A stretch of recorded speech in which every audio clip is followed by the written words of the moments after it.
This is the Dallas Cowboys Pepsi Postgame Show. Pepsi, proud partner of the Dallas Cowboys. Now, here's Zach Wolchuk and Brian Broaddus. Good operation. 46, the kick. Wins the game. Butter. Extra butter. Cowboys win in overtime. 40-37. Pay that man his money. For the first time in 2025, we had an overtime game in the National Football League, and the Cowboys survived 40-37.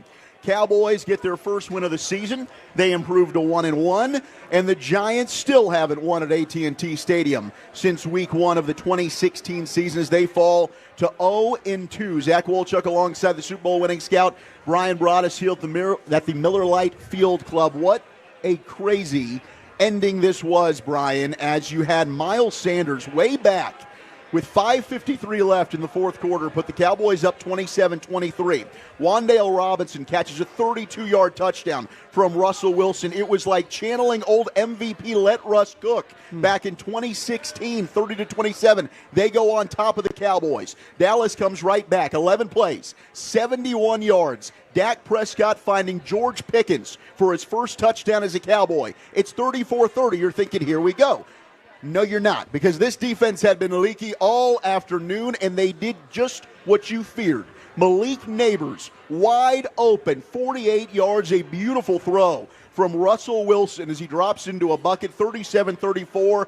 Giants take the lead, and with 25 seconds left, the Cowboys are able to get into field goal range, and Brandon Butter Aubrey, the pride of Plano, Texas, does it again, 64 yards, sends it to OT. Cowboys have to punt. Donovan Wilson gets the first interception of the Cowboys season, and Brandon Aubrey seals the deal, 46 yards, 40-37. Cowboys get the win. There's a lot of bad that I'm sure we're going to go over, Brian, but for a man who's lived a football life, you'll take the win, and this certainly makes the day a lot better than the alternative. No, absolutely. And, going into the overtime period, you were so concerned because of the way that the Giants were able to move the ball and just the lack of the pass rush. But then you get into overtime, you get a couple of stops, you get the interception, you get the ball back. It just goes to show you too, you had a couple of weapons. We were kind of always talking about get George Pickens involved some way. Find a way to get George Pickens involved. Lamb, Ferguson kind of carrying the day. But all of a sudden, when it came down to having to make some plays, you had Williams running the football and then George Pickens making some receptions, and then that gets you into position to kick the tying field goal and then to kick the game-winning field goal. So, it was really, really, really rough on the defensive side of the ball today, and the lack of pass rush was so apparent today. And going forward, maybe this is something that when they bring in a Clowney for a visit, maybe this is something that they were kind of looking at to like, oh wow, do we have enough pass rush? Do we need to go maybe get more pass rush? But man, they gave up some huge plays today. Very fortunate though to come out of this game, with the victory. Both teams penalized heavily. Bill Vinovich, next time I tell you Bill Vinovich lets you play, tell me to shut the hell up. That thing went that went 26 calls today. Man. And some of them declined.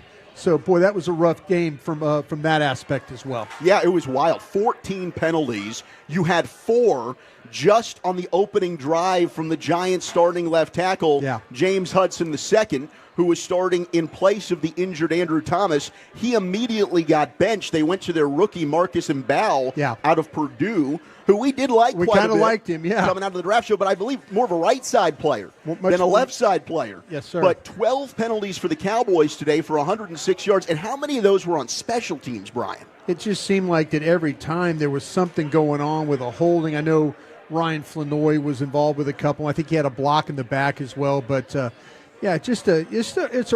love to get the victory. I mean, super happy for Cowboy fans for that, that they can enjoy this day. But man, there is so much that now you have to look at, and with some opponents down the road that could, if you think Russell Wilson and this giant offense my gosh took advantage of you, you just got to be ready for what's going to happen down the road. But hopefully Dallas will be able to make some adjustments as well and figure some things out. 40-37, Cowboys get the win in overtime. I believe it was their first overtime game since the Green Bay loss that they suffered. But overall, I mean, hey, you found a way to get it done, but it was not pretty. 877-881-1053, the number to call, the number to text, 877-881-1053. Brought to you by Pepsi, made for Cowboys watching. And if you want to watch what the pros use, Jack Black is the official men's skincare brand of the Dallas Cowboys. Visit getjackblack.com today. You look at some of the big plays, Brian. Malik Neighbors. Some of them. 48 yards. He had 9 for 167, a couple of touchdowns. Wan'Dale Robinson, was he a problem. And I was nervous about him coming in, but we got to talk during the week. Several Giants people were saying, no, they're going to want to try and get Jalen Hyatt involved. Jalen Hyatt wasn't even targeted today. No. It was all Neighbors and Robinson. 10 targets, 8 catches, 142 and a touchdown, along of 50. That secondary, and they had a lot of success last week against the Eagles. I mean, it's wild to think about this. A.J. Brown did not have a single catch until the final drive of the game last week. Devontae Smith had, 3 for 16? They played zone. It worked against the Eagles. But they got cooked by Russell Wilson today, who threw for 450 and 3 tutties. Yeah, that's tough. And you kind of wonder, were there some miscommunications along the way? There was a couple of passes where it looked like that Elam might have felt like that they were doing one thing and then the safeties were the other. And Matt Eberflus this week talked about, their zone coverages and their match zones and, all the minutia that you get into. Are we playing man on one side, zone on the other? But, man, I'll tell you what, there was just way, way too many opportunities for that ball to come over the top. But it really starts, too, with the lack of pass rush. Right. And the Giants just last week were struggling so badly to have to just keep their quarterback protected. But Russell Wilson had, a lot of time to throw the ball today. But like we talked about, the last 2 drives in overtime, Dallas looked like a different defense. They did. They found a way to get it done, when it mattered most, even though at the end of the fourth quarter, certainly that wasn't the case. But in overtime, it was. But the lack of pass rush, I really thought the defensive tackles, and Solomon Thomas, I think, was a bright spot today if you're looking for silver linings on defense. But when we go back, Marshawn Nealand, who I thought had an excellent fourth quarter against the Eagles, I thought was pretty quiet. Can't say I really noticed a lot of Marshawn Nealand. I was thinking today. There was going to be more today. I just thought overall that with the way, and just looking at the Giants tape against the Commanders, I'm thinking like, okay, make Russ play out of a well, squeeze the pocket, push the front, take advantage of John Michael Schmitz a little bit, and tip of the cap to the Giants for the way that they block, because last week it was awful, and Dallas has to look at it now and look at themselves. Can we just rush 4 and get guys home, or now does it have to be you're going to have to bring linebackers and pressure the more during these games in order to get these guys, get them off the field? Let's go ahead and pause 10 seconds for station identification across the Dallas Cowboys Radio Network. Your turn it on, leave it on. Home of America's team is 105.3 The Fan. Hello, baby. KRLD-FM and HD1, Dallas-Fort Worth. An Odyssey sports station. Cowboys head coach Brian Schottenheimer victorious for the first time as Cowboys head coach is at the podium talking to the media. Now we'll hear from him in just a little bit. 40-37, Cowboys get their first home win of the season in the home opener in overtime. We've talked about the defense, Brian, offensively. We were definitely frustrated watching this one together up in the press box in the first half. Really, for much of, I'd say, the first 3 quarters of this game. It was difficult to watch. It seemed like to me that Dallas did not have any type of rhythm with the way that, the plays generally are connected. And some of the plays you saw in the Philadelphia game, it felt like the offense was more connected to, the runs mirroring the passes, we're going to throw here when you should run, we're going to pass here, or we're going to run here when we should throw. It just didn't seem like today. I will say this, there was some early runs from Williams where I was like, geez, they're just not getting anywhere. Maybe attack the edges. But they kind of wore the Giants down running the ball. Williams stayed after it. He was physical.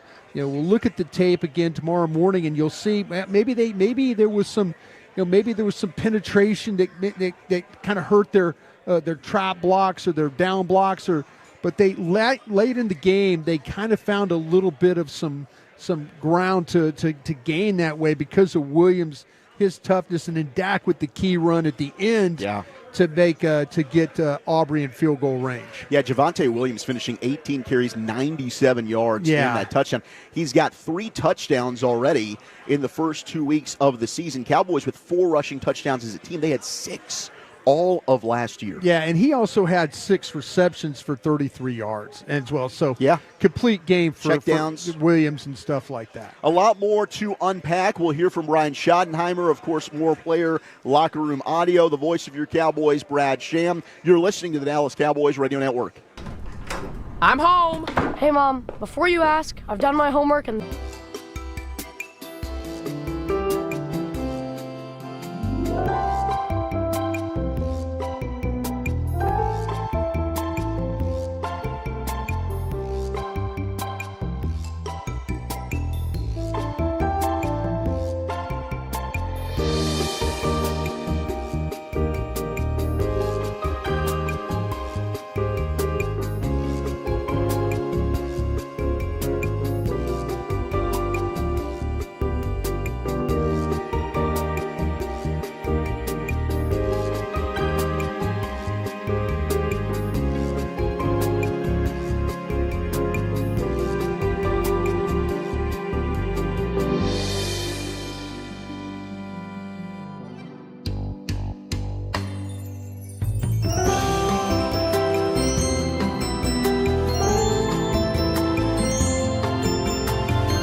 Proud partner of the Dallas Cowboys. Brought to you by AT&T. Connecting changes everything. Tito's Handmade Vodka is America's original craft vodka. WinStar World Casino and Resort. Proud to be the casino of the Dallas Cowboys. Please game responsibly. Sleep Number, the official sleep and wellness partner of the Dallas Cowboys. And by Miller Lite, the only beer of the Dallas Cowboys. Lipke on Prescott's right. Williams the deep back. Tight end in motion. Prescott back. Throws to the left side of the end zone. Pickens had his toes down. He caught the ball. It's a touchdown. First touchdown as a Cowboy for George Pickens, 40-37. Cowboys get the win in overtime. Zach Wolchuk alongside the Super Bowl winning scout Brian Broaddus here in the postgame show from Miller Lite Field. the club down here at AT&T Stadium, brought to you by AT&T. Connecting changes everything. And as we'll recap more of this game, and we'll hear from Brian Schottenheimer, we've got big news. Bobby Belt, our Cowboys insider, joining us now. The Cowboys making a new addition. They just, Jerry in the hallway after he walked off, had just told us all, kind of very subtly dropped it, that the Cowboys have signed Jadeveon Clowney. So I just sent that audio over, so you guys should be hearing it here in just a second. But yeah, he says that they've got Clowney. He didn't get into specifics of was it a 1-year deal, 2-year deal? He got asked about that a little bit, but he says that they've gone ahead and they've gotten that deal done, and they're ready to go with him. Well, hopefully it will help with the pass rush stuff, yeah, too. They're going to need, but Bobby, you sat down and watched some tape of Clowney, though. What your impressions of him from what you much better run defender, and you're not getting the guy that was 8 years ago, right? Yeah, he's not the guy who's going to explode into the backfield and blow up a Michigan running back anymore. That's not that guy anymore. But, I mean, when you talk about a really savvy, smart, advanced pass rusher who will win just by, sunning some of the young bucks at tackle, that's how he's going to win these days. Yeah. But even still, as a run defender, he's still really, really good and really disciplined and very high IQ player. And so, to me, you've got the extra money, make it work. And I think it's good that the Cowboys did. So getting Jadeveon Clowney here, I think this can only help them. But yeah, you definitely want to see a little bit more pass rush out there than you did today. Yeah, it was certainly lacking. James Houston, his first snap, he comes in, boom, he's able to get a sack for you. Kenny Clark certainly had some pressure. Yeah. I thought him and Donovan Ezeraku were able to combine, and Kenny Clark got credited for his first sack as a Cowboy. But this is a big need. Not only, yes, to be able to help set the edge and stop the run, but Clowney is I think, a disruptor is probably the best way that I would describe him. Because he is a guy, you're right, the sack numbers have never been there to live up to the number one overall pick hype that he had. But he is a guy that gets in the backfield, is able to tilt the field and play on the opposite line of scrimmage, gets pressures for you, and is a guy that you can rely on. And right now I think that there's a lot of questions right now on who you can, and I think the competition, we're going to go back and watch this one, Brian. You asked Stephen Jones a question yesterday or on Friday when we had him on the flagship G-Bag Nation about the tackles and Nate Thomas. And if Tyler Guyton or Terrence Steele, if they weren't playing up to standard, would they consider Nate Thomas? I think we're going to go back and see they struggled. Yeah. I think both struggled. And I think Guyton really struggled. So I'm all about whatever creates more competition. And Jadeveon Clowney, I think, is filling a massive need right now. Yeah, I think they need to look at, too, with the situation with Fowler. I watched Ezeraku. Ezeraku, to me, in the couple of snaps I watched, he had some balance problems. Yes. Yeah. That all of a sudden, he rushes, he gets real high, and then he gets kind of knocked off balance, and then maybe on the ground and stuff. And I'm thinking, okay, note to self, go back and watch these things and see what you got. All right, we have the sound that Bobby got for us. Here is Jerry confirming the Cowboys' new addition of Jadeveon Clowney. Well, we just signed, while we were here today, we just signed another pass rusher. But we're playing it pretty straight. We're rushing forward. And so we'll have an announcement on that. We signed him right during the game, or before the game. And, So, but the point is that we were playing it pretty heads up. We were rushing forward most of the time. And you're playing a quarterback that can really drop that ball in there. So we thought the best way to handle this thing was to try to cover him. We weren't correct. And so who's ever got him to play, and if we play him again, how we were trying to a pass defense was suspect. So you completed, as you know. You completed the Clowney deal? It's been completed, yes. How can Clowney help you guys? Well, he'll add some he's has been an outstanding player, and he'll add some real depth and some, he's very credible, and he'll help us. It's the kind of thing that we will continue to do. It's a lot of the reason we handle our roster the way we handle it, so we can do these kinds of things. There's Cowboys owner, general manager, Jerry Jones, after announcing, hey, Cowboys, they've got this thing done. Jadeveon Clowney's going to be here. Yeah, there's the side of me that says, should you just trade it for Kenny Clark and sign Parsons?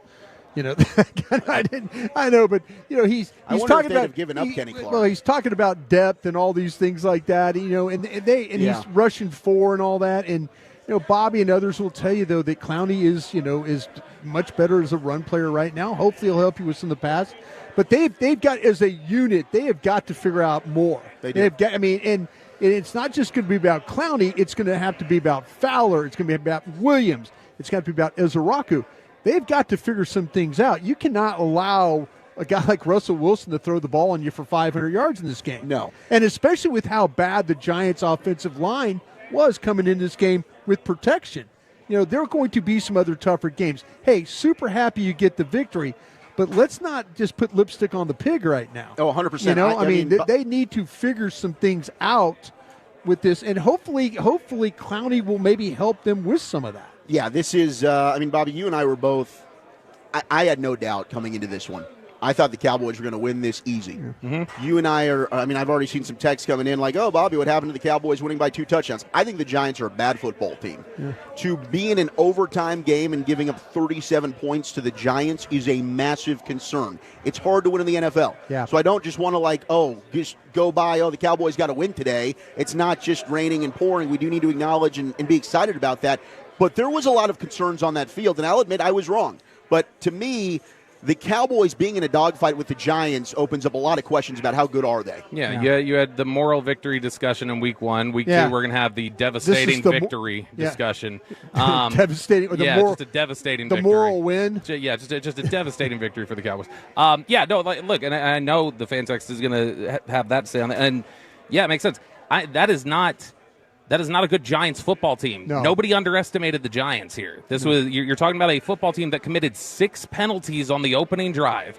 They had 14 penalties today. They had more than their fair share of problems. Yeah. So this is not a reflection of the Giants are better than you thought. No, this is a reflection that the Cowboys right now need to figure some things out fast, because that right now is a football team that looked more like one that'll be picking in the top 10 than that'll be competing for a playoff spot. Agreed. Was it defensively, was that the thing that certainly had you most concerned? And the secondary, the pass rush, both? How many balls went over the top? There were so many times where I was like, okay, you have the deep one to Slayton. Did Kyer Elam know what the coverage was? Yeah. Or did Hooker not get deep enough? Then you have the touchdown to Neighbors deep down the field. It's like, well, was that Donovan Wilson didn't get deep? But it's like there's so many things that it looks so stunningly bad that you're like, I can't even begin to fathom what was missed here. It's so, there's a lot of times where it just looks like, oh, I'm passing somebody to, there's nobody back here that I'm passing him to. Run, start running, those sort of things. Even on very small plays, we were talking about in the press box, Brian, there was the one throw to Neighbors on the sideline on the second drive, where it's just Leofau's not, it doesn't look like anyway on first look. That looks like cover 2 where Leofau's just not widening out enough to get in the pass lane, and Diggs had to cover the flat. So, they found something in the overtime period to get the ball back and to get off the field. And they finally got a little pressure. All of a sudden it turned into a little pressure. Maybe that Russell Wilson looked like Russell Wilson he had before. But man, it's really disheartening that you find a way, you drive the ball, you have a great drive, and then you give them the ball. And Brad and Babe are even talking about it on the broadcast. Did you leave them too much time? Yep. Did you leave? And it's a shame that it turned into, you left them too much time to be able to drive down the field on you like that. Any final thoughts, Bobby? Just that I love you all. We love you more. There he is, our Cowboys insider, Bobby Belt. Some really good news. Cowboys adding Jadeveon Clowney. Let's see. Yeah, absolutely. You know what? It's something that they wanted to do. They're going to get it done. They did get it done. Let's hope he can come in and give them something, that edge that they're not getting right now from the group we had. I know going into training camp and into the season, we thought this might be a little bit of a strength of the team. Right now, it looks like something that they're really kind of a work in progress. No question. Brian Schottenheimer still catching up with the media after his first win as Cowboys head coach. Game number 1,000 for the Dallas Cowboys. And boy, was it a doozy. 40-37. Cowboys get the win in overtime. Zach Wolchuk alongside Brian Broaddus. We'll still hear from Brad Sham. More locker room audio, your calls and texts, 877-881-1053. Dallas Cowboys football will continue in a moment. Bell Nunley has been committed to serving their clients for over 4 decades. This Dallas-based full-service law firm offers an extensive array of legal service.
Barberi, we provide VIP treatment and a relentless pursuit of justice.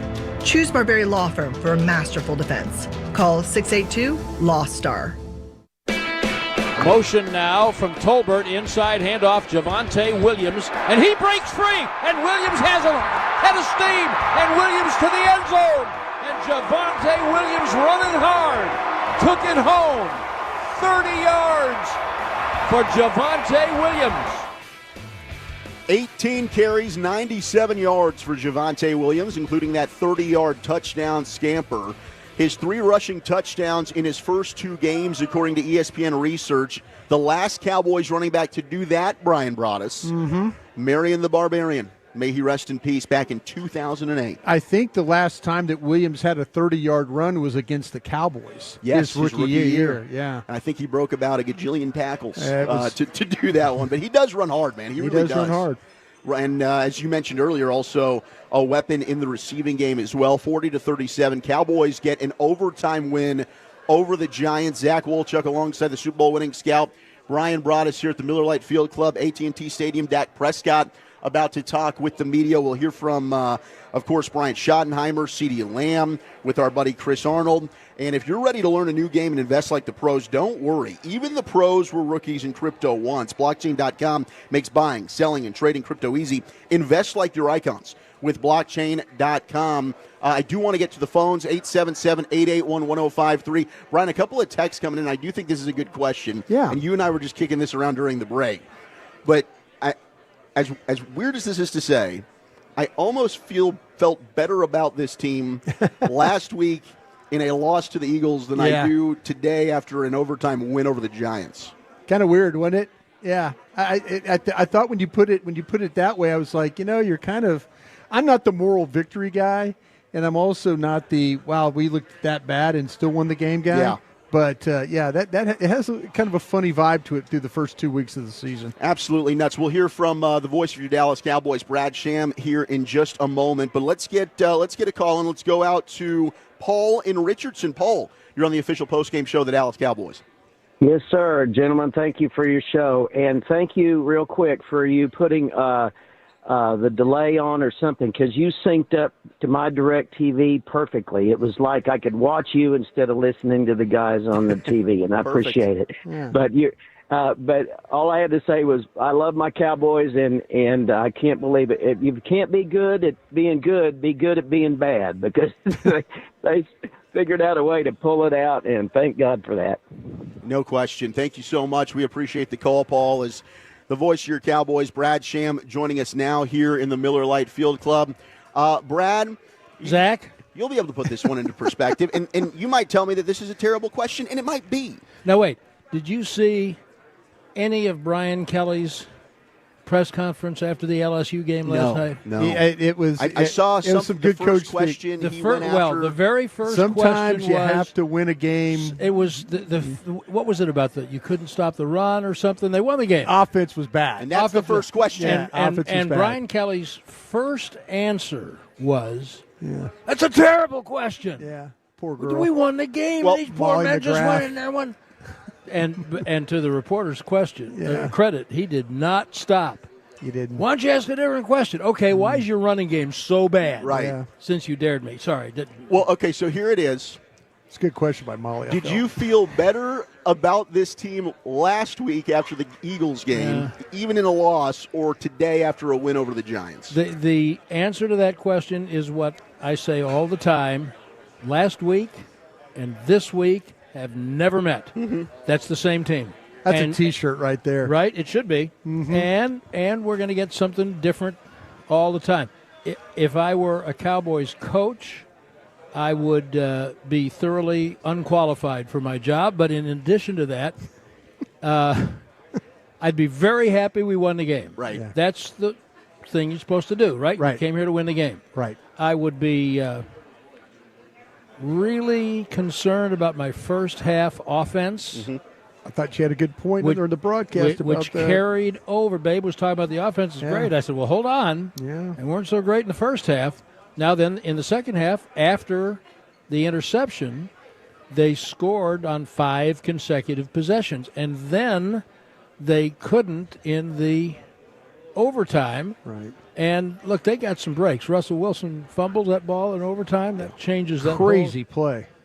So, the pass defense, not good. No. The pass rush, not so good. No. That's concerning. Now, I think that those things can improve. The defense, particularly, as they kind of learn each other and make some. I think the coaches are pretty good. I think they're good at making some adjustments and figuring things out. And among those things will be, what do I have? But I didn't think number 7 was good today at all. No. Elam is up and down, but some of it would look like the coverages he was playing. I don't know. They clearly have some things they can do. On the other hand, I thought the middle linebacker played much better. Sure. And there were some, Odigizua was good. There were some bright spots. I would be concerned overall, Zach, about the defense. But it's easier to coach off a win.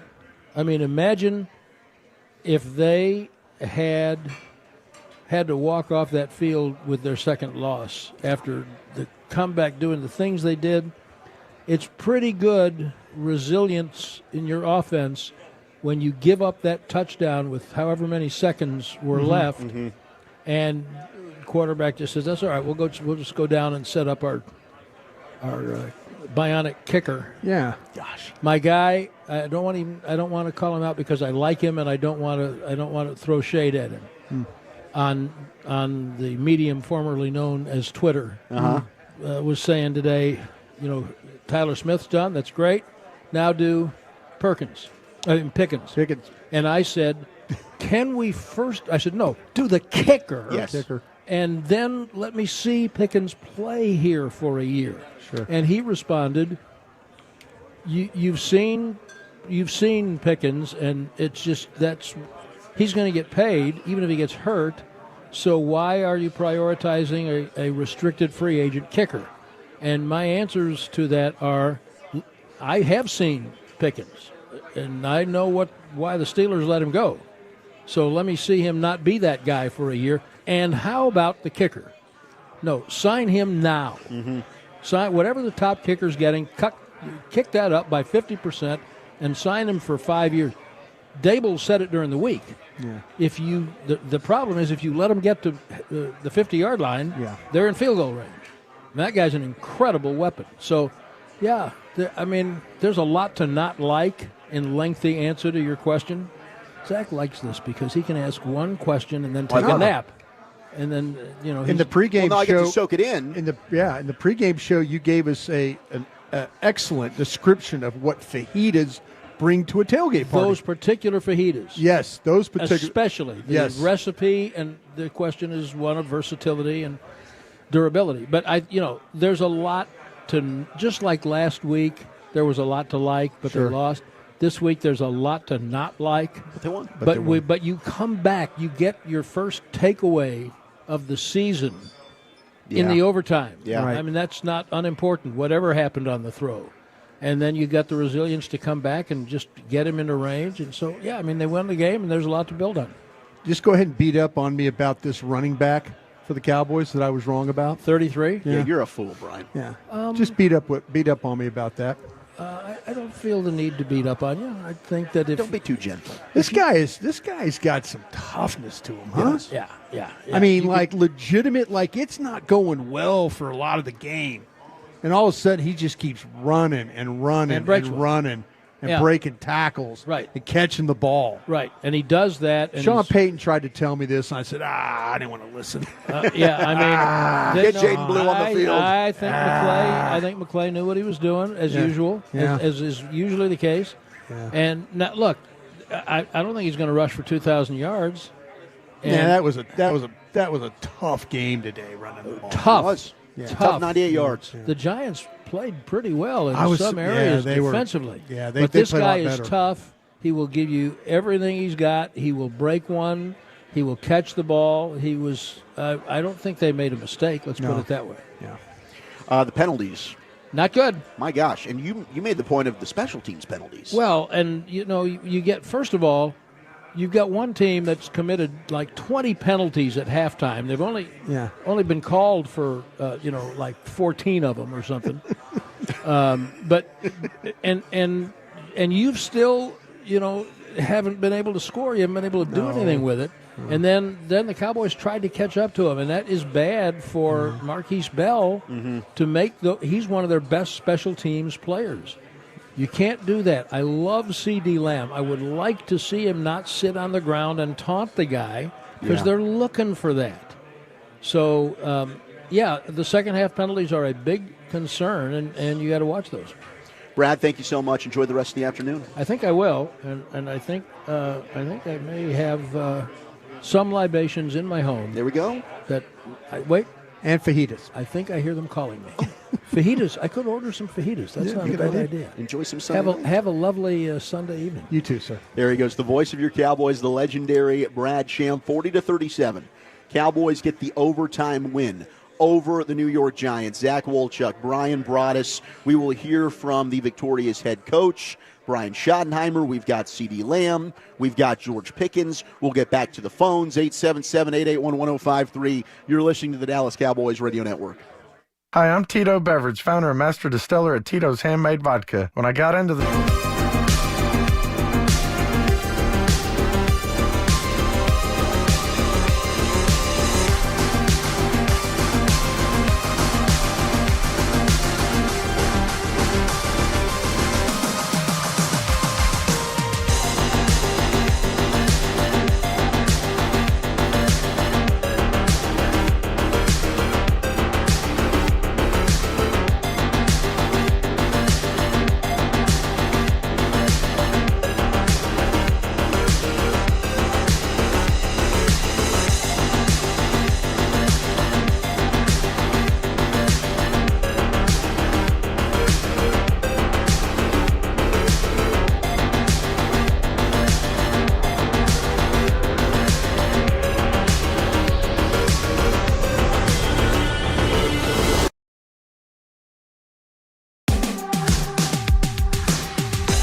Texas Ford dealers. Ford is the best in Texas. Blockchain.com. Invest like your icons with Blockchain.com. And by DallasCowboys.com. Keep track of the boys with daily podcasts and up-to-the-minute blogging at DallasCowboys.com and on the official Dallas Cowboys app.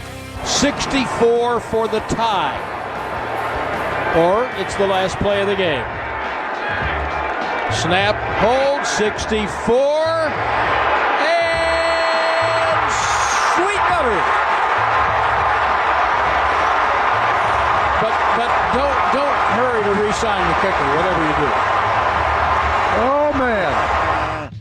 Yeah, let's go ahead and get that thing done. Harrison Butker, the highest paid kicker in the league right now with the Kansas City Chiefs. I think if you want to just go ahead and get it done, $7 million. Just go ahead, 4 for 28, 5 for 35, whatever you want to do. Let's just lock up Brandon Aubrey. Don't have to worry about it. Well, Brad made the call. He said, when the ball went through the uprights, he said, just go ahead and get the kicker done now. Yep, make it happen. Go ahead. Make it happen. As the ball's going through, go ahead and get that done. So, it's amazing to me that you have, especially in these conditions too, where it's indoors, no wind. His ability, you're like Brad and Babe. I'm listening to the broadcast at the end. They're trying to get the ball to where it maybe even is like a 70-yard field goal. It's like they're trying, okay, if you could get 3 more yards. Just get close to midfield. Just get close to midfield. And in these conditions, this guy's just, it's amazing. It's amazing. It really is. You just cheered for America's team on the field. Now see them on the reels. Cowboys-themed casino games developed by Aristocrat. Now at a casino near you. Aristocrat, a proud sponsor of the Dallas Cowboys. Do you have a gambling problem?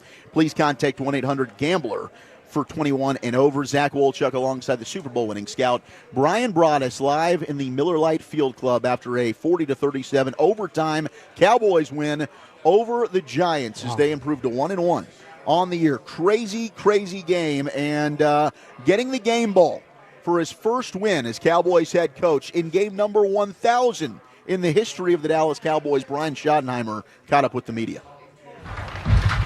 No water, huh, Tad? I mean, what are we doing?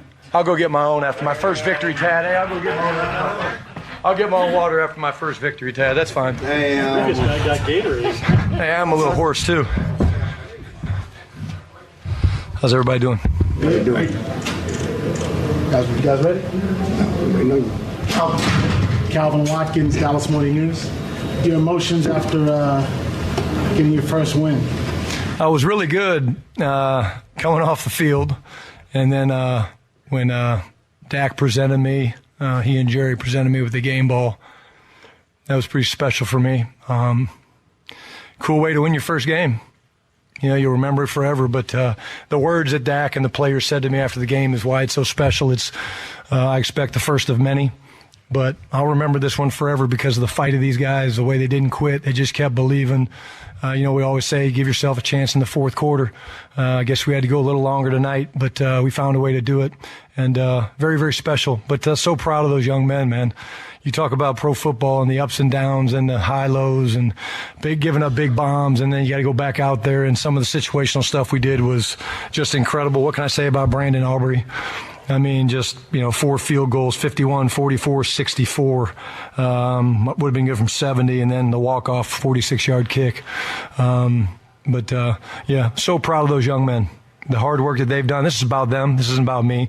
It's about them, and I'm just so blessed to be their head coach. Well, you walked off, looked like you were blowing a kiss. Were you assuming having a little special moment for your dad there before you walked off the field?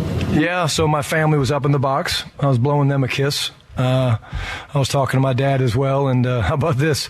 My mom on Friday afternoon went to the airport, fell in the airport, broke her arm. So, Mom, I love you. I know you're watching. I know you're proud, but kind of stinks she wasn't here for it. But I know she took one for the team, and she said, "Hey, I'll be all right. I'll take my meds and be ready to go." Look at this guy. Thank you, Tad. Clarence DLLS. Your mom falling in the airport, not coming here, not being able to be here for your first game. Did they kind of give you any bad juju? Like, dang, mom's not going to be here. What was that? Well, we had a lot of things this week. I mean, I don't know how deep you guys want to go. I had my dogs got bit by snakes. That was a big vet bill. Shout out to wherever we went. they got not one but two got bit by snakes. And then my mom calls me on Friday afternoon when I'm leaving the office and from the ER. She's got her hand in traction from a compression fracture. So I figured something had to flip into good because this has been a crazy week. And but man, I'm such a blessed man. My family, but those guys in the locker room, man, that is my family too. And I love those guys, and I'm so proud of them. My mom is 82. She'll be 82 in September, here in a couple weeks, in a week. She's lucky. Yeah, she's lucky. But, Mom, I love you. I know you're watching. I love you. Brian Schottenheimer, the victorious coach after his first win as Cowboys coach. Well, thoughts and prayers, certainly. I mean, I hope Mama Shotti gets better soon. I've got an 82-year-old mom myself, so yeah, it's that's you worry about falls and coughs and slip-ups and all those things. So yeah, but great for the great for the Schottenheimer family for their son to get his first NFL victory. 877-881-1053. The number to call, the number to text. The Cowboys did sign Clowney. Yes, 214. That is official. As Jerry Jones acknowledged, the Cowboys have gotten it done. And Jadeveon Clowney, former number 1 overall pick, will be a member of the Dallas Cowboys. I'm sure he'll be at the facility maybe as early as tomorrow. Heck, maybe tonight. He'll be there. Dak Prescott talking to the media now. We'll hear from him here very, very soon. Did get some injury updates, Brian, as we had Kevontae Turpin leave the game with a neck injury. Jane Slater reporting that x-rays came out good from Kevontae Turpin. Okay. Added that Turpin said he's going to be fine. His neck's stiff, and they have him wearing a neck brace. But he was in good spirits. His teammates were joking about the neck brace that he was wearing, so that was encouraging. The other insight that we got about Cooper Beebe, who left in the fourth quarter with an ankle injury, and Brock Hoffman came in, played all of overtime and that fourth quarter touchdown drive. Cooper Beebe in crutches. Yeah. He's got an ankle injury. We'll find out more information, but Fred and Blake, who were in the locker room, and we'll hear more audio from them, didn't seem to be very positive about at least how it looked. But none of us are doctors. Yeah, offensive linemen are really a unique group because they're a lot tougher, I feel. I mean, and I might say some people are quicker healers it is amazing how offensive linemen just do not let things like this bother them. But yeah, Fred Davis and Blake Elliott in that locker room, along with Chris Arnold as well, doing fine work for us, sir. And if they will have crutches, we'll probably as I reach out tomorrow, we'll probably have an MRI and see really the extent of that. All righty, let's get back to the phones here. Try and sneak one in. 877-881-1053. The number to call, the number to text. Zach Wolchuk alongside Brian Broaddus here on the official postgame show of your Dallas Cowboys as I pull up the screen. All right, let's see who we're going to get. Bernie in Fort Worth. Bernie, how you doing? I'm doing great. First of all, I'm going to say great game. It came down to the wire. But my question is, how do y'all feel about that whole blowout that y'all were all ranting about throughout the week? Y'all all predicted that it was going to be 14 points plus. Go ahead. Make me feel better because I know I'm a Giants fan. We lost. We shouldn't have lost, but that's okay. No, Bernie. See y'all in a couple of weeks. I appreciate it. So you are a Giants fan?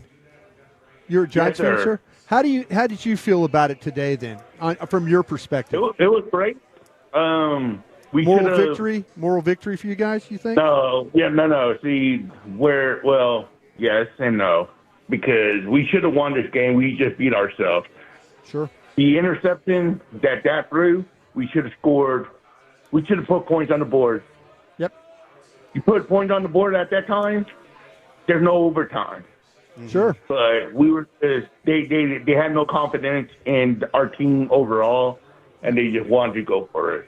So we beat ourselves. Well, Dallas kind of messed up too with the right before half. That situation. That was a bad sequence. I think it was two teams that were both teams were desperate to win in this game.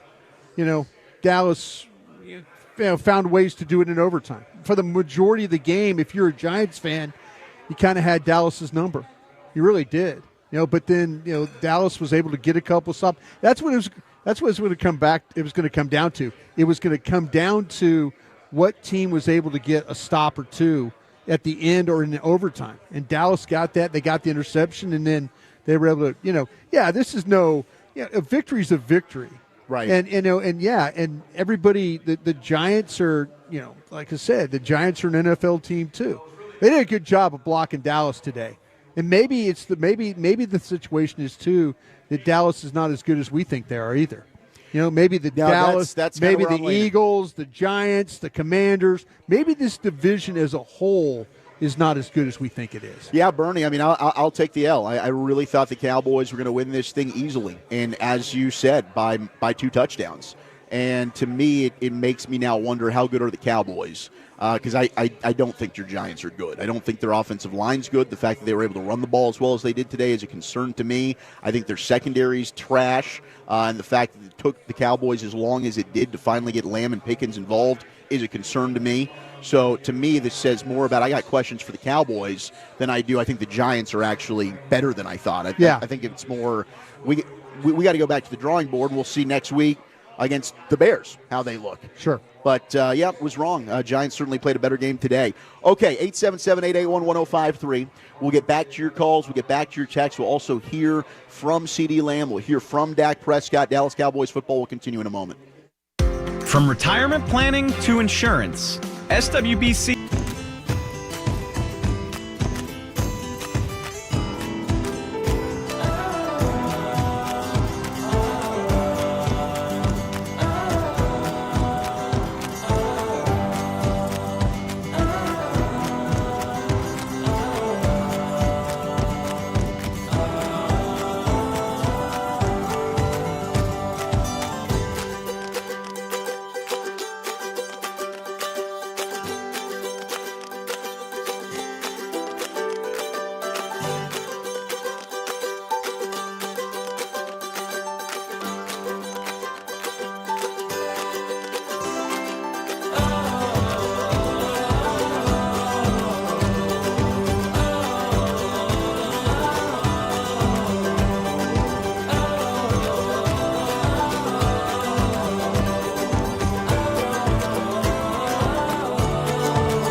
did the extraordinary. Get your tickets at mohmuseum.org. Prescott under center on second down. Motion from Lipke. Handoff, Sanders up the middle. Big hole. Walk the dog. Touchdown. Sanders goes hop, hippity skip into the end zone. Oh, what a hole that was. Miles Sanders' first touchdown as a Cowboy. They had 2 total rushing touchdowns today. Williams with 1 of 30 yards, and then Miles Sanders with that 6-yard scamper, as he did walk the dog, Bradsham, into the end zone for a touchdown. 40-37, Cowboys outlast the Giants in overtime. Zach Wolchuk alongside the Super Bowl winning scout Brian Broaddus here from the Miller Lite Field Club at AT&T Stadium. Dak Prescott just finished talking with the media at the podium. Here's what the victorious quarterback had to say. What did you say to Shotti after the game? He said it was pretty emotional in there. Yeah, just gave him the game ball, first career win. Told him how much we all appreciated him. Told him that game was the epitome of him and his coaching style, just the resiliency he has and the way the way he carries himself, the way he coaches. The standard's the standard, and at the end of the day, that's winning. And that's what this game, the end of it was. And credit to him. We're behind him. He deserved that first win. Tough one to get. Fun one to get. Very fun one to get. And I know he'll never forget it. I won't forget it. I'm sure every guy in that locker room won't forget this one. How fast do you think you were going on that scramble up the middle there? I told you I could run. Rehab went well, man. Feel good. City, Dallas. The scramble. So much talk about your running last year, not running last year. You wasn't running much of Aaron Rodgers last year. You didn't have a big run to really keep the field goal. Yeah, honestly, I think it's just from, like I said, the way I rehabbed. Obviously, last year not running, I think that just took a toll on honestly, that's why I got hurt, right? I wasn't running, and then all one game I decided let's start running, and my body wasn't ready for it, I guess, and that's where that injury came from. And so just from this whole offseason, the recovery process, it was about getting back to who I am, my game, understanding how much the legs are a part of my game. And in a moment like that, to be able to bring them out and use them and seal the game was awesome. But I feel great. I'm healthy. Just thank God that I am, and stand in the moment and stand present. About Shotti, and this win was about him. Was this a culture win? There's so much talk about culture. Was this one of those culture wins? Yeah, for sure. There was a lot of communication all throughout the game, from offense to defense, throughout different positions. It was complimentary football. Maybe at its finest, I'm not sure, right? That would be just shutting them out and scoring 100 points. But to be able to, when I throw an interception, those guys go out and make a fourth down stand in the red zone, don't allow them to have any points. When we score, even though they gave up a touchdown, for us to come back and score again, that's having your brother's back at all costs, and that's believing in your brother, believing in your teammate, not doubting yourself, not doubting this team, the culture, the brotherhood that we built, and ultimately the resilience and that faith paid off, and we're able to obviously get in range right there, and Butter does what he does and finished it off. Dak Todd, Arthur, the ESPN. You guys practice a lot of scenarios. Do you practice 25 seconds left where you guys are, 3 timeouts? Yeah. For sure. We practice every scenario over and over. It's probably as much as any team in this league. Right there, that last one that Javonte had and went down. That's literally what I said to the group with Hunter. We practice this all the time. There was one before half. We didn't execute it right, but that's another one that's a unique situation that we practice often, right? We just got knocked backwards and didn't get out of bounds, but that's the details that the coaches put on us, and that's the way these players and myself, we answer it. Staying locked in and focused, and making the most of when these opportunities have come up. How much you need that chunk play right away to Ferg on the? Yeah, I knew it. I knew we had to have it. Honestly, Ferg took it a little deeper, which was great, which was smart. And I trusted him, right? I let it go, knowing that, hey, he's going to turn around when he gets to that yardage, and he did. Secured the catch, got down, and special teams came out and sent it to overtime. Dak Prescott continuing to own the Giants, has not lost to them since his rookie season back in 2016. Look, he was brilliant in the fourth quarter and overtime in this game. 15 of 20, 187 yards, 1 touchdown, no picks, and a passer rating of 116.9. I know at halftime, I was saying as we were walking back after doing the halftime show, my gosh, it's just... Did he have 1 pick? He had one pick, but this was just in the fourth quarter and overtime. Oh, fourth quarter. Okay, I'm sorry. He had the interception right to begin the second half. My bad. In the third quarter. Yeah, my bad. But, yeah, I mean, it was just like, man, last week Dak played phenomenally well. You asked us in Krusty's Corner on the flagship G-Bag Nation, could he play any better? And then that first half, the offense just seemed so out of sync. The accuracy was wild. Like, the consistency with Dak at times can be maddening. It was wild. I kind of felt like they were just calling plays. You know, and against Philadelphia, you kind of felt like there was some connection between the run and the pass and things like that. And I kind of felt like that Shotti was looking at his call sheet, and it's like, oh, okay, this seems like, and the waggles and the boots and the things, and the Giants just weren't biting on those things. And I think late in the game they got one that hit for 6-7 yards, but overall it just seemed like to me that he was kind of just hunting some plays. And then ultimately, they got things going with CeeDee Lamb. They got some things going after the interception. They kind of started finding some things offensively. Call sheet looked a little better. Mm-hmm. There was some runs that he mixed in that Williams was able to take advantage of. I'm really looking forward to seeing on the tape in the morning this offensive line, because I think it's kind of a tale of two halves for them. I don't think they were doing a very good job up front initially in this game. And then as it wore on, well, maybe they were able to kind of, get the Giants, wore down to where they were able to make some plays.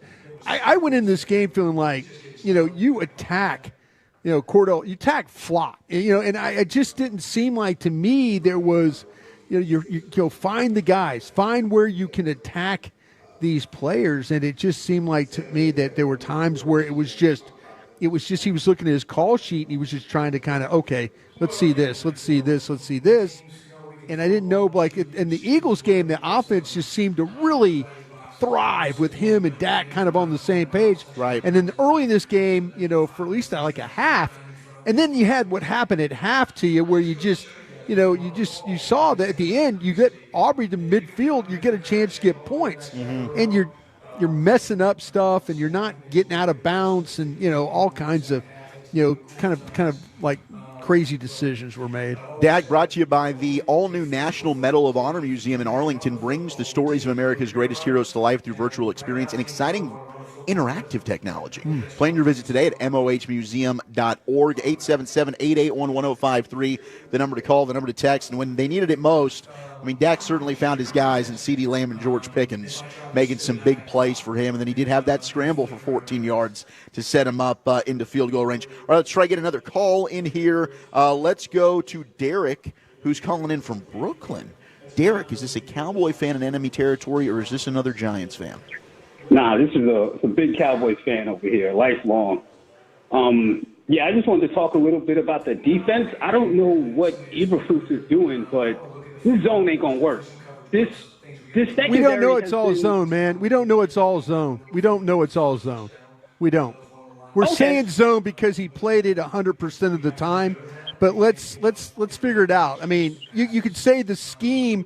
There's some scheme questions that you have. But let's just not blanket statement say it's all zone. How about that? I was watching the DLLS post game, and they said all but 2 plays were zone. So that's where I got that from. But Jeff and them. See, are they? I wonder if they're charting that, or is that coming from Pro Football Focus? Because, like I said, if or Next Gen Stats or something like that. So we'll check on it. I do think there were probably some busted coverages. Yeah. Yeah, but they got to mix a little man in there because this secondary, I mean, most of your corners are hurt, but the safeties have largely been here for a few years.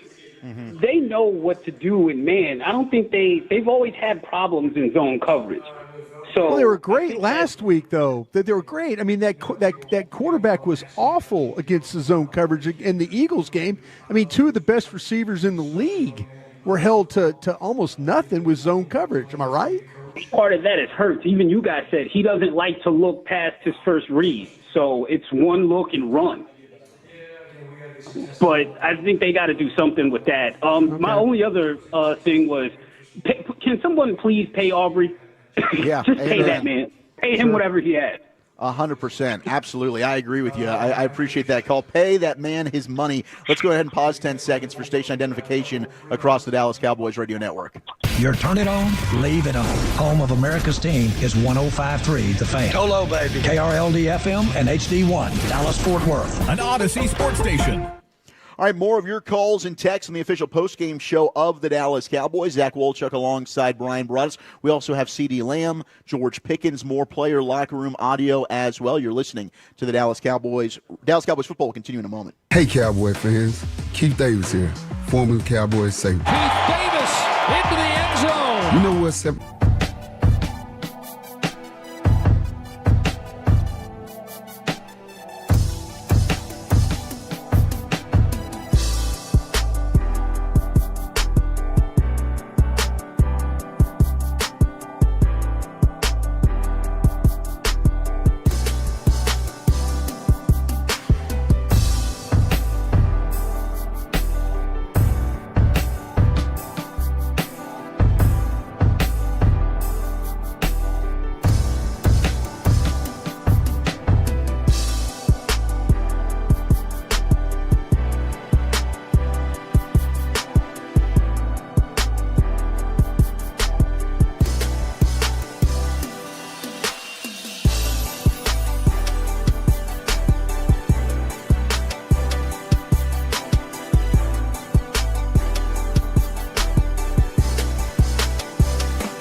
Cowboys win in overtime, 40-37.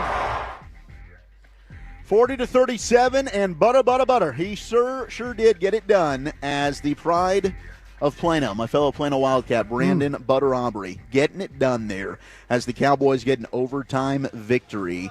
As it's Zach Wolchuk alongside the Super Bowl winning scout Brian Broaddus here at the Miller Lite Field Club, and you did some research there during the break. Derek, I'm telling you what, thank you very much for calling in. I appreciate you, man. They're in Brooklyn. You're absolutely right. I went in the next gen, and I was seeing what the combinations were. They went 29. They played zone coverage 95.6% of the game.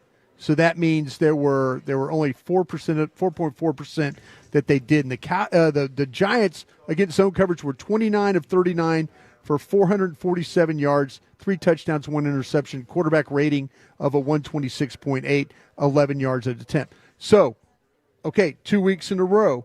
To his point, Flus, yeah, very heavy zone. I was going to say, okay, let's see what he does, but go and look at next gen stats. Derek is absolutely right, and he is to the point of something has to be done, where last week he played the zone very, very well against the Eagles, but why this time around did you struggle? And maybe it is the quarterback. There was Russell Wilson wasn't always willing to throw the ball down the field. We didn't see that against the Commanders last week. Well, but this one, he was more than willing, no doubt, to throw the ball. But Derek, thank you for calling. It was a good call. My apologies. You're absolutely right. Certain quarterbacks are much better versus man versus zone. They're just more comfortable with it. But texting around with some of our friends on the beat that were in the locker room, I think some of the consensus from the players were that there certainly were some busted coverages, and learning, and getting comfortable in the Eberflus scheme. Some might say that it's a little bit more complicated than what Zim was running a year ago. So I do think, it's always tough, like, this one's on Diggs, this one's on Elam, that one's on Hooker, on Donovan Wilson. Like, you're never really sure what the assignment is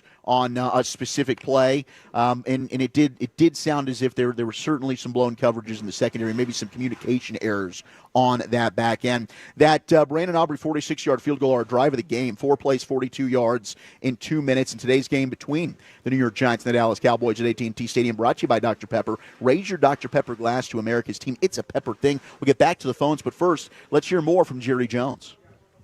Well, that's an excited locker room in there, and that's an excited head coach. Brian Schottenheimer, seen a lot of victories in his lifetime, his father's lifetime. That was his first one out there, and what a way to get it. Now, if Brian can get one like that, then he's got the belief. He knows he can win them at any time, any place. Pride for everybody in there is a big win. Giants played really lights out, and it was just a game that our guys just kept in there, kept hanging in there, and proud of them. What did you say to the team? Basically, I wanted Dak.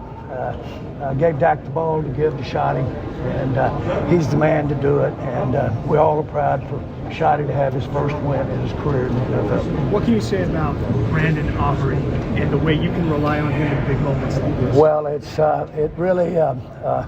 We talk about a psychic. We talk about knowing it's out there. You get the feeling that we all know it's out there, and it was there for us. And so we felt like that no matter where we lined him up on that last one, and that's what happened. He just decided rather than get a few more yards, go for it. So he's a tremendous individual as well as, of course, an outstanding weapon for the Cowboys. This wasn't the prettiest of games for the team, especially in the first half. What does it say about the group to be able to find a way to win even when they didn't play their best? Well, you could easily say that this team, with our first-year coach, we needed that. We got hit, knocked down a few times out there, and he did too. And a lot of things didn't work for us. Enough did for us to get that win.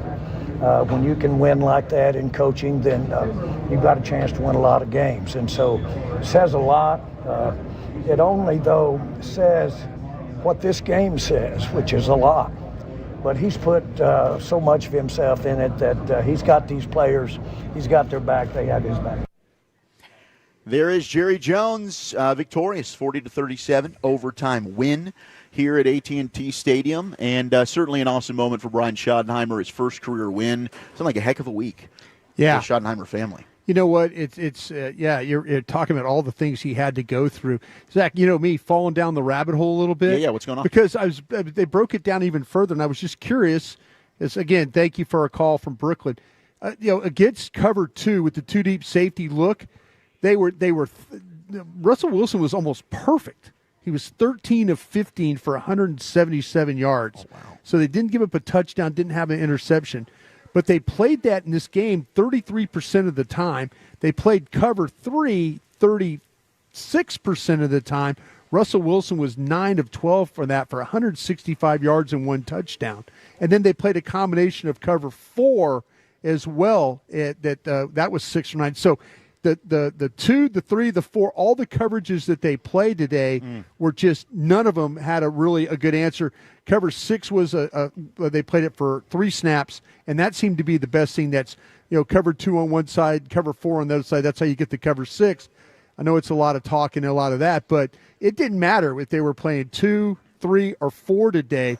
Russell Wilson was going after him. Yeah, he was. He was vintage Russell Wilson today. And look, Malik Neighbors is going to be one of the best receivers in football. He already is, probably. And I do think Wan'Dale Robinson is a guy that is talented. And I was nervous about him in some of those matchups because you didn't really know with Reddy Stewart what to expect, not having Deron Bland. So Wan'Dale Robinson was a player that I thought might be able to have this type of game against you. I didn't know if they'd actually feature him because the Giants will do that stuff now. They won't actually, try and get some of those guys to football, but they did today. And, tip of the cap to them, but the Cowboys will have to go and figure out, what's the best way. And Flus knows the team they're going against next week in Chicago. Knows those guys very, very well with Caleb Williams. And they did lose today. Talk about the Detroit Lions bounce-back game. Yeah. Jared Goff, 5 touchdown passes today. Yeah.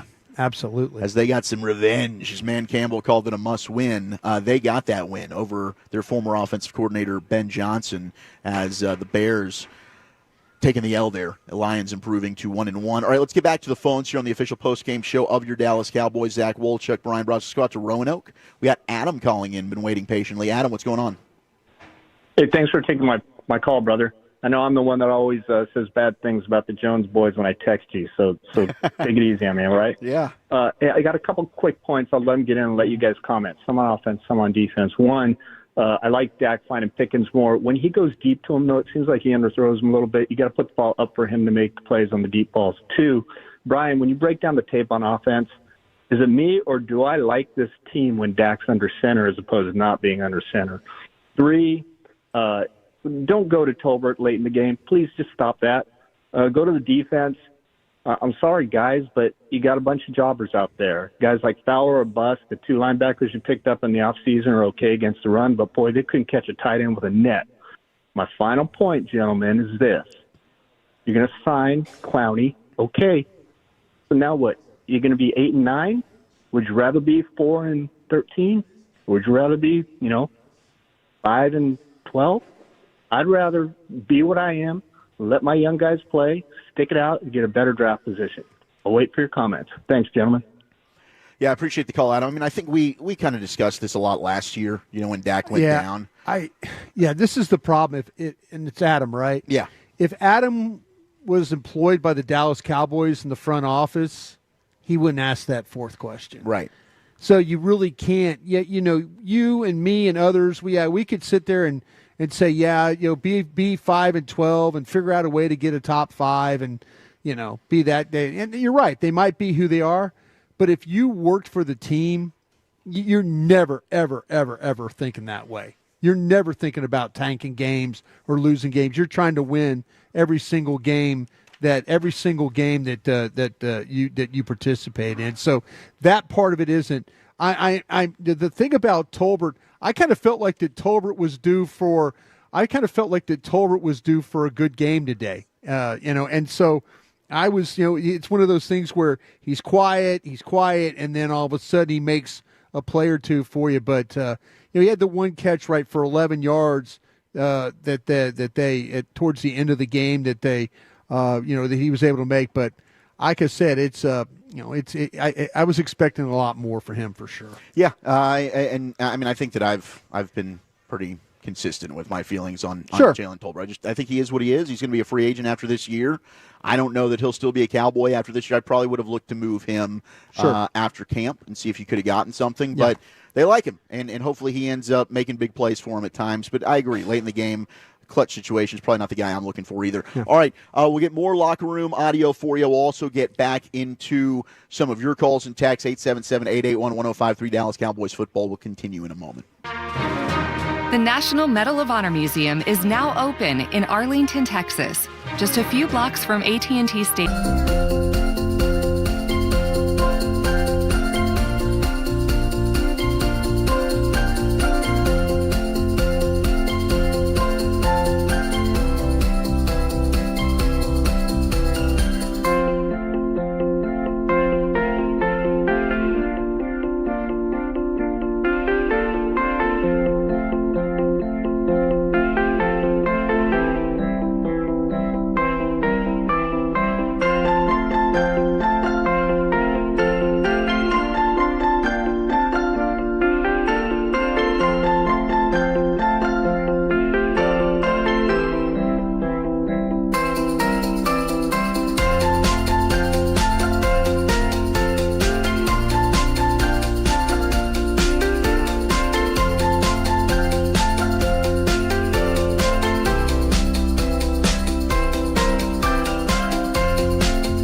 by C.D. Lamb in traffic at the 36-yard line, and he got up near the 40 to the 39. That's a tough catch for 16 yards.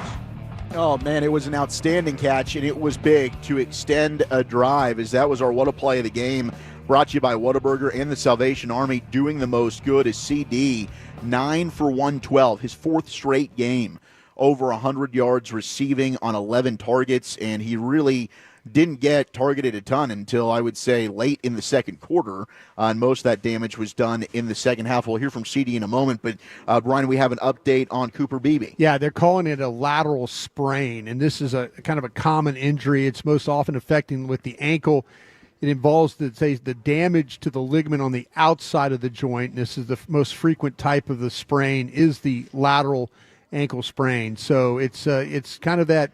It affects the ligament that connects the fibula and to the bones of the foot and all that. So it's the bone on the outside of his ankle. So there's a treatment. The number one things they talk about is the treatment is just is kind of the protection, the rest, the ice, compression, all those things, and then how the pain tolerance is. But they're calling it a lateral sprain. I hope you're back soon, Cooper. You know I love you. And Nick Harris, Fort Worth Star-Telegram, was reporting that his ankle was really swollen. It was about the size of his head. And if you've seen Nick Harris's head, I mean, that's a pretty solid noggin. Yeah.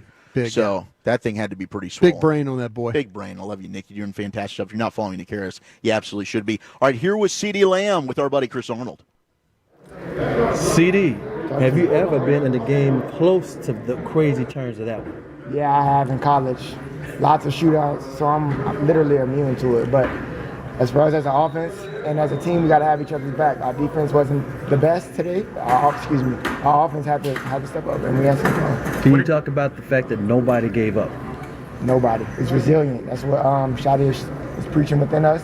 It's how we practice. We practice hard every day, and it showed. Can you talk about George Pickens and how he fit in and the fact that he got him a Cowboys touchdown now?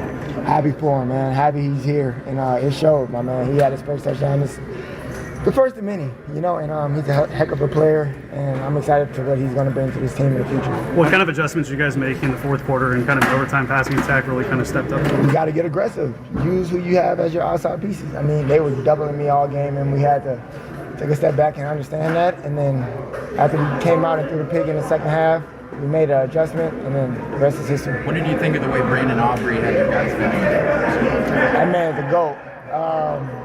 All we had to do, we understood that we had to just get to the star. Once we get to the star, everything else is on BA. When you walked by me in the tunnel there a minute ago, you were saying something to an assistant coach, and you were like, I was just telling the media that. What were you referencing? Last week, situation fell to my hands. This week, we step up. It's all about being resilient. Adversity gonna hit. It's all about how you respond. How focused were you to have a response like you had? I felt like I was myself again. So once we hit the fourth quarter, I knew it was my time to turn up. CD, is it wild to you that Aubrey was a software engineer just a couple of years ago, and now he's affecting a divisional game like this? Yeah, that's kind of crazy. I didn't know that, but shout out him. He's very intelligent. There's C.D. Lamb with the three-time Hall of Famer Chris What was that Arnold. crazy question at the end? Something about an engineer? Yeah, I think Jane was trying to ask something there. Then there was a lot of other loud noises that came in. I don't really know. Bucky trying to pack the team up a little bit. Shout out there. to Bucky. That's another fellow Plano Wildcat right there. Yeah. Big day for Plano. 3-0, by the way. Pretty good start to our season. Shout out to the Cats. 877-881-1053, the number to call, the number to text. You want to give any love to WT White or No, hey, all about the Wildcats today, man. Yep. Get the ball, like CD says, get the ball to the star. Midfield. Brandon Aubrey's going to boot it through. Get the ball to the star. Even though Brandon Aubrey played soccer, not football for Plano, but still, we love you and we claim you. All right, let's get back to the phones. Our guy Tim in Carthage. Tim, what's going on, my guy? I know you've been waiting patiently. We appreciate your patience. Yeah, hey guys, it's good to talk to you. I'm not going to whip a dead horse. I got a feeling you guys on G-Bag will have plenty of time for that this week, even though it's not going to be a walk in the park up in Chicago. We have to get ready for that. Zach, unfortunately, I'm not talking to you because you weren't born. I'm talking to Brad and Brian, and that's about as close to 1988 as you can get, Brian. You know, with the way it looked today, I know our stats are going to be ugly. Yeah. It looked like with the penalties and the defense and the give and take and just making Russell Wilson look like, lights out MVP. I mean, it was like two senior citizens drag racing with their rascals today. Somebody's got to win. But I sure hope it gets better. I mean, we've got to clean up those penalties, and we've got to do something different defensively. I think your last caller would have fit real well in 1988, but it's not that. Those days have come and gone. We got to turn it around, but we got a long ways to go. I love you guys, and it's good talking to you. Appreciate it. Good call. We love you, Tim. Thank you, buddy. Yeah, and from the 214, thank you. Jane was saying, isn't it crazy that Brandon Aubrey was a software engineer just 2 years ago? Oh, okay. I thought he used an engineer to figure out how to kick. Yeah, how to kick. And that's true. I mean, was good in job, the UFL with the Birmingham Stallions, if memory serves correct, and now maybe the best kicker. I'm going to say yes, the best kicker in all of the National Football League. So he's the best one. He is. He's our best player on the damn team right there. Yeah. All right, let's go out to Charlie in New Mexico. Charlie, what's up? Charlie. Man, maybe we might have kept leaving Charlie too long. All right, I know this. I know Big Jim won't disappoint. Big Jim he'll bring the heat. Whoa, Jim. Walter Brothers, it's good to talk to you. We take sometimes I watched the LSU game last night. Sometimes you just got to win the games. It's kind of ugly. It's five. We had five. Yeah, 5 interceptions and only scored 20 points. Crazy. Yeah. Well, I had a few. I was watching that Ole Miss Arkansas game. Tell you what, the Arkansas defense looked like the Cowboys. Well, they kind of look like the Ole Miss defense too. There's more open passing windows than you'd see in like an antebellum home in the July heat in 1850. I mean, they were. You brought up the scheme and what they were doing. I think the difference is, I think we kind of saw today that Deron Bland is actually a very important part of that defensive backfield because they were having to shift around. And, we saw some of these fellas play in the preseason, and they weren't that great. So, when we got to get Bland back, that'll be helpful. Hopefully we can have a prayer service over his foot and Cooper Beebe's ankle and Trayvon or Turpin's neck, for Pete's sake. But no, it's good. Listen, hey, I think you're gonna get some like this, guys. They put offense on the board. So I mean, that's the one thing. They put some offense on the board. We know the Giants ain't great. They got a big, good defensive front. Sure. They did confuse. Our guys did play. They were resilient, made plays when they need to. So, heck, listen, I'll take a win anytime I can get it.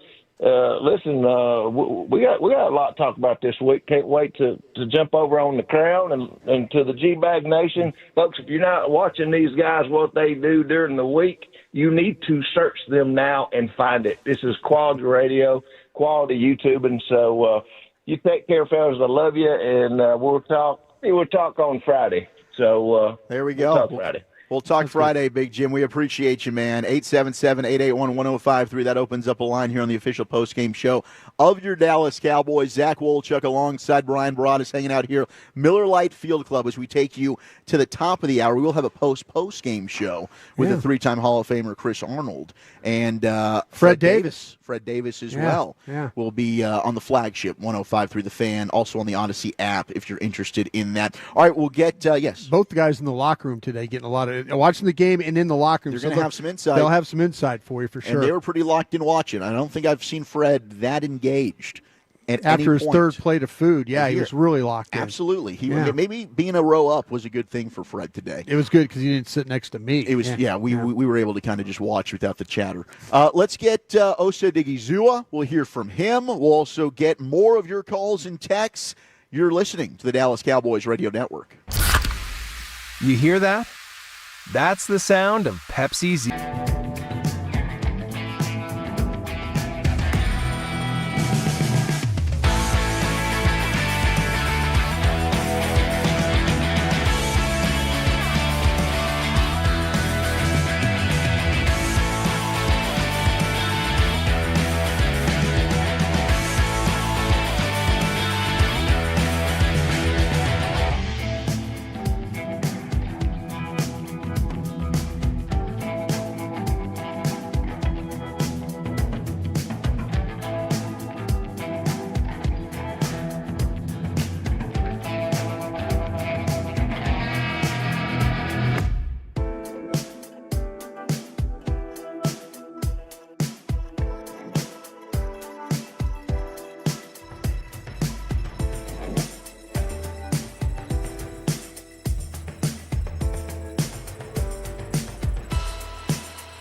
brought to you by WinStar. As the casino of the Dallas Cowboys, WinStar delivers thrills worthy of America's team. With over 10,000 of your favorite electronic games, the two-story WinStar Spa and Cascades, their luxury pool complex, WinStar is a world of wow.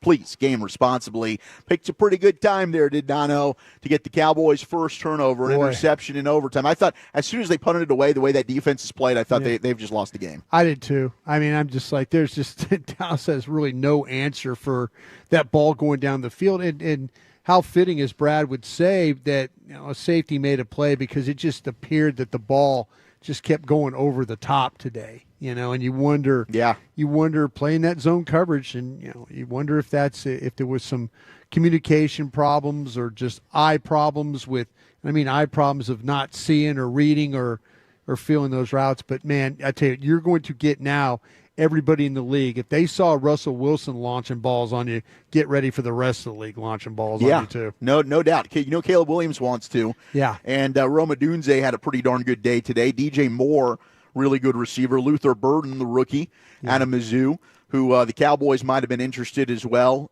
in the second round there. So they got weapons. It's not going to get any easier here in the National Football League. Every single week you're going to be tested. So we'll see if they can get some of that communication stuff, maybe a different game. But what Flus has dialed up for, and a game that I know he's going to want to win.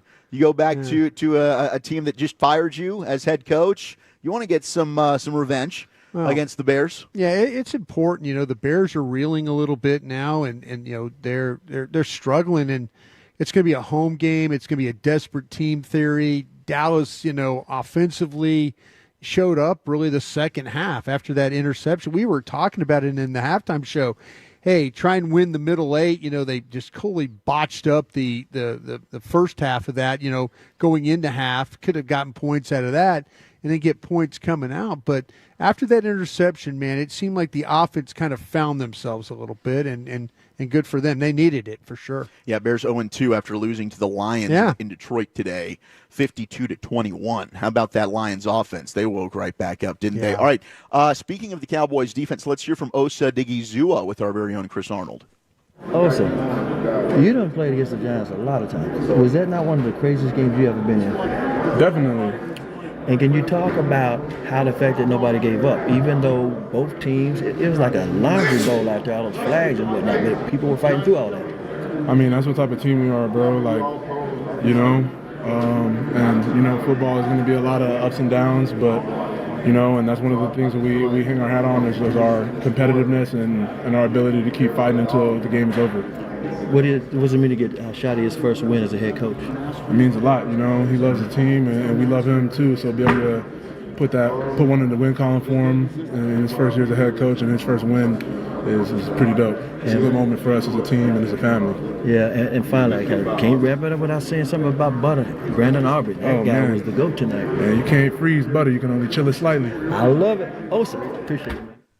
I love that line. You can't freeze butter. You can only chill it slightly there from Osa Digizua after a 40-37 win over the New York Giants. Cowboys improving to 1-1 on the season. And speaking of Brandon Aubrey, that 40-37 win, Aubrey becoming the first player in NFL history to convert a game-tying field goal with no time remaining in the fourth, and then a game-winning field goal with no time remaining in overtime of the same game. Incredible. And they needed it, man. They really, really needed it. This is like they played some wild games. I remember maybe one of the wildest ones was the game against the Commanders, that one in Washington, where it was like where they got it looked like to me that they had a chance to win, and all of a sudden they make the play down the sidelines, and the Commanders scored the touchdown, and then there's the kickoff return by Turpin, and there's just a lot of craziness going on, and with these. If you're a Cowboy fan, you've kind of seen the ups and the downs. Okay, Ruben Portillo, our engineer, are you done with us after today? Is this your last game? Ruby, yes, it is. Oh my gosh, Ruben, we're losing one of the best. Yeah. We're losing one of the best in Ruben Portillo, one of the best engineers in the business. That's heartbreaking to hear, Ruben. I just found this out right now. I'm going to have to gather my thoughts and emotions. I love you, dude. You're the best. Okay, let's try and get back to the phone lines here. I know we got a couple more that have been waiting very patiently, and I do appreciate everybody who waits on hold. Yeah. I know that can probably be like, you asked for calls, and I'm sitting here an hour later and you haven't taken it. We do have to get audio in. We get guests that come in, so it's not like I'm got commercials, though, too. Yeah, also not trying to keep you waiting, but I do throughout the entire 3 hours, and today we had a little bit less. Last week we had less with the delay when the game runs over, but we do want to try and get to all of you if we can. So let's head out. Do we have Chris and Garland, Peyton? Chris? Hey, guys. Hey, Chris. Hey, How guys. you doing, Thanks sir? for taking my call. Yeah, Sure. Broadus, I'm a huge fan of yours. I just want to been watching you for years, man. And Thank you. And I'm going to try to keep this quick. I know you guys have a lot of calls. I have observation and 2 questions for Broadus. First of all, going back to the offseason, I thought we made some decent low-risk trades. We had a good draft. We got Pickens in here. And, you're like, okay, man, we're set up. All we got to do is sign Micah, right? And we're ready to run. They trade him. So then I look and say, when they made that trade, like, did they really look at the organization and say, like, we can't win a Super Bowl? Because you don't trade a top 5 defensive player if you really think you can win the Super Bowl, in my opinion. So my question is, number one, Broadus, having said that, if they really looked at that from an organizational standpoint, why are we signing Clowney? Why are we playing Miles Sanders? Why are we trading for 30-year-old Kenny Clark? That's kind of my first question. Like, what are we trying to do here? Are we trying to win a Super Bowl this year, or are we looking to the future? And number 2, just from a defensive standpoint, I know, like, in basketball, I'm a big basketball guy. Typically when you play like a zone, and I know it's not the same, but you play a zone defense because you don't feel like you can match up, right? Man for man, Sure. My guy can't guard their guy. So you try to go to zones, do different things. Is that kind of the same premise in football? Is maybe we just don't feel like our guys are either healthy enough or good enough to cover these guys, so therefore we're going to play a lot of zone. And I'm going to hang up and listen to your answers. I appreciate your time. Thank you, Chris. You're looking at me for an answer, huh? Well, I think, he they're absolutely. I mean, they believe that the moves they made are in the best interest. The thing with Micah, I think there was every intent of signing Micah Parsons. Agreed. I really do. Yeah. I just think that things got so fractured that's what drove them apart. Now, you could look at the Micah deal as part of, okay, yeah, it doesn't look great right now, but it is part of the future. When we get together and start talking about the draft in January, February, March, it's going to be about, okay, where are these pockets of players and stuff like that? Dallas can get some help here. I know it doesn't look great right now. It really, really doesn't. And, everybody, I'll say this, I do feel like the NFC East is up for grabs. Agreed. I mean, you're looking at all, I just kind of felt like, it was Eagles, Commanders, Cowboys, Giants. Yep. Commanders I just 1-1, Giants 0-2, Cowboys 1-1. Eagles might be on the verge of going up 20-10. Yeah. And they would be 2-0 with a win in Kansas There you go. City. Well, see, I'm saying and that would be a great win for them winning at Kansas City. But I kind of feel like this thing is up for grabs very, very early. So, yeah, is this a Super Bowl team? Probably not. I mean, we were talking about like 9 wins, 10 wins, maybe. That would be probably the high watermark here. But it's not a Super Bowl winning type move. For the future, it might look like that. But right now, it was just so fractured between the front office and Micah that it wasn't going to get done. It wasn't going to get done. Without paying Micah, and do I think they could have still gotten Bland and Tyler Smith done? Sure. Yes.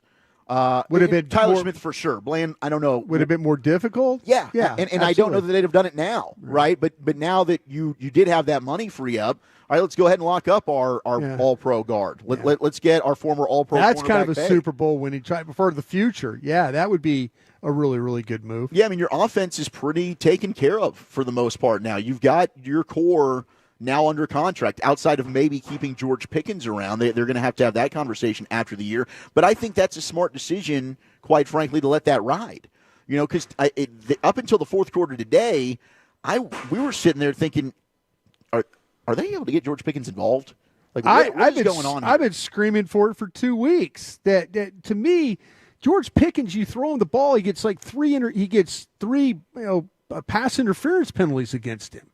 There's ways to get him involved, and that's why I was just saying, hey, Shotti's got to do a little bit better job of that. 100%. But defensively, yeah, I mean, that's going to have to be retooled. But now you got 4 first-round picks the next 2 years. All right, let's get our player of the game, and we'll hear from George Pickens. That is coming up. Dallas Cowboys football will continue in a moment. Window Nation, the star of window replacement and proud partner of the Dallas Cowboys, can help you fill your house this season with savings. Right now, get 50% off all styles of windows and make no payments with no interest for 24 months. Fill your home with energy-efficient windows for a customized, authentic Dallas Cowboys jersey, and you could even help fill the Cowboys house and win tickets to a game. Call 866-90Nation or visit windownation.com/Cowboys now for details. Window Nation, proud partner of your Dallas Cowboys. Huddle up your teammates and head to Port Aransas to run out the clock on Island Time. Come revel in the island life. Make the catch of a lifetime in the fishing capital of Texas. Dine at open-air eateries with island fare cooked to perfection. And have a beach day on Port A's 18 miles of uninterrupted coastline. For your next getaway, chart your course for a new family tradition. Plan your stay at visitportaransas.com. Veritiv Pollock is more than just a supplier. We're your strategic ally in facility, packaging, and retail solutions. From industrial warehouses to office buildings, schools, and retail operations, we help you lower costs, increase efficiency, and stay stocked with the products that keep your business moving forward. With over 100 years of experience, national distribution, and a commitment to innovation, Veritiv Pollock is where solved happens. Call 855-239-5153 or visit pollock.com today. Tom Thumb's new Drive Up and Go service makes grocery shopping easy and convenient for anyone. 25 pounds of ground chuck, 15 bags of hamburger buns, 28 bags of Tostitos, 10 packs of Pepsi, and some barbecue tongs. You pick the time, you drive up, and go. With Tom Thumb's Drive Up and Go, anyone has time in their schedule to go grocery shopping. Just a few clicks away, and you can feed your team. Everyone can be a grocery pro bowler with Tom Thumb's Drive Up and Go. Download the app or try an online order to get started today. The National Medal of Honor Museum is now open in Arlington, Texas, just a few blocks from AT&T Stadium. Immersive exhibits and exciting technology allow you to fly a rescue helicopter mission in Vietnam and have conversations with virtual Medal of Honor recipients. Come be inspired by these incredible stories of ordinary Americans who did the extraordinary. Get your tickets at mohmuseum.org.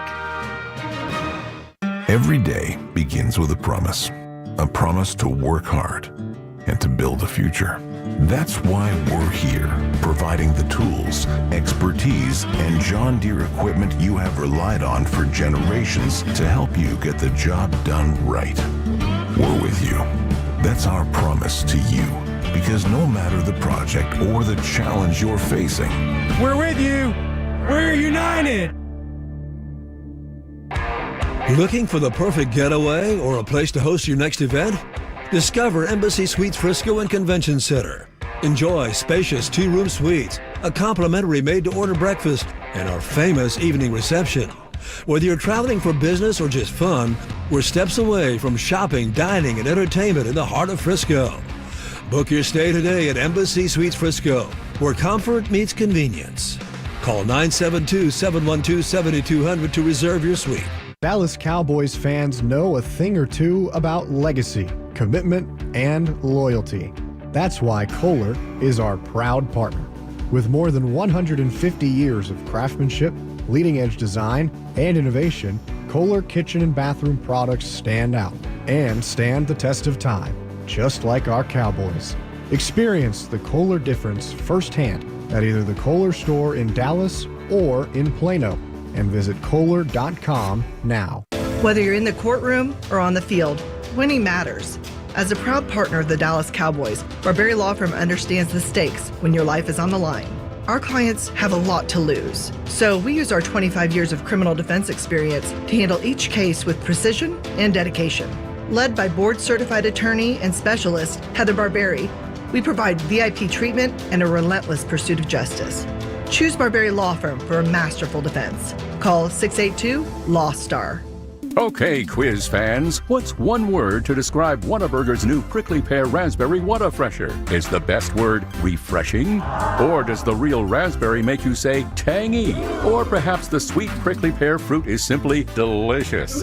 Actually, the only word to describe it is quenchy, tangy, sweet, delicious.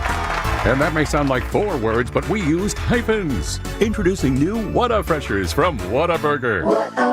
Available for a limited time. Don't put off getting your oil change, Dallas. Take 5 Oil Change, a proud partner of the Cowboys, is faster than you think. They're so fast, you don't even have to get out of your car. You can take advantage of Take 5's stay-in-your-car 10-minute oil change at any of their locations across the Dallas area. And remember, at Take 5, you stay in your car because they're faster than you think. That means you won't even have time to show off your best touchdown celebration. Take 5, the official oil change of the Dallas Cowboys. The Dallas Cowboys Pepsi postgame show continues. Pepsi, proud sponsor of the Dallas Cowboys. Brought to you by Blockchain.com. Invest like your icons at Blockchain.com. Bill Nunnally, behind every great company. United Ag and Turf, the official Ag and Turf equipment supplier of the Dallas Cowboys. American Airlines, proud to be the official airline of your Dallas Cowboys. Ford, your Texas Ford dealers. Ford is the best in Texas. And by DallasCowboys.com. Keep track of the boys with daily podcasts at DallasCowboys.com and on the official Dallas Cowboys app. Lipke on Prescott's right. Williams the deep back. Tight end in motion. Prescott back. Throws to the left side of the end zone. Pickens had his toes down. He caught the ball. It's a touchdown. Boom, it sure was. The touchdown that put the Cowboys up 34-30. His first as a Cowboy. George Pickens, our player of the game. 5 for 68 for a touchdown. And afterwards, he caught up with our buddy Chris Arnold. George Pickens, welcome to AT&T Stadium. How's it feel to be a Cowboy in the stadium in a game like that? It feels great. I can't lie, it feels great, especially like you said, in a game like that. You know what? Let's describe your touchdown catch first. Let's talk about that play and whole 9 yards, because everybody knew you got to have a touchdown at that point. I'll probably say just, execution. Seeing the DB, he size like me, he's thinking fade. The whole stadium's thinking fade. Then we run a quick out on him. And then I secure the catch. And then that's an executed play, I'll probably say. Because it's not a long route. It's a short route. So the time and the execution. Okay, so I asked you about this earlier. Yeah. You played with Russ before, Russell Wilson. You said, watch out for the deep ball. And then, so you were like, oh no, right? Yeah. When I instantly knew when he had a few shots downfield, I was saying what you were saying, oh no. Because he's so small, he chooses to go deep. You feel me? Because he's looking from here. Yeah. You see what I mean? So I knew that was coming. Hey, and finally, can you talk about Brandon Aubrey, the hero of the game, the kicker? Yeah, Brandon Aubrey is a Pro Bowler. Great. One of the best kickers I ever played with. If not the best kicker in the league. Congratulations on your first Cowboy victory. I'm glad to be here, man. Appreciate you. There he is, George Pickens, and it was good to see him finally get involved there late in the game. Certainly also drew a big defensive pass interference call. He's got a couple of those this year. Couple of those, yeah. That's the way he plays. He's a handful to deal with for sure. 877-881-1053 will always be the number to call, the number to text. We'll be back at it next week here on the official postgame show of your Dallas Cowboys. Cowboys in Chicago at Soldier Field taking on the Bears. And that'll be a 12:30 pre-post. Will go till 9:30. Kickoff 3:25 right here on the Dallas Cowboys radio network. Cowboys at 1-1.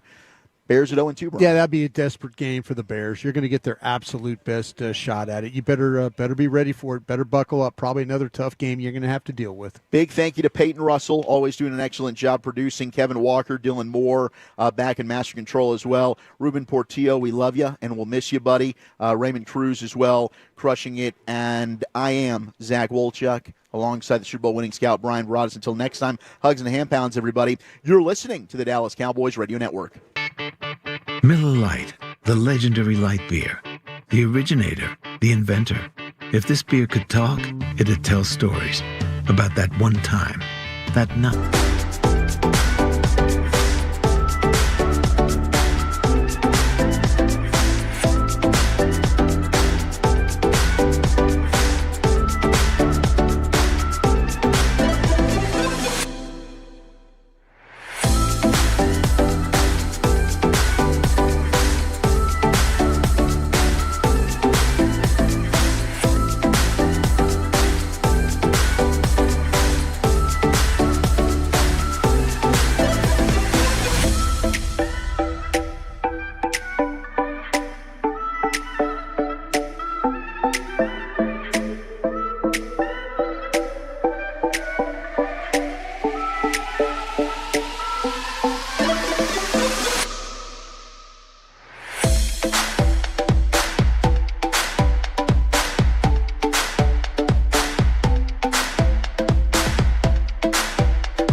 they were getting. And again, we may not see it again for the rest of the year, and we'll talk a little bit about how this is going to shape up for the rest of this Dallas Cowboys season. But it was. Let me say this. This is how crazy he was.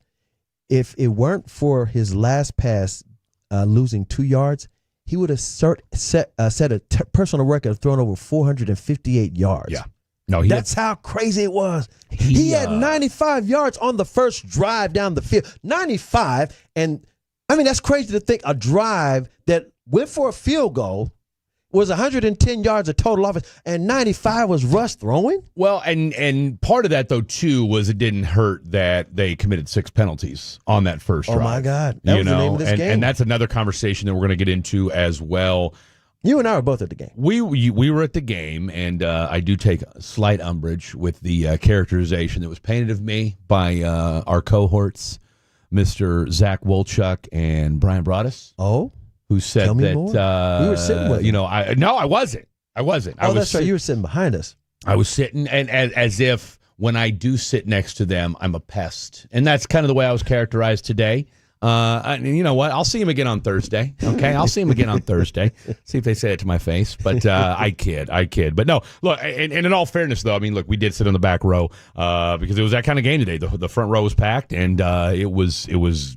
All the New York Riders are here. First home game. Now, whatever group that was supposed to be sitting where we were at weren't there. So, nonetheless, but it was.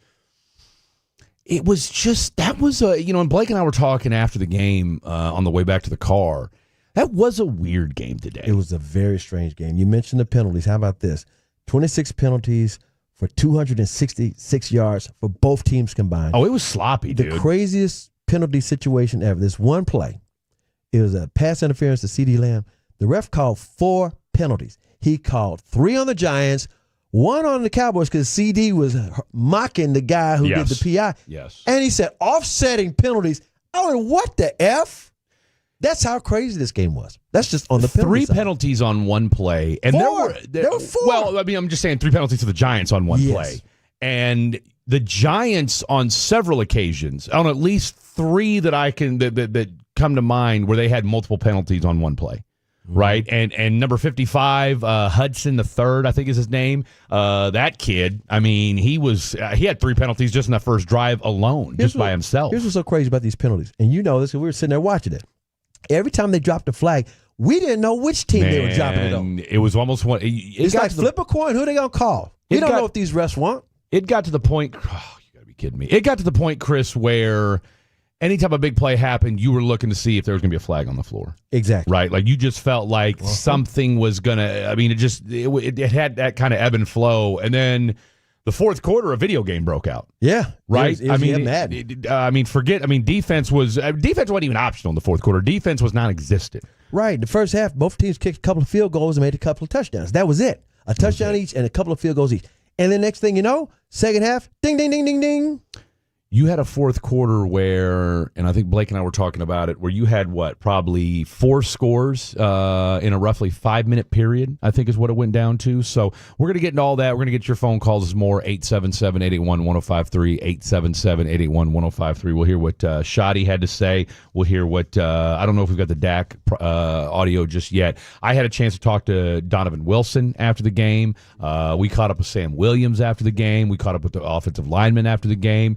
Now, obviously, some of the other big news that came from the game today that was post-game, and I do mean post-game, was you had Jadeveon Clowney. A lot of back and forth this week. He sat with them. What was that, Wednesday that he was here in town? Here Wednesday. Did a little workout, private workout. Hung out all day and then left without a deal. So you were kind of like, and then the rumblings were, okay, well, he wanted, it was a money issue, right? Because he said he wasn't ready to sign for some reason. Maybe he was trying to get more money. And that's he what we're finally was trying to hearing. get more money. Which, look, I don't doubt because the Cowboys are ready to sign him. Well, and we had Clarence Hill on earlier this week, too, and Clarence made a great point. He said, look, he's never played for less than $10 million, right? With Jadeveon Clowney. And, Jadeveon Clowney's an interesting add to this football team. Well, here's the deal. He's interesting because he's not going to give you premier Jadeveon Clowney from a few years ago. And by the way, he was always hurt anyway. But I'll give you a little quick CA Stories Confidential. Him and Tank Lawrence actually are like arch rivals. I've heard that. Because they were both from South Carolina, and I talked to Tank when he was a rookie out in Oxnard, and he was really mad that because he went off to Boise State halfway across the country, everybody was, and he had all the high school records, defensive player of the year for South Carolina. Here is Jadeveon going to South Carolina, University of South Carolina, and he gets all the love, especially after that Rose Bowl play. And he's the number 1 pick in the draft. And Tank is like, I'm a better effing player than he is. So the fact that here he comes now, because it wasn't going to happen if Tank was on this team. Right. Tank's in Seattle now. Clowney's here. I think they're looking for him to stop the run because he's so consistent. It's not that he's going to be Mr. Edge Rusher. No. Oh, by the way, we got Jerry was talking about it after the game. We got the audio of Jerry talking about he announced that they have signed Clowney. Well, we just signed, while we were here today, we just signed another pass rusher. But we're playing it pretty straight. We're rushing forward. And so we'll have an announcement on that. We signed him right during the game, before the game. And, So, but the point is that we were playing it pretty heads up. We were rushing forward most of the time. And you're playing a quarterback that can really drop that ball in there. So we thought the best way to handle this thing was to try to cover him. We weren't correct. He picked up the phone in the middle of the game. Who's ever got him to play, and if we play him again, how we were trying to a pass defense was suspect. So you completed, as you know. You completed the Clowney deal? It's been completed, yes. How can Clowney help you guys? Well, he'll add some he's has been an outstanding player, and he'll add some real depth and some, he's very credible, and he'll help us. It's the kind of thing that we will continue to do. It's a lot of the reason we handle our roster the way we handle it, so we can do these kinds of things. Jerry just said Russell Wilson blowing them up is the reason why Jadeveon, pick up the phone. Yeah, you want that money? Okay, we got it for you. Let's get you in town. Because guess what? Russ, who can run, wasn't running because he's old. Guess who can run? Caleb Williams. All these quarterbacks can run except for Russ. Again, I'm not saying that's what he's going to do, but Jerry just said right there, we're watching Russ drop things. Which I get to a point, but I mean, I don't know, and maybe mean, look, I've covered him. I covered him a few years in Houston. I mean, did anybody watch the game today and think to themselves, "Man, Jadeveon Clowney would sure fix this game"? Except for Jerry and Steven. You know, I mean, but they had him in. Put it like this: he can only help, and the price must be right. Well, that's what I'm concerned with. It's like, look, I get it. You got money burning a hole in your pocket, right? Because they're way under the cap. You didn't spend the money on you're not giving Micah. him a long-term deal. Oh no, I mean he's a 1-year mercenary at this point, right? Exactly. So I mean, look, I get that. I guess my biggest question is, if you spent $10 million or more on a guy that's going to just, because here's the thing. I mean, I didn't. Your pass rush, or excuse me, your run defense wasn't the issue today. No. Okay, your issue was that you couldn't get pressure on the passer, and your secondary was getting sliced up all game. Are you saying what we're thinking? And Jadeveon's not a pass rusher. No, he's not. Right? That's what I'm saying. Like, so I don't. You don't know why they did this. The price has got to be right.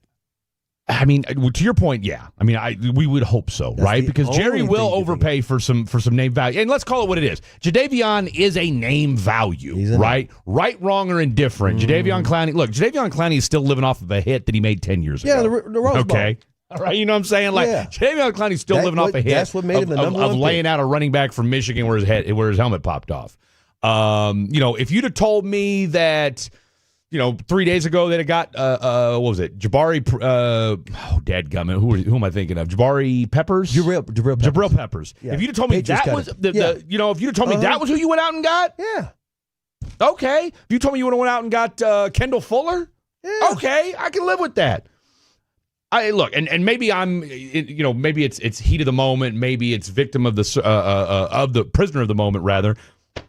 Look, I had a chance. I sat down today with Sam Williams and Donovan Ezeraku. All right. Now, that said, is this thing going to have to work itself out? I mean, you've got guys. Let's just be real for a second.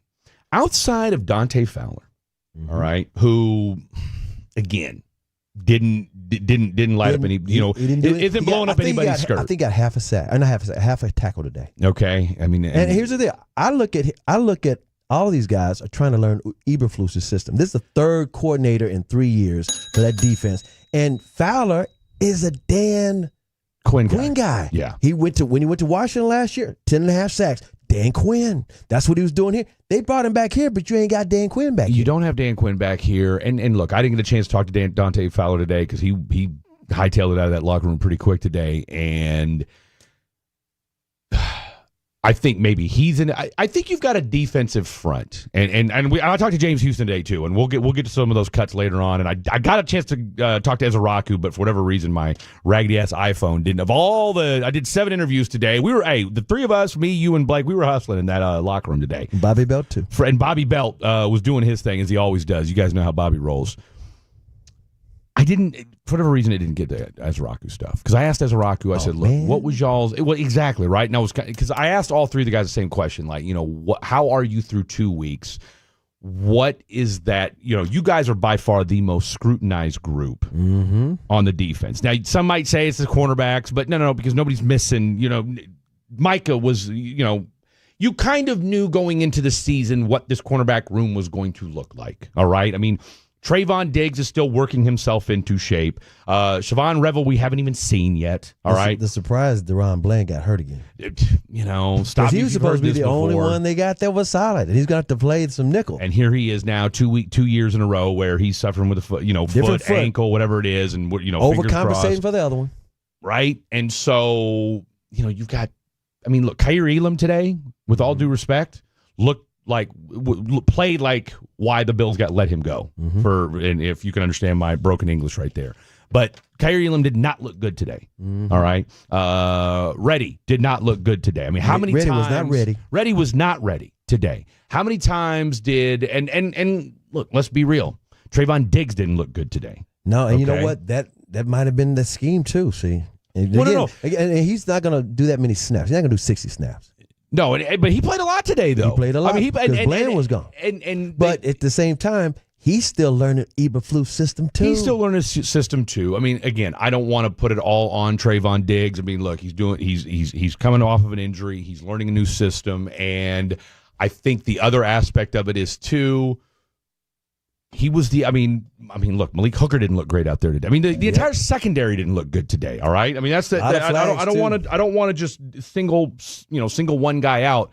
But when you've got 35-year-old Russell Wilson dicing you up after, I mean, think about it. After last week, there was conversation about how soon is Jackson Dart going to play.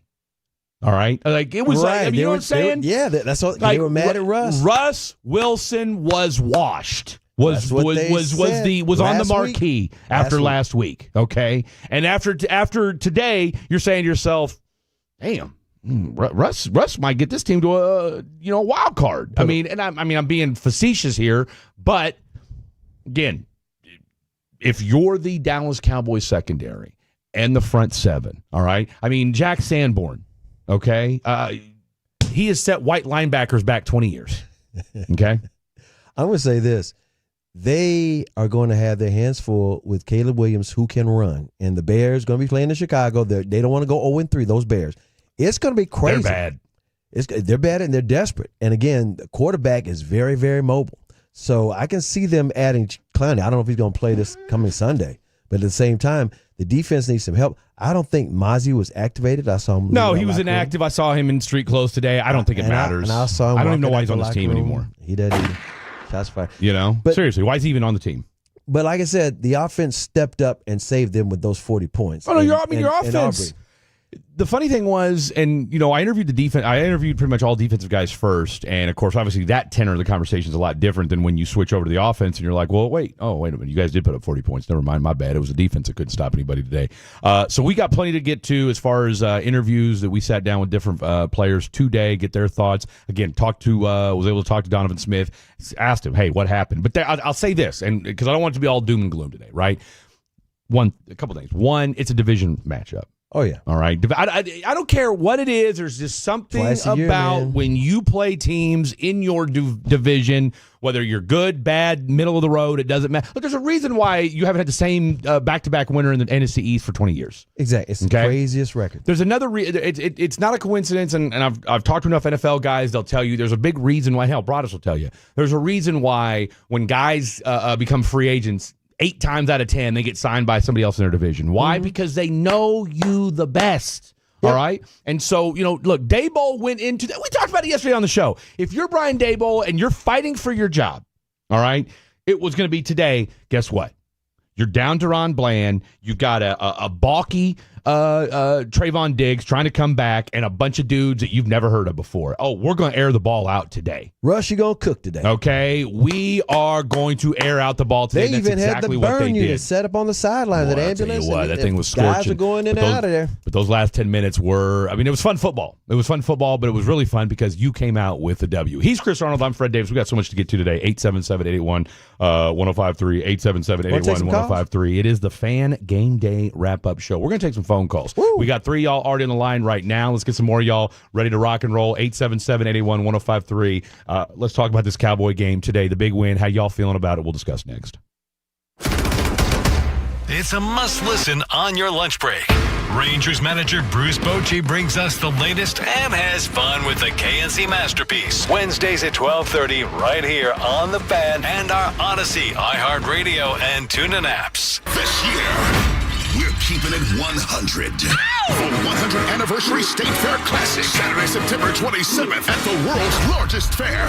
Grambling State versus Prairie View A&M. The halftime show, the world-famed versus the Marching Storm. And the post-game concert, TLC, live in concert. State Fair Classic, sponsored by the City of Dallas, Dallas Sports Commission, State Fair of Texas, Pepsi, Hipkin Law Firm, and Frost Bank. Tickets at all Williams Chicken, Breakfast Brothers, Ticketmaster, and all usual outlets. Calling all Tolos. Join the G-Bag Nation next Wednesday, September 17th from 2 to 6:30 at Argyle's newest shopping center grand opening at Argyle Station. We'll be broadcasting live from Argyle Fine Wine and Spirits, 8595 US 377 at the southeast corner of Frenchtown and 377. There'll be food trucks, live music, raffle prizes, wine and bourbon tastings. Plus, all Tolo new customers will get a $25 gift card. We'll see you Wednesday at Argyle Fine Wine and Spirits. The final bobblehead giveaway of the 2025 Ranger season is coming, and you'll want to get your hands on this one. On Saturday, September 20th, you can get the Ranger Sugar Skull bobblehead, featuring the traditional Mexican design in the official Rangers mariachi uniform. Thanks to Coca-Cola, it's all yours if you're one of the first 15,000 fans when the Rangers host the Marlins. Show up, get loud. Tickets at Rangers.com. Todo por Texas. Hey Texas, this is Ryan Watson, owner of Alliance Hyundai. We have over 600 vehicles in stock like the all-new 2025 Hyundai Elantra. Plus, every new Hyundai comes with America's best warranty. 10 years, 100,000-mile powertrain, limited warranty, and owner assurance. Visit us at AllianceHyundai.net today. My perfect day has sand, salt water, and friends. But my moderate to severe plaque psoriasis can take me out of the moment. Now I'm all in with clearer skin thanks to Skyrizi. Risankizumab Riza, a prescription-only 150 milligram injection for adults who are candidates for systemic or phototherapy. With Skyrizi, most people saw 90% clearer skin, and many were even 100% plaque-free at 4 months. Skyrizi is just 4 doses a year after 2 starter doses. Don't use if allergic to Skyrizi. Serious allergic reactions, increased infections, or lower ability to fight them may occur. Before treatment, get checked for infections and tuberculosis. Tell your doctor about any flu-like symptoms or vaccines. Thanks to Skyrizi, there's nothing on my skin, and that means everything. Ask your doctor about Skyrizi, the #1 dermatologist-prescribed biologic in psoriasis. Visit Skyrizi.com or call 1-866-SKYRIZI to learn more. This is the story of the one. As a custodial supervisor at a high school, he knows that during cold and flu season, germs spread fast. It's why he partners with Grainger to stay fully stocked on the products and supplies he needs, from tissues to disinfectants to floor scrubbers. All so that he can help students, staff, and teachers stay healthy and focused.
With Frankel & Frankel, there is never an out-of-pocket cost, and only get paid when you win. Frankel & Frankel, the go-to for car and truck work attorneys in Dallas.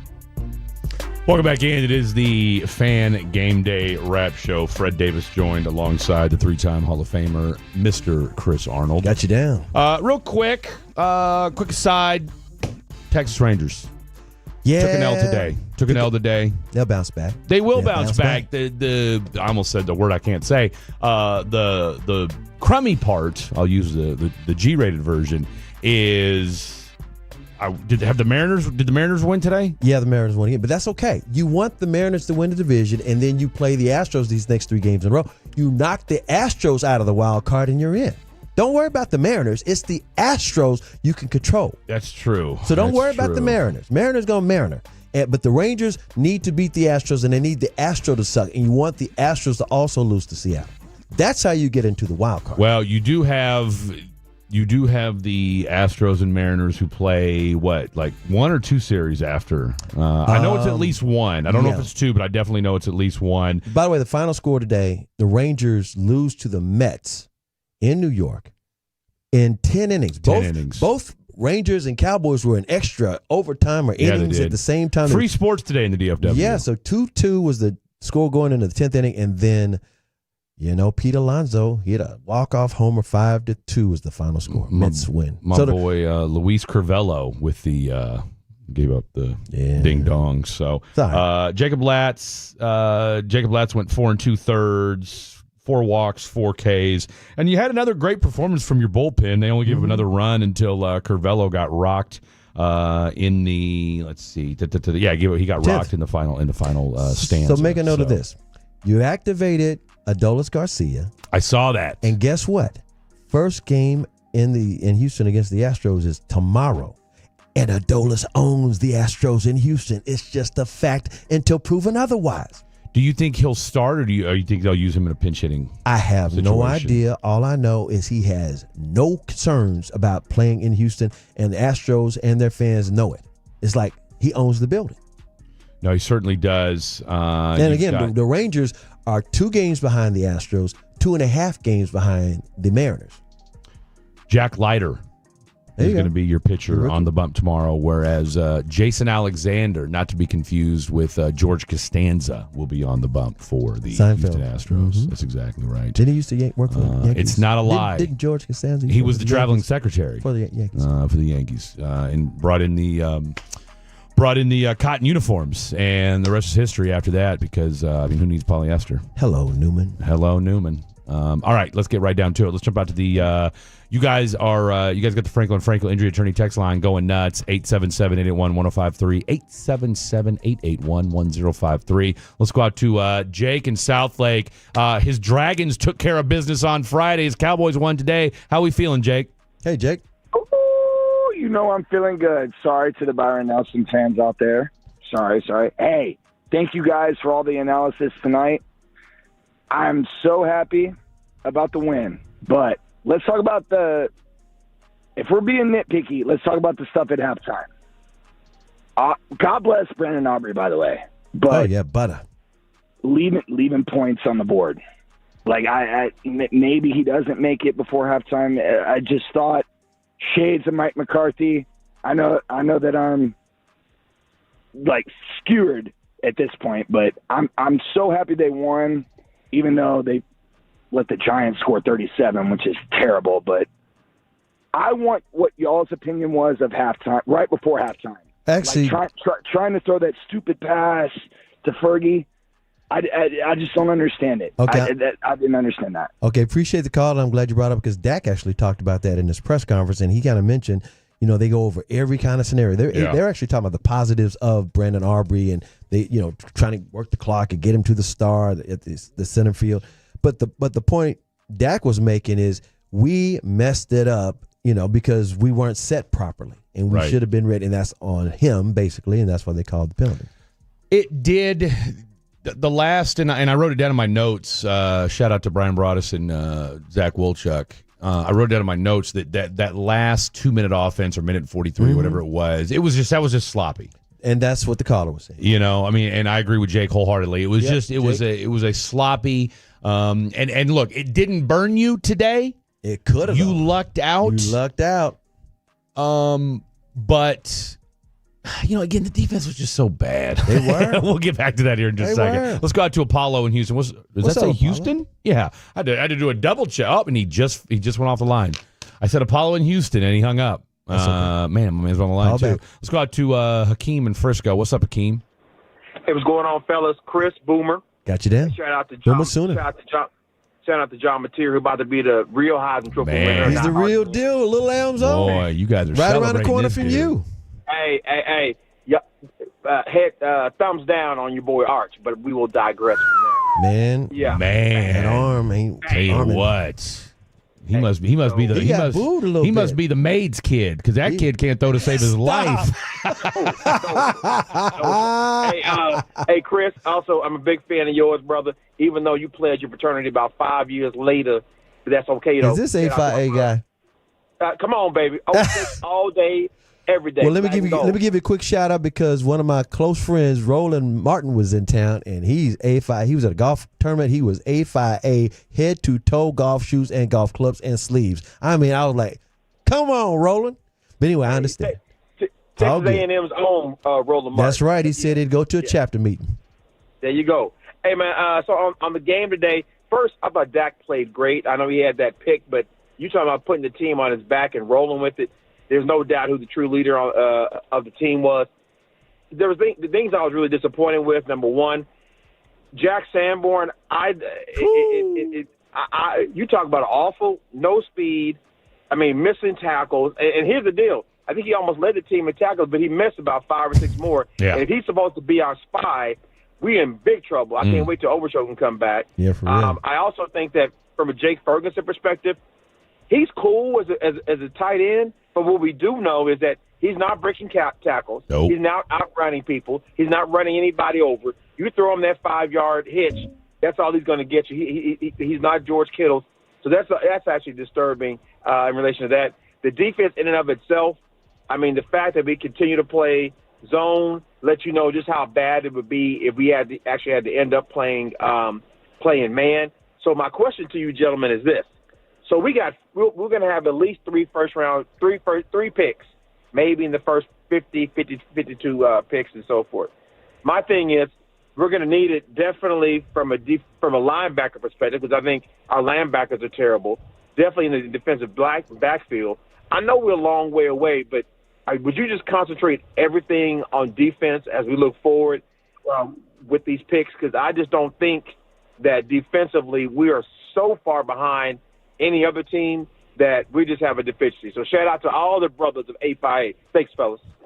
Got you down, man. Great call. And look, I didn't disagree with anything you had to say as far as the breakdown of today's football game. And I mean, look, Jack Sanborn, we'll get to him later. Jake Ferguson, I was telling Blake today. I mean, I think he's a good tight end, but he ain't great. You know what it is? He ain't nothing special. You know what it is? When he was a rookie, he showed it. He flashed it. He was hurtling over people. I mean, 2 years ago he was a Pro Bowler, right? That's where I'm going with this. He hasn't done it since. No. And I'm wondering because I think it was the second or third game of the season last year. He had a knee injury that almost looked like a compound fracture.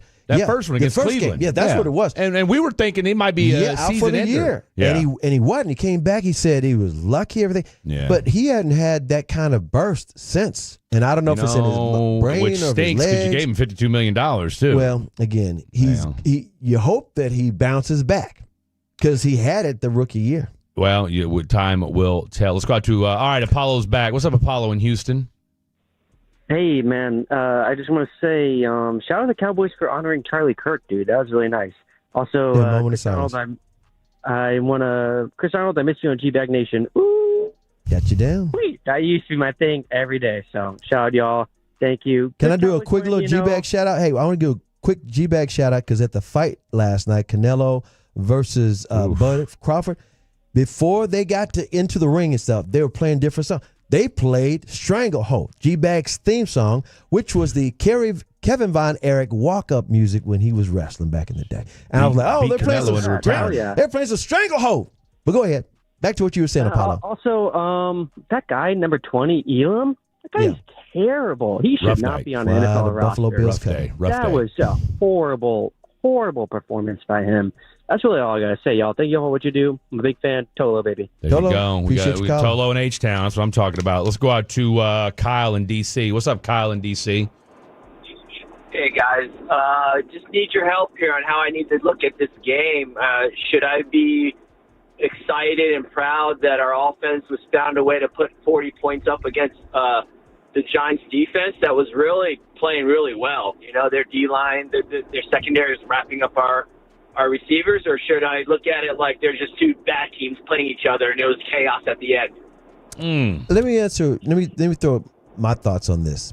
I said before the season started that the Cowboys are going to surprise Philadelphia in the first game because the Eagles won't be focused. By the time they play them again, the Eagles are probably going to destroy them. I said the Cowboys will probably win 9 games, go 9-8.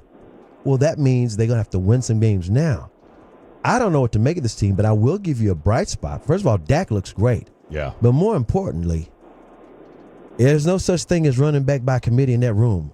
Oh, Javonte's the dude. Yeah, Javonte Williams is the real deal. Yeah, he is. And so he had 97 yards today. I talked to him after the game, and we might play that audio a little bit later, but he is the real deal. He reminds me a lot of DeMarco Murray because he will roll over you. No, he certainly will. And, he's a powerful running back. A nice guy, too. Super nice dude. I want to say, North Kakalaki, North Carolina, P.D. Pablo? I think so. Stand up is where he went to school. He might be throwing his shirt around his head like a helicopter. I don't know. We'll ask him the next time we see him. That said, look, I understand where people are at right now with this Cowboy team because you don't know. You have this feeling of, okay, here we go again. All right, but I would just be cautiously optimistic. I think that's the best way. That's the way I'm looking at this football team right now. You really should. Your offense, that's a top 10, dare I say top 5 offense, okay? Because especially because you got the running game now. Well, thank you, Javonte Williams, for all the people that were ready to. Oh, well, look, there's a reason why Denver kicked him to the curb, right? What Sean Payton, the offensive guru, if he didn't want him, what's that tell you? The dude had a serious knee injury 2 years ago, all right, and it was much more severe than people realized. Last year, he wasn't 100%, or it took him a year. See, and I think what happens with injuries, because I get it, it's 2025, and you see guys coming back from injury a lot faster than they used to. So you automatically assume that, okay, well, everybody should come back fast, and everybody should be 100% when they come back. Look, Siobhan Revel's been out a year, all right, and still isn't ready to come back and play yet. This kid's 22 years old, for crying out loud. So, and that's just an ACL tear. So, that said, you've got a Javonte Williams who, had over, 1,200 yards from scrimmage his rookie year with Denver. All right. So he's capable. Right. Hurts himself in year 2, year 3, year 4. Boom, back. Here we are. Okay. And he's starting to reestablish himself as a good running back. And, me and Blake used to go, we're arguing about this, and he's starting to see it a little bit. I said, look, you don't think Javonte Williams will be as good as Rico Dowdle? He's definitely better than Rico Dowdle. You know what I'm saying? Like, I mean, that was the worst. As far as last year, right? Yeah, because Rico got 1,000 yards. I mean, that's what I'm saying. And so it's like with a backup quarterback, who, and a patchwork line. Yeah. Okay. So my point on that is, Javonte is hungry. You've got a solid offensive line. We talked to a couple of the offensive. Hell, I talked to 3 of the offensive linemen today. We're going to hear from them as well. So we got a couple callers on the line. 877-881-1053. 877-881-1053. Anthony and Brooke, hold fast. We're going to talk to you on the other side. Yeah, and I want to punctuate your thoughts about Javonte. Yes. For those who missed it, he had a 30-yard touchdown run today. Yeah, he did. That was the longest in his career. Dude is a beast. No, he absolutely is. And now it doesn't hurt that, the Giants aren't the best tackling team in the world. But you know what? He did it. My man's running through tackles. Don't arm tackle him. Yeah, and you saw him against Philadelphia. He looked great against Philadelphia. He damn near had 2 touchdowns again today. All right, Brooke and Anthony, hang tight. 877-881-1053. You want to chime in, let us know. We'll talk to you next. Don't go anywhere. In Texas, we pride ourselves on standing tall. But sometimes, even the toughest folks need a hand. If you...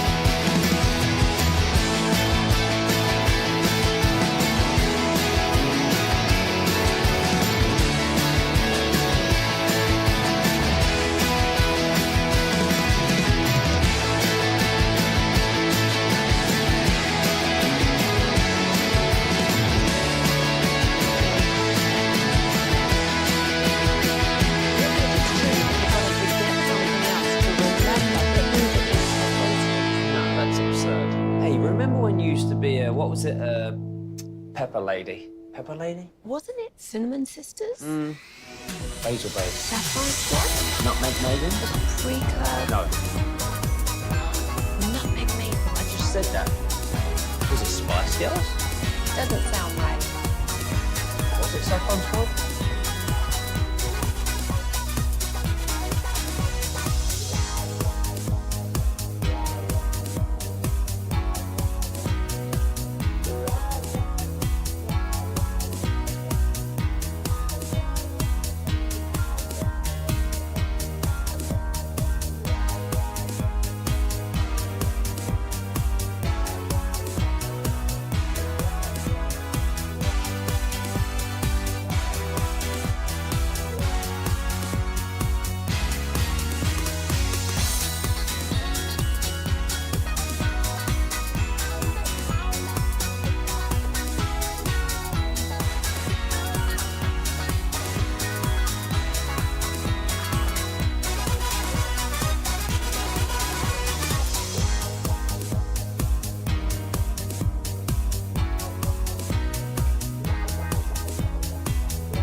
I gotta remember that. Well, you know, they say in order to remember something, you have to forget something else.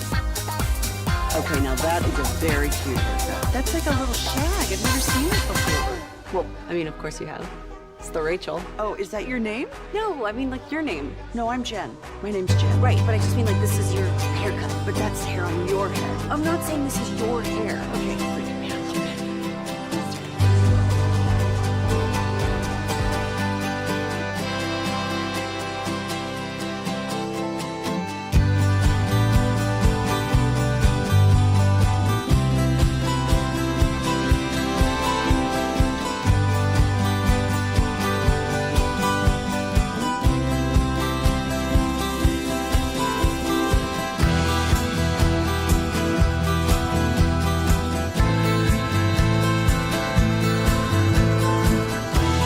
Former Cowboys player, and we're feeding you thanks to our amazing partner, Whataburger. Making your friends jealous by winning begins tomorrow morning on DFW's official home of the Cowboys. 105.3 The Fan. Welcome back to The Fan. This segment is brought to you by Classic Chevrolet. If you're in the market to upgrade your vehicle, get to Classic Chevrolet, a Grapevine. Back-to-back #1 Chevy dealership in the world. They've got more new Chevys than anyone, and they're all priced to sell. Silverado, Tahoe, Blazers, Malibu's, Equinox, and more. Visit ClassicChevrolet.com. This is Texas. This is Classic Chevrolet. Together, let's drive, relax, and enjoy the difference based on new Chevy registrations 2023 and 2024. Motion now from Tolbert, inside handoff, Javonte Williams, and he breaks free, and Williams has a head of steam, and Williams to the end zone, and Javonte Williams running hard, took it home, 30 yards for Javonte Williams. Beast. What a game for Mr. Javonte Williams and the offense as well. That gave the Cowboys a 17-13 lead in the third quarter. Well, 16-13. The 7:20 mark in the third quarter. That was a 6-play, 90-yard drive, 3 minutes long. And, of course, he wrapped up the game. What do you have, like 77 yards or something like that? 97 yards. Was it 97? He had 97 yards. I'm telling you, and the way he played against Philadelphia. 18 carries, 97 yards, and a tutty. And the other thing, you had Miles Sanders in there for a minute or two, and he would have had more yards if Miles wasn't carrying that ball a couple of times. But by the way, for people who are looking for Jaden Blue, Bobby Belt was talking about this in the pregame. Yeah. What the reason why you haven't seen it is because he's been inconsistent in practice with some not fumbling or doing. It's like you got to do some pass protection. You got to be able to do those things on the regular for the offense to trust you. In other words, they know he's explosive when he carries the ball, but dude, if you're back there, to it. You got to know your assignments. You can't let linebackers sack the quarterback and things like that. So he's learning. Hey, Shotti called him out too. Shotti called him out the other day and said, you've got to be more. He's got to be more consistent. Just because you look good on Wednesday, you got to follow it up and play well on Thursday. Week. And I think. Look, it just makes you wonder. There was that controversial comment that Glenn Smith, former Cowboys, had said, there's guys in the building that are concerned about his work ethic. Mm-hmm. I'm not saying he's right, but the fact that was thrown out there over the summer. They could interpret that, the misinterpretation of that is he's not practicing hard all the time. Maybe he just doesn't know his assignments well enough. In other words, look at your book. I mean, did you play a book? Here. I guess I'll put it to you like this. All right, I'm trying to think of who's another rookie right now that's. I mean, obviously Tyler Booker's a first round pick. So you're not worried about him. In fact, that's what Shotti was saying. He said Tyler Booker isn't killing it, but you know what you got every week. You know what you're going to get. You know what you're going to get every week. Look, we talked to him as well. We talked to Ezra Rock, and I'm pissed off because my damn phone didn't. Is it time to switch to an Android? Yes. Is it time to switch to an Android? Come back to the Android. I might have to come to the dark side. I don't know. Raggedy ass recorder. Anyway, let's go out to the hotline. Let's get some of these folks. Wait. Let's follow with Javonte talking about his game. Oh, okay. Go for it. Go for it. Javonte Williams, welcome to the Cowboys at AT&T Stadium in the Victor Hazelfield to go through a game like that with them ups and downs and twists and turns. Yes, sir. It felt good. First home game, first win for Coach Shotti in the regular season. So it felt real good. I mean, my first game here as a Cowboy, so it felt real good. And got that touchdown. Can you describe the play on that touchdown? Yeah, it was a gap scheme play. I just followed the puller and it opened up. I just ran it in. and you know, it's a crazy thing because there's so many penalties in this game. You just didn't know what was going to happen, and then the Giants would never go away. Could you talk about the fact that the kicker, Brandon Aubrey, it's his deal? Yeah, they said just get him to the logo in the middle of the field, and he gonna do the rest. So that's what we did, and he came through. Can you talk about how you add to this running game? Because the running game looked like it's pretty much set. It's like guys got it figured out, but you're running hard, you're feeling good. Yeah, just great blocking by the O-line, tight ends, wide receivers on the outside. I mean, the play action pass. We got receiving threats too, so they kind of got to back up and be scared a little bit. So that opened up the run game as well. All right, congratulations on the win. I appreciate it. Thank you. His running style reminds me of DeMarco Murray. I'm not saying he is DeMarco Murray, but I'm just saying the power runs, and then he's got another gear he can go into. It's not like he's Saquon or anything, but DeMarco Murray. I've just been impressed with just how hard he runs the ball. Right. And you know what? This is another thing. Cowboy fans never saw it in the preseason because Shotti wasn't showing his hand. Well, and you didn't need so that's to. why you didn't know. And like you just said it best. You didn't need to. The coaches said we've seen enough. We've seen enough. And again, let's not forget, this is his 5th season in the NFL. All right. And again, I get it. The last 2 years have been kind of wonky for him, coming off of an injury. And you know as well as anybody, Chris, from covering sports as long as you have, when you become persona non grata in a coach's scheme, you're done. You're done. Okay. Now, we see why, I mean, dare I say, we kind of see why Kyrie Elam's become persona non grata. From Buffalo. We can see why Mozzie Smith is persona non grata. Well, this is why I was saying when Steven was talking about how they signed all these former first-round picks, the free agents, for like $1 million. I was like, there's a reason they were available. And look, you already first-round picks available. You get it for $1 million. The clearance rack's the clearance rack for a reason. This is Walmart great value picks. I was at Marshall's yesterday getting me a belt. Let's go out to Brooke and South Lake. What's up, Brooke? Hello. Hey, what's up, Brooke? Turn your radio down. Hey, so I got like 4 things to say. How about them Cowboys? I know defenses dictate where the ball goes sometimes, but are we prepared for Jalen Tolbert to be that targeted at crucial times? No, we don't think so. We don't think so. We don't think so. I'm a Red Raider, and I love Mike Leach, and I love Michael Irvin so much. Let's go.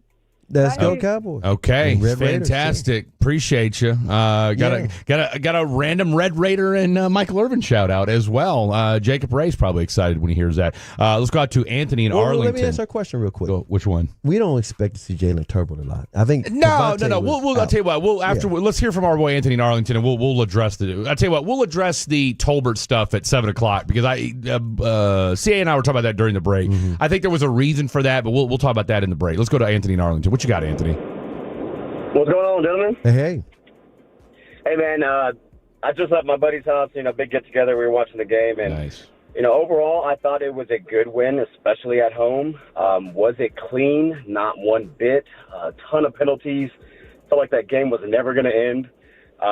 We're talking about Javonte Williams. I think he's having a ton of success because of our O-line's progress and development. I think you really have to give credit to what's going on in the trenches right now. I think that people tend to hate our front office, and especially Jerry Jones, but sometimes you got to give credit where credit is due, and I think we're starting to see a little bit of progress with our O-line, and I think that starts with success across the entire offense. I think Pickens is really starting to kind of get incorporated into the offense a lot more, and it's really helping. Obviously, he scored a touchdown today, so I think that's really coming in clutch for us right now. Guys, what was Trayvon Diggs doing today?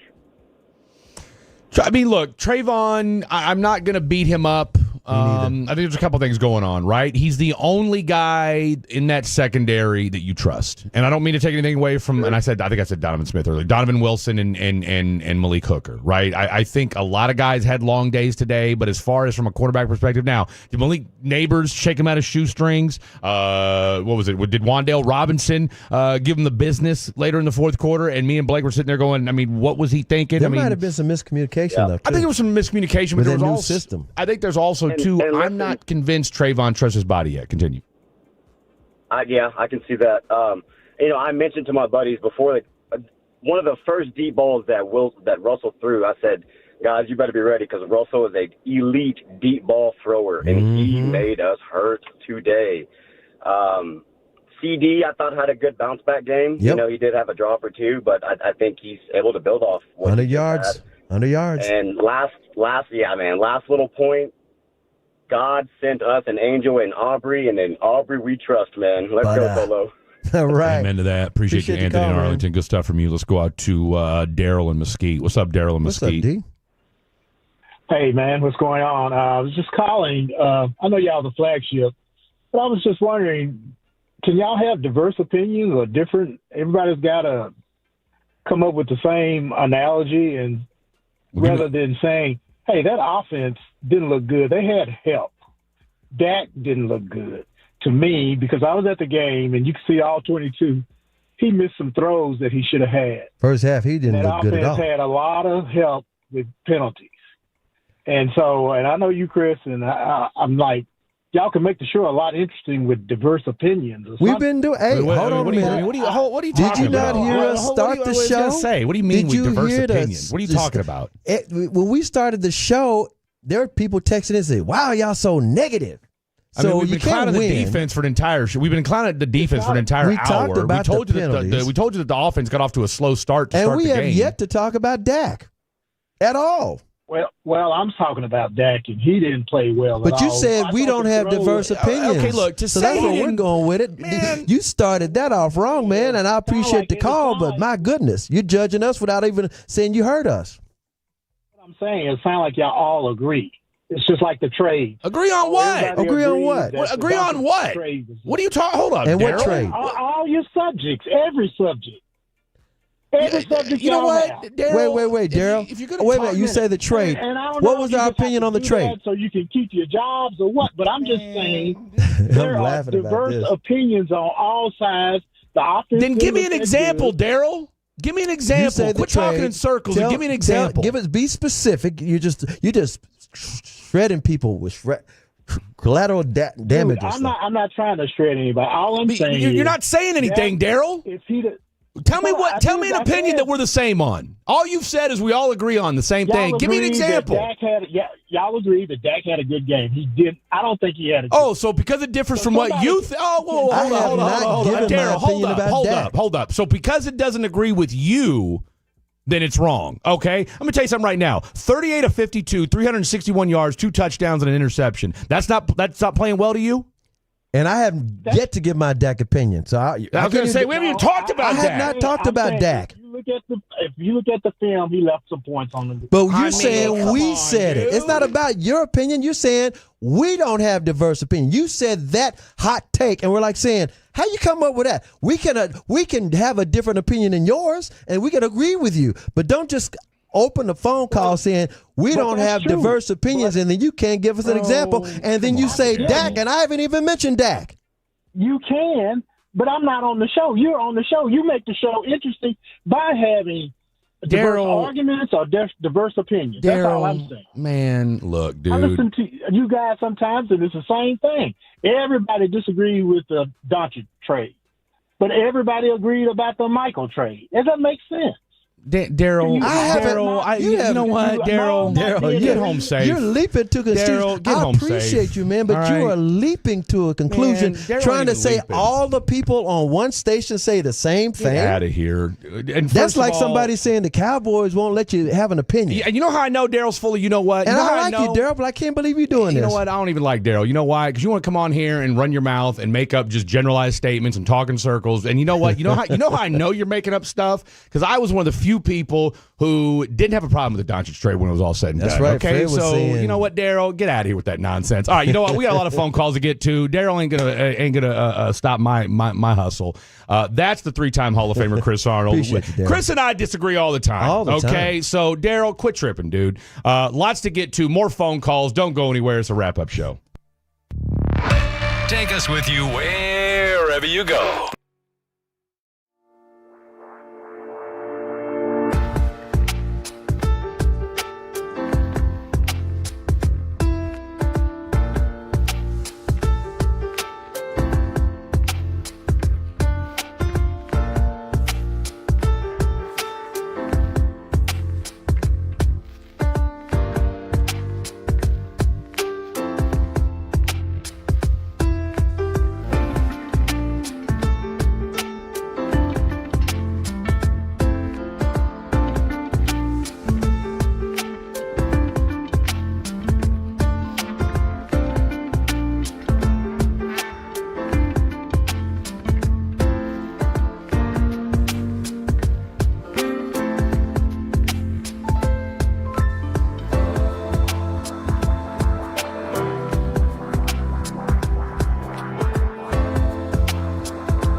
got to forget something else to remember that Uber Eats has groceries. No, that's absurd. Hey, remember when you used to be a, what was it, Pepper Lady? Pepper Lady? Wasn't it Singing Sisters? Razor Babes. Sapphire Squad? Nutmeg Maidens? Pre-curb? No. Nutmeg Maidens. I just said that. Was it Spice Girls? Doesn't sound right.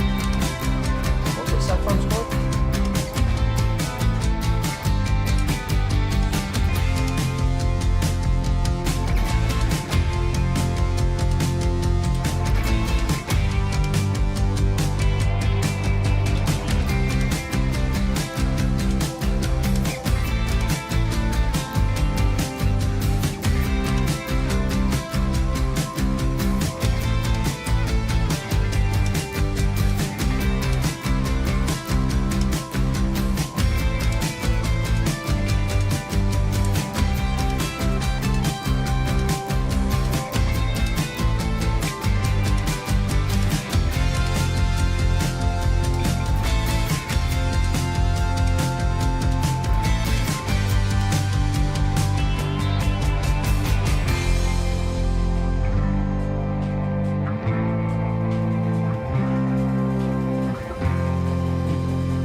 This is what happens when two old heads are doing a radio show together. Is we're so geeked about starting the show, we forgot that we called for a clip. That's the three-time Hall of Famer Chris Arnold. I'm Fred Davis. Shout out to Daryl and Mesquite. That was Dak Prescott throwing a touchdown pass to George Pickens. And I mean, look, that was one of the mic drop. Was that a mic drop? Well, I mean, look, hey, we don't need the mic Just drop. I mean, we watched the game, you know. And I think Daryl watched it too. The Tolos are texted in, and they're like, the previous caller Daryl they said, man, Daryl. You know what? God bless Daryl. I appreciate everybody that calls in the program. We need the Daryls of the world, and like I told him, man, get home safe because, like I said, it's a little difference of opinion is never a bad thing. He couldn't back it up. You know, hey, Dak Prescott, 38 of 52, 361 yards, 2 touchdowns and a pick, and a 96.7 quarterback rating today. So, but you know, according to Daryl, he was terrible. I mean, his passes were all over the place. You know, did he? Look, Dak's he always started going off slow. Yeah, Dak's always going to leave a couple plays on the field, right? That's who Dak is. But at the same time, too, I thought Dak's quarterback. I thought his pocket presence was good. And I'll tell you one thing real quick. I think the one thing about Dak that I've been most impressed by through 2 games is think about where we were at a year ago with Dak. Okay, remember how just stiff he looked in the pocket? He would not move. Okay, like we were sitting there clamoring for Dak to just you know, move around, slide to the left, slide to the right. I mean, you know, not anything, cha-cha, do anything. And then when the poor guy finally did, boom, he rips a muscle off the bone. So, you know, hell, he had a tremendous scramble. What was it, fourth quarter, overtime, whatever it was today? Sure you know, did. pocket breaks down, boom, he slides up, picks up 15 yards with his feet. So, you know, again, it's little things like that you are seeing out of Dak that have impressed me. Look, right. We've got a lot of football left. And by the way, he addressed that in the press conference after. He said, you know what? Since I had my rehab, yeah, he said, I can just tell that I'm actually stronger. And he said, you're right. I hadn't been moving in the pocket for the last year or two. Yeah. He said, so therefore, when I did run, my body wasn't ready for it. Right. He said, but guess what? Now I'm ready for anything. No, it certainly is. All right, let's get some of your calls in. 877-881-1053, 877-881-1053. That is the Franklin Frankel. It's the injury attorney text line, so you guys can chime in on the text. We know a lot of you guys are. And then, of course, that is the same hotline number as well. So we got a lot of folks that want to chime in. Let's go out to Colby in Mansfield. What's up, Colby in Mansfield? Hey, thanks, guys. Hey, long-time listener, first-time caller. I want to say I've been pleasantly surprised with Brian Schottenheimer as a play caller, as an offensive designer of plays. I just feel like it looks different. You know, guys are getting open, and it doesn't look like we're struggling to move the ball. So I got to give Brian Schottenheimer his props on that. And then secondly, Javonte Williams, he just looks different. Like the vision is there. He's got some wiggle to his running ability. And I'm hoping we can keep this momentum going. But on the defensive side, I'm just curious to get y'all's thoughts. I know our secondary needs help, but I also see that we just signed Jadeveon Clowney. What are your thoughts about that? Is he going to move the needle for us or help us in getting more pressure on QBs and stopping the run? I mean, time will tell, my man. I appreciate the call, Colby in Mansfield. I mean, me and CA hit on it in the first segment to kick the show off. I don't know about you. And I'll open this up to the folks that are listening and want to text in. I mean, I didn't watch any part of this game today and think to myself, man, Jadeveon Clowney would have fixed this issue. Not at all. You know? He's got a big name, but we're looking at him to stop the run. He's not known to be a quarterback sack master. No. And hey, maybe we'll be pleasantly surprised, all right? Maybe he shows up this week and next thing you know, that defensive line and that front is generating pressure. Who knows? Well, put it like this. You hope that the offensive coordinators have to account for him.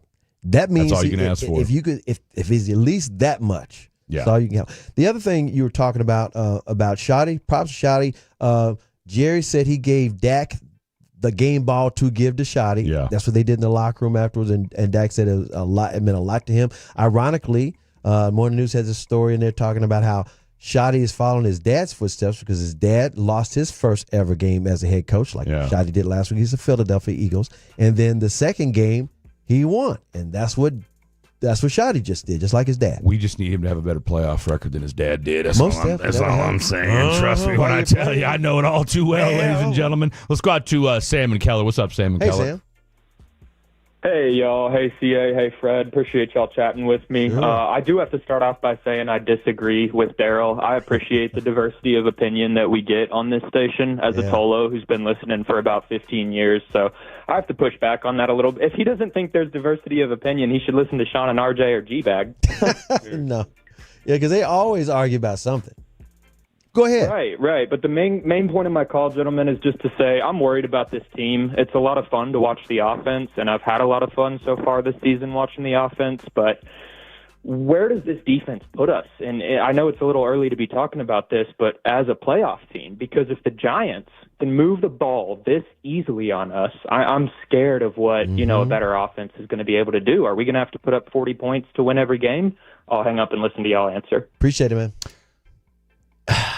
Again, it doesn't look good right now. Right. All right. It doesn't look good right now. You've got a mash unit in the second. A mash. Thank you. That's exactly what you've got. Think about it this way. All right. Malik Hooker did not look great today. Nope. All right. Donovan Wilson had a great interception there towards the end. Thank God. And that probably saved you to an extent. But still.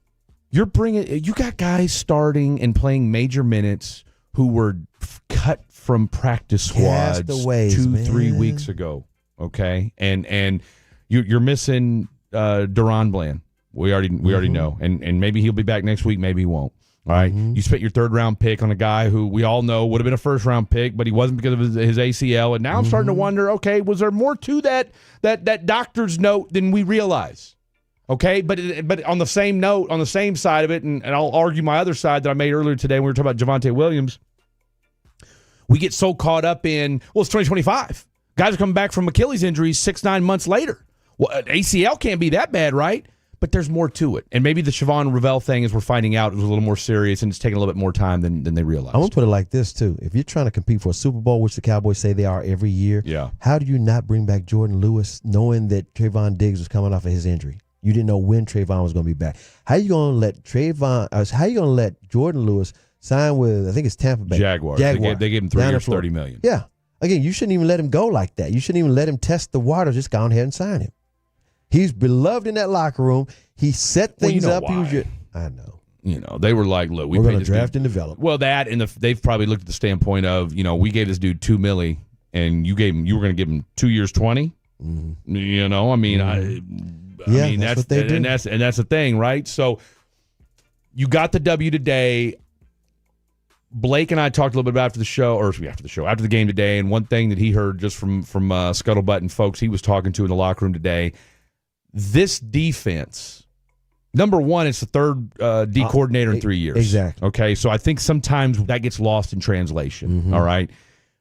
It's not the strongest group that you've got anyway. You didn't make any George Pickens-like moves in the defense. Nope. All right? In fact, you lost one. In fact, you lost George Pickens on steroids. Yeah, and I don't mean, you know what I mean. All right? And so you've got a group of young bucks, and I do mean young bucks. Think about it. Sam Williams is, lost a whole season. Yeah. All right? He's only like 25. Now, he says it didn't affect him. All right? I'm not convinced, but listen, hey, whatever he's got to tell himself, and we'll hear from him later on the show.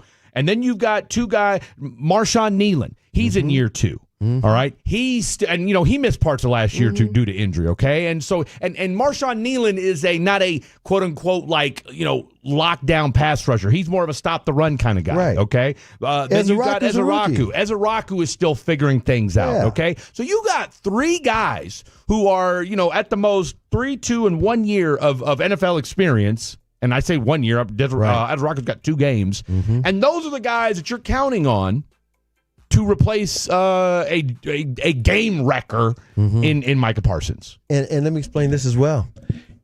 The fact that we've got, and again, Eberflus, he was with the Cowboys back in the mid 2010s and all that, and then he went to the Indianapolis to the Bears.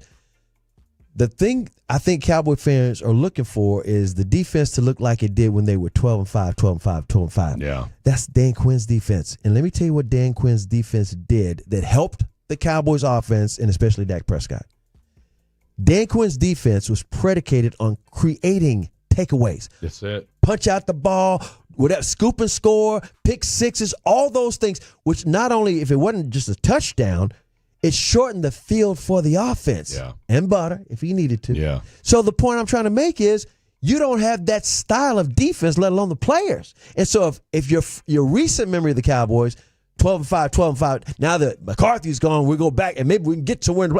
It's not going to look that way on the defense. Not with Dan Quinn ain't here. Not at the moment. And that's because it's a style of a defense where they create the takeaways. Yeah. I just truly believe people underestimate how big that was for the 12-5, 12-5, 12-5 teams. I don't disagree. Let's go out to your hood. Or actually, no, that's not your. Oh, yeah, it is your hood. Let's go out to CD and Waxahachie. What's up, CD? What's up, CD? It's my neck of the woods. How y'all doing? It's interesting how this is working out because I was going to talk about the play of the players and how you guys may have already talked about this, but preseason matters, I believe. And I think what we're seeing is the lack of preseason play. I think these young guys, it would have benefited them greatly had they played in all the preseason. I know people feel a certain way about preseason, but I think, and especially with this new defensive coordinator coming in, just a whole new coaching staff. And I think that's what we're seeing on defense as well with the injuries. That's a good point. I also believe that some of this Cowboys had, the personnel staff, with Mizey Smith.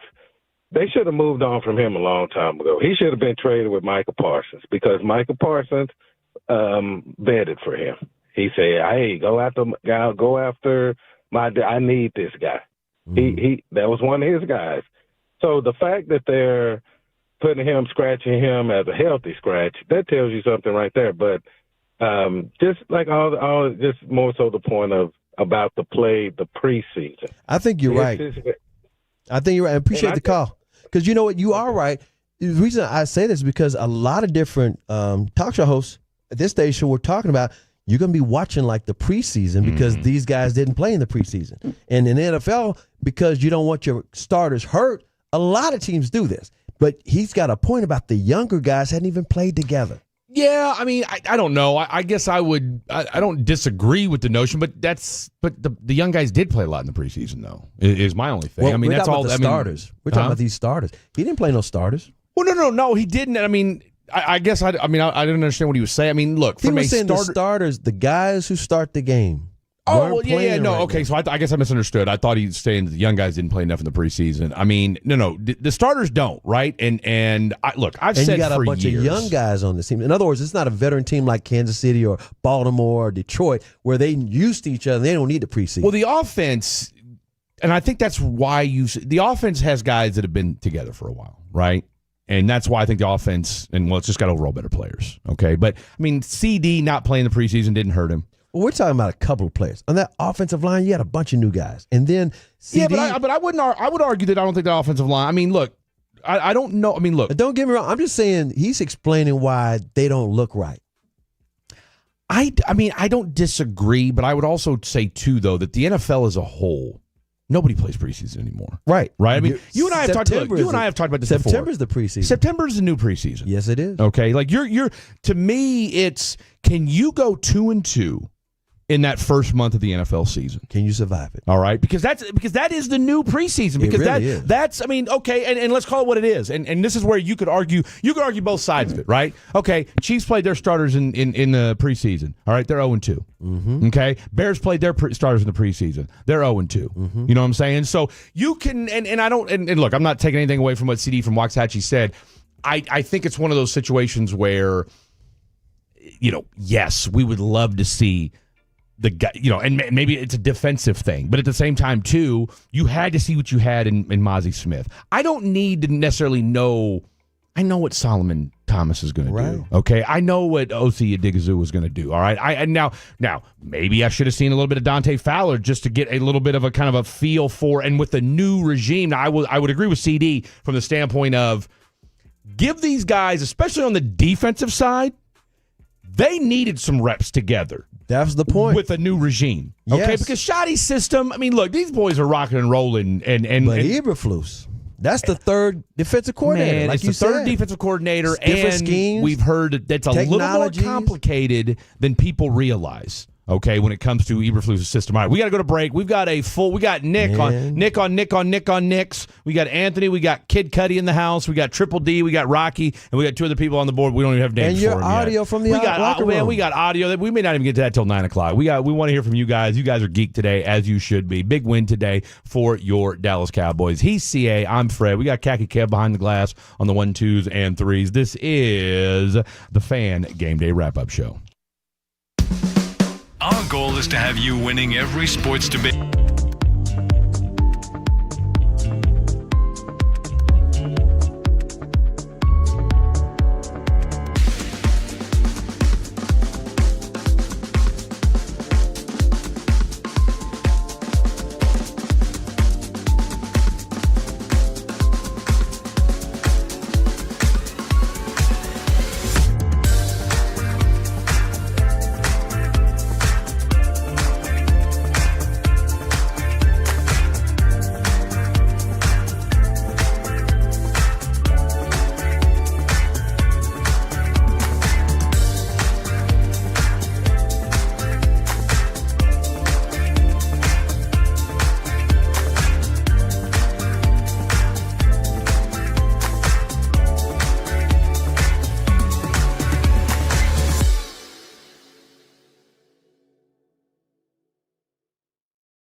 Lola V products? I gotta remember that. They say in order to remember something, you have to forget something else. Okay, now that is a very cute haircut. That's like a little shag. I've never seen that before. Well, I mean, of course you got it. It's the Rachel. Oh, is that your name? No, I mean, your name. No, I'm Jen. My name's Jen. Right, but I just meant like this is your haircut. But that's hair on your head. I'm not saying this is your hair.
Okay. Call 1-800-526-7736 to learn more or visit trimfireradio.com. Back to 105 through the Fan. This segment is brought to you by the Frankels. If you've been injured in a car or truck wreck, call Frankel first, 214 or 817-333-3333. With Frankel and Frankel, there is never an out-of-pocket cost that we get paid when you win. Frankel and Frankel, the go-to for car and truck wreck attorneys in Dallas. 64 for the tie. Or it's the last play of the game. Snap, hold, 64. And sweet numbers. But don't hurry to re-sign the kicker, whatever you do. That's Brad Sham, Cowboys Radio Network, the 64-yard field goal. I mean, we've normalized 64-yard field goals like they're 40-yarders from when I was a kid. I mean, it's think about it. And that was his second longest of his career. You realize that was an NFL record just a few years ago. Yeah. Okay, 63 was the NFL long for about 30, 40 years. He's got a 65 and a 64 now. And here's the crazy thing about that field goal. We're there in the bowels of the stadium outside the Miller Lite Club, watching the final few minutes of the game. Nobody in that stadium. All we thought was, hey, just get about 45, 50 yard line, you're good. Yeah, get on the 50. I mean, nobody. Nobody thought he was going to miss. Man, nobody. Look, the idea in today's NFL that, and this is a testament to, look, it's easy to criticize the Cowboys front office for all the Mozzie Smiths of the world. You got to put some respect on their name when they go out and get a Brandon Aubrey. Oh, exactly. Okay. So check this out. He's won you games. He sure has. He's won you games. You better give him his contract. But at the same time, you better. At the same time, Dak Prescott said this best in his press conference afterward. He said, the crowd knew. The players knew. The ball's right there on the star. Yeah. It's going to be automatic. He says kind of like Mariano Rivera coming in as the closer. Yeah, that's sick. I didn't realize they were doing that. That's awesome. He deserves it. He is. He's a closer. Yeah, we might need some music, his own special music to play as he takes the field, just like a closer. He deserves that. So we're thankful for that guy. He's not wrong. He's not wrong. I'm telling you right now, you're exactly right about that. We can't say what, and of course, when media's standing along the side there when the players come walking back from the game, and it was James Houston who told me and Blake were standing there, and Blake's got it on. Blake's got video of it, and I think it's on his. Twitter? Instagram story. Go check it out. Blake Live __. He says you got bleep in your veins. Okay, ice or something like that. Ice, you got that bleep in your veins. He said ice. Something along those lines. And, I mean, it just hell, Houston said it after the game. He's the best kicker he's ever played with. I mean, there's a handful. I think Javonte said something along those lines. I mean, you had a handful of guys that are new to this team. I think Pickens said something along those lines. I mean, everybody. They know. And that's saying something, too, because he played with Chris Boswell. That's right. All right? So, who's also no stranger to just booting 60-yard field goals. So, it's just, it's incredible that that's where we're at with the National Football League and just how specialized these kickers have become. We're kicking a 64-yard field goal. And again, when he hit it, it started to look like it was tearing, going left, and that some gun hooked left. Next thing you know, bam, you're going to overtime. All right, let's go back out to the phone lines. By the way, he's the first kicker in history to hit a field goal to send a game into overtime. And then to win it? And then to win it in overtime. First one in history. That's incredible. What a great stat from the one, the only. Hey, all day, every day. Let's go out to our boy Nick in Sunnyvale. What's up, Nick? Hey, how's it going, guys? Just wanted to talk about the Tolbert, kind of just continuing to target him. I thought that y'all said y'all were going to hit on that. I thought Williams had a really, really good game. And Terrence Steele is awful in pass pro. Can we do something about that, please? I'm not going to take the Terrence Steele slander. No, because you just got through doing an interview. I'm not going to take the Terrence Steele slander. We were about Tolbert. He wasn't great. He wasn't great, but he also wasn't terrible. I think it's too easy to pick on him because I watched him specifically today a number of different times, and I don't think he's as bad as everybody makes it out to be. I really don't. I feel like he got pushed into Dak's lap a lot. He did a few times. All the way he did a few times. I'm not going to pretend like he didn't, and I'm not going to pretend like Terrence Steele is the shutdown right tackle. Right. He's not Landon Dickerson. You know what I'm saying? He's not Zach Martin. No. He's not anybody. But he's also not, Jawan Taylor either. He ain't terrible. I mean, he's a serviceable right tackle. I think he'll get better as the season goes on. But he's also too, and they'll tell you this. All right. He's the elder statesman of that offensive line group. At this time. And by the way, Cooper Beebe's out for a while. Man. The center. Every man a wildcat. You saw the ankle. His ankle looked like what? It looked like a bowling ball. I was going to say, it looked like a volleyball. I mean, I'm telling you right now, it's not good. It's not good. I mean, he was on crutches in the locker room. He's going to be out. I don't know if it's broken. I don't know if there's torn tendons. I don't know, but I just know that it was bad. Ankles aren't supposed to look like that. No. Okay. Now, granted, his ankles are bigger than most. Okay. But I don't think he could hike the ball between those ankles. No. not the way. And like I said, he couldn't. As he was, he had two training staff walking him back to the locker room, and then in the locker room he was on crutches. The other injury, and this ties into your Turpin. Yes. The Tolbert thing. Because Turpin got hurt, and I don't know exactly what his injury is, but he was... Something with his neck. Yeah. He was there greeting the rest of his teammates when they came off the field going into the locker room. So he was high-fiving everybody and grabbing everybody. So I think he's going to be all right, but we don't know till he's able to turn his head left and right when he wakes up tomorrow. Just looking at that and dapping people up is easy to do. Real quick, I'll tell you what. Let's get a couple of these calls because we're going to get to the Tolbert stuff. Yeah, I promise you. We're going to get to the Tolbert stuff. There's a reason for it. We think anyway. All right, let's go to Triple D in Dallas. What's up, Triple D? Hey man, how you guys doing, man? It's a crazy game. Me being a Cowboys fan, I just want to let you know that game had me on which end. If we would have lost, I would have lost my mind. Just want to let you know that up in here. But to just kind of pick on something like everybody else has been talking about, man, that defense. I mean, Elam, even Diggs, man, they were all just getting burnt. Communication was bad. And you guys kind of talked some sense to me as I've been listening that it'll take some time for it to get there. But that defense, to let the Giants do what they did, shows a huge flaw that we have right now. And bringing on JC is nice. It's nice. Clowney. But I can tell you, the one thing about our offense is we got somebody that'll go out there and play regardless what happens. We're a morale team. So if something happens, morale is down. The guys ain't going to go hard. Guys ain't going to be on their routes like they're supposed to. But on offense, George Pickens is going in every time. I know people kind of get on him for being lax on some routes, but if he know Dak ain't looking at him, he going to try to make it happen. But if he know Dak looking at him, he going to get it and go. But on that defensive side, you don't have none of that. If we have a bad offensive, let's say we have a bad offensive drive, that defense is going to get out there and be so sluggish. Trayvon Diggs really don't want to be here. And he's the leader of that secondary, and you can see it. I mean, when Elam got beat on them, like multiple, just dropped. Russell Wilson was throwing those balls with his eyes closed most of the time, and they were still finding receivers. So that's where I'm gonna end it at. Talking about that defense and just how you guys think that's gonna turn around, man. Appreciate the call, Triple D. I think a couple things just on the Trayvon Diggs front. I'm not convinced he's 100%. All right. Well, yeah. I'm not. He's earlier than everybody thought. He's earlier than everybody expected. I think you've got two things happening right now. I think you've got a Dallas Cowboys team that is in dire need of help in the secondary, number one.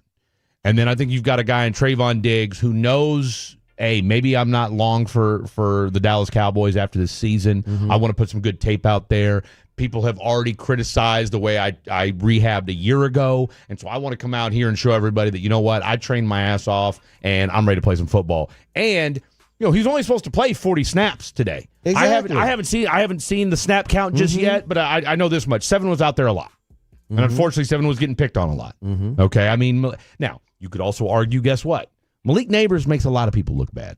Yes, he does. Problem is, Wan'Dale Robinson made him look bad too. So that's a little bit of an issue. Neighbors had 167 yards, by the way. 9 catches, 2 touchdowns, 4 yards of his career high, short of his career high. No, he was balling today. Let's go out to Dave in my man's old stomping grounds, Oklahoma. How's it going, guys? Swell. It's kind of a puzzle about our pass rush because last week, and they went up against one of the best offensive lines. Man, I can understand why today the offensive line of the Giants are terrible. So does Russell Wilson does he get rid of the ball quickly? He had to. He had to because, the week before, Dan Quinn's defense with Washington wouldn't let him get anything. Hello. Nope. All right, looks like Dave. You there, Dave? Yeah, I'm here. Go ahead. Yeah, so he had to get it quickly because the week before, what'd you say, Chris? I was in the week before, Washington Commanders, they had him running for his life. He couldn't get anything off. Yeah, so he had to get rid of it quickly because we know the offensive line for the Giants is trash. But anyway, when was the last time the Cowboys had like linebackers or defensive line who didn't let the running quarterbacks like Jalen Hurts and Russell Wilson, get out in space and run? When was the last time we had those type of athletic players? Besides the Super Bowl under Jimmy Johnson. You talking about defensively? Yeah, defensively. Yeah. I mean, look, you don't have a lot of them on the team right now. I mean, I would argue you don't have any. I mean, but you're probably the best probably the best freakish athlete you traded. And then the second guy is recuperating a knee injury for the third time in 4 years. Or second time in 30 years, whatever it is. So, that's your issue right now. I mean, I know it seemed like Jalen Smith could get people out in space and tackle them, running he quarterback. He chased him down and swipe. Yeah, so I just don't. Besides the Super Bowl, it seems like that's been a thorn on our side. Even DeMarcus Ware said one of the hardest quarterbacks to take down was Michael Vick. Well, yeah, maybe when Sean Lee was there, but he needed some help as well. Yeah. They've never had like 2 or 3 of them. That was just that's one. been a thorn on the side of it's the quarterbacks figuring out how to get out in space and run. Get away from the they're going to have to worry about Caleb Williams next week. I appreciate the call, man. I appreciate the call. Let's go out to Nick in Mesquite. What's up, Nick in Mesquite? Hey, what's going on, guys? Hey. What's going on? Hey, man, what an up and down, back and forth, heart tugging situation that was today. Absolutely was. The defense is man, we're struggling pretty good. But I want to touch on what the other guy said a little bit with Diggs. His heart don't seem like it's in it too much. I've seen a clip of Jerry Jones talking to him before they went out of the tunnel, and you figure that might have set a little extra fire in him, but not real sure on that. But I mean, one guy can't make up the defense. So one thing about it, I've learned a long time ago, you can't judge somebody's body language during the game. You just really can't. I'll say this, unless you're comparing him to himself. When it comes, I think it's too. I've already said it twice, and I'll say it one more time. Say it one more time. I'm being in the locker room changes the way you look at players. Exactly. All right, and maybe that didn't sound right, but you get what I'm saying. Save that audio, Khaki Kev. I tell you what, there may be a whole G-bag of just me this weekend. Okay, it's been a wild weekend. Is talking to him. That's exactly right. Thank you very much, CA. I'm glad you clarified that for me. Thank you. I'm not going to suggest or question Trayvon Diggs's heart or want to or effort. All right. I'm just not going to do it. Now, at least at least where he's at right now. You're asking a guy who's not 100% to come back and play football and play in, again, I don't care how much football you've played. Eberflus's system is different than Zim's and is different than Dan Quinn's. All right. I mean, I don't think we're breaking any new ground here with that conversation. All right. I understand last year was not a good year for Trayvon Diggs. All right. Stevie Wonder could see that. But this year, look, the guy, it was important enough for him to work out on his own to where he said, you know what? I'm willing to throw away $500,000 because I'm going to work out because I will make it up in incentives. Okay? If that's not betting on yourself, and I don't want to hear anybody say, well, it's only $500,000. Tell you what, if you've got $500,000 that you blew this summer, then let me know. And put it like this. He battled through some injuries last year, probably came back quicker than he thought, but at the same time, that first game, he broke down in tears. And he said because he couldn't believe he was playing again after what he went through. He was in tears. So for people to trying to judge a guy and you don't really know about it, I'm going to say this about him. Yeah. He's the same father of the kid who everybody fell in love with. You must believe in yourself. Yeah. People forget about that part because guess what? Trayvon wasn't at OTAs. Uh-oh, what's wrong? Jerry's fighting him for not working out. Uh-oh, they don't really want him there. Look at his eyes. He don't care to be here. Yeah. Don't leap to these reporters. Don't leap to these conclusions. He had a rough year last year, all right? And I get it. Everybody has they want the Trayvon that signed the contract a few years ago. Right, okay? And he was hurt. And Trayvon, we look. He does too. Will McClay, Jerry Jones and Stephen Jones and Eberflus and Shotti, they all want Trayvon Diggs wants to see that Trayvon Diggs again. All right? So is he playing great football right now? No, he's not. Is he 100% right now? No, he's not. Does he have a lot of guys in that backfield that would they be starting on Kaiir Elam would not start another NFL team right now. Nope. Okay? Like, look, Kaiir Elam is a nice guy, all right? But Kaiir Elam, there's a reason why Buffalo traded him for a bag of donuts, all right? Our boy Reddy, okay? Who ain't ready yet. Well, ain't ready. That's his first name right now. There's a reason why he got cut, okay? You are playing cast-offs right now with Trayvon Diggs. These are Band-Aids. And that's the problem that you're dealing with right now. And two of your corners, Bland's hurt and Revel still isn't ready. And that's the issue you're running. Not 100% ready and I'll tell you right now, and the question I would ask, Jerry Jones, and I didn't get it, and Blake was doing the audio today, so I don't know, and maybe we'll ask the G-Bag and KNC will talk to him this week. Why don't you go get? I get it. You're paying however many millions to go get Jadeveon Clowney. Why don't you go get a cornerback? Why are we? Here's my question.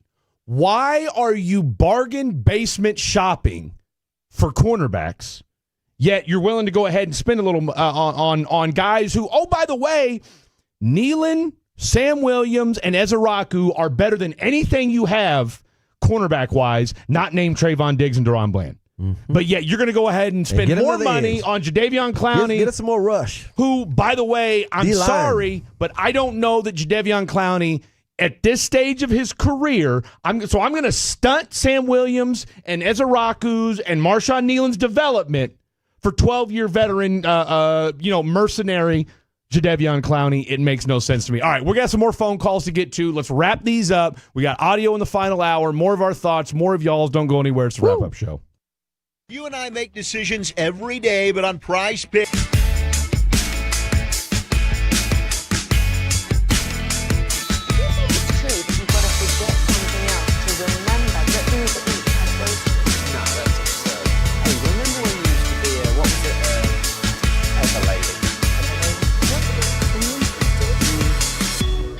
Saffron Squad? Nutmeg Maidens? Pre-curve? No. Nutmeg Maiden. I just said that. Was it Spice Girls? Doesn't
Rachel. Oh, is that your name?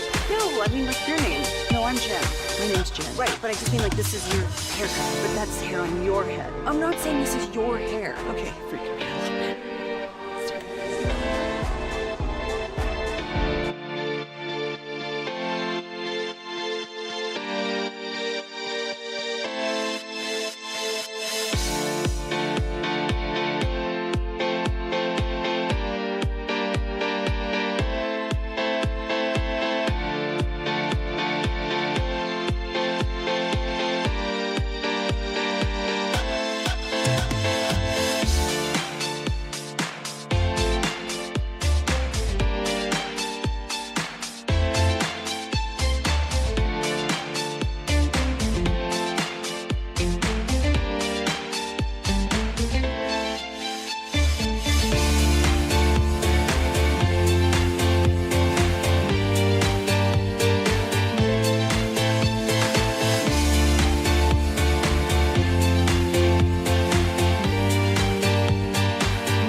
In Grapevine, back-to-back #1 Chevy dealership in the world. They've got more new Chevys than anyone, and they're all priced to sell. Silverado, Tahoe, Blazers, Malibus, Equinox, and more. Visit ClassicChevrolet.com. This is Texas. This is Classic Chevrolet.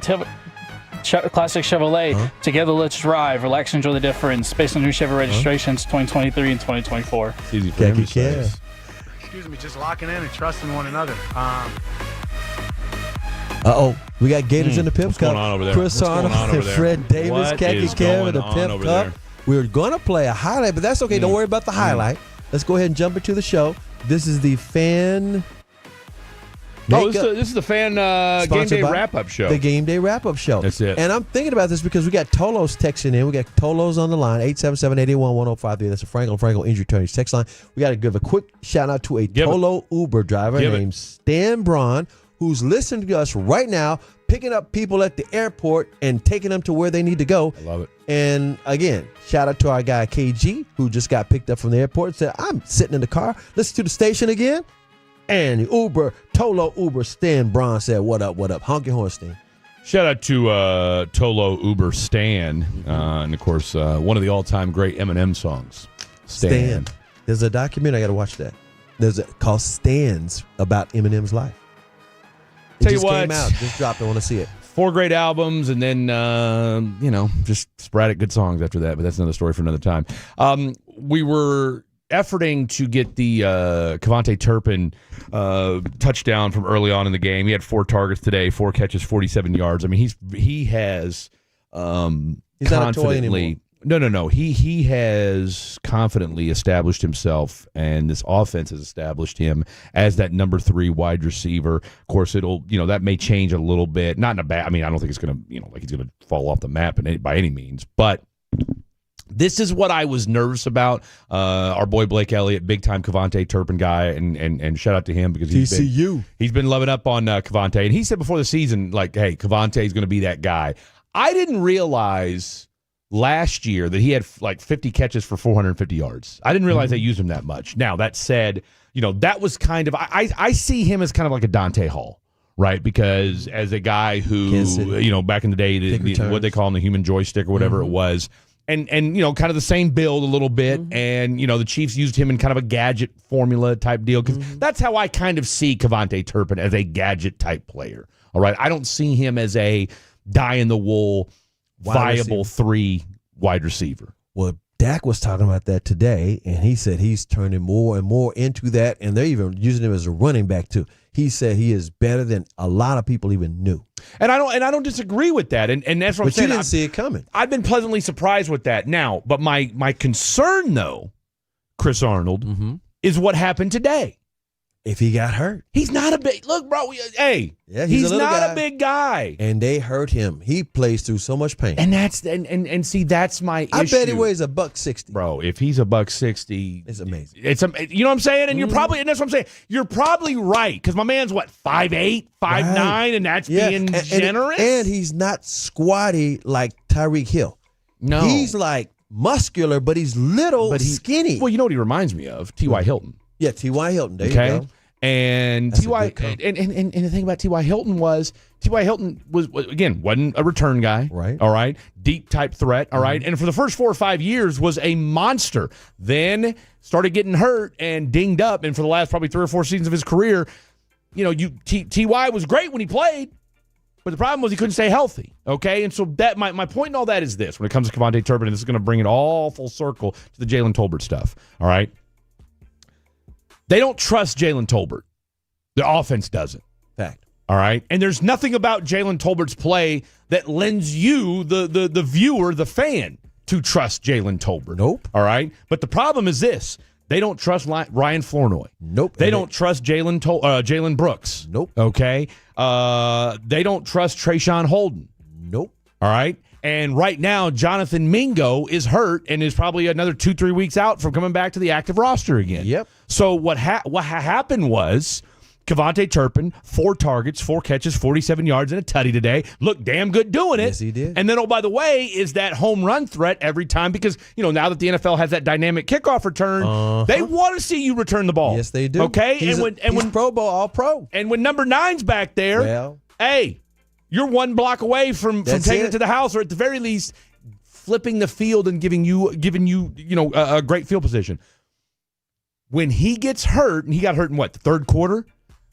That's why you started to see more Jalen Tolbert because the defense. Because look, here's the thing: you have to account for Kevontae Turpin when he's on the field, right? Because he is that kind of big play specialist, and so you have to account for him. When Jalen Tolbert's out there, you don't have to account for him. You can play him one-on-one. You're not worried about. So guess what? I can bracket and double team Pickens and CeeDee Lamb, and that's what you saw in the fourth quarter. And oh, by the way, Jake Ferguson.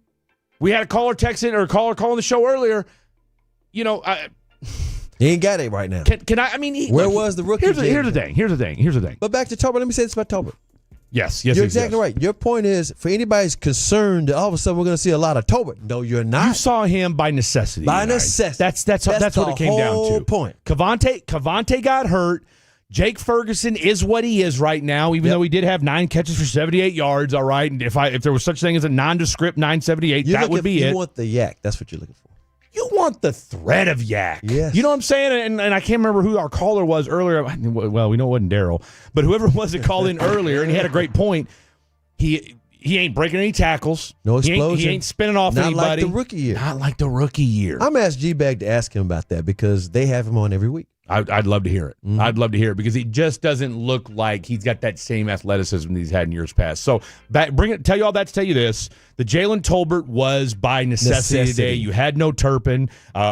Ferguson is what he is in this offense, and you had your other 2 guys bracketed up, but they made plays when they had to. Let's go out to Mike and Garland. What's up, Mike and Garland? Hey, what's going on, man? And then that game was kind of real close. It wasn't kind of close. It was real close, man. Diggs, man, I don't know about that. I don't know if they still keep playing him or not. I mean, he's not 100%. I don't even know if he's 50%. He got burnt out like 3 or 4 times. Oh, he got roughed up today. It should have been touchdowns. It should have been. Some of them could have been touchdowns.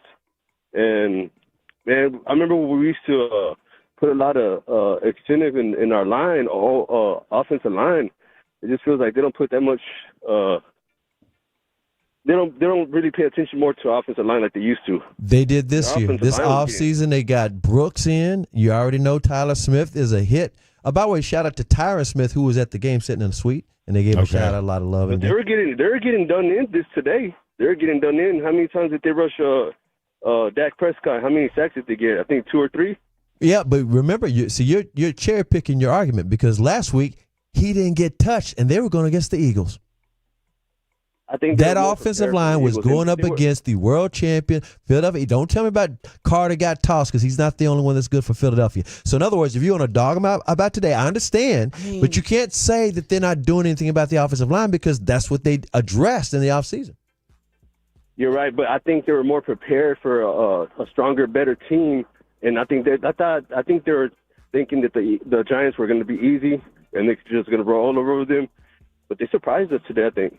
They really did surprise us. They sure did. They certainly surprised the world. I appreciate you, Mike and Garland. Yeah, thanks, Mike. Let's go out to Anthony, or no, actually, we're going to go out to Rocky in Houston, Missouri. What's up, Rocky in Houston, Missouri? Hey, guys. Thanks for taking the call. Sure. So a couple things. One, Maris Leofau, I'd like to see him on the field more, see if he can hold that down until Overshown gets back. And hopefully he's able to come back healthy enough to make a difference. I'd like to see Houston on the field more. Seems like he plays with his hair on fire. I'd like to see a little more fire from the pass rush. Wilson held on to the ball a little bit today, which allowed that deep ball to happen. There was some coverage issues, but there was also some pressure issues. And how about the hurdle from Williams today? Yeah, guy buddy. coming off knee injuries. Nobody mentioned the hurdle.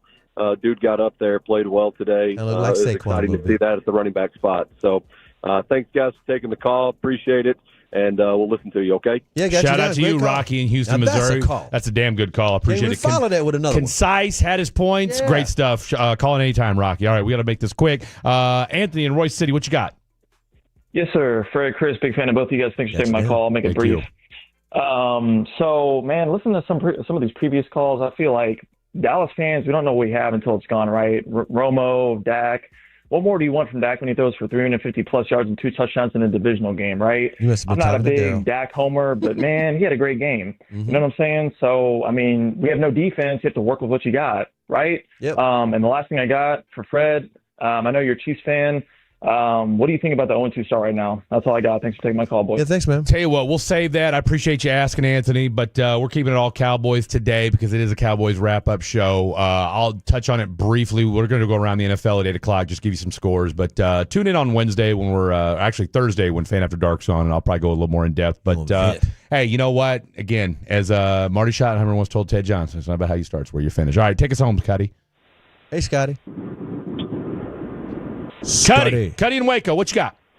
Cuddy. What's up, man? It's Big Cuddy in Waco. What's going down? What up? Shout out to all the Tolos out here. For real. There you go. So we've been talking about everything that's been going on in the game. Hey, we won. That's good. So now we got to look forward to next week. It's going to be the same thing. You're going to have a quarterback who can scramble. You got a quarterback who can throw the ball far. You got a symbol of receivers.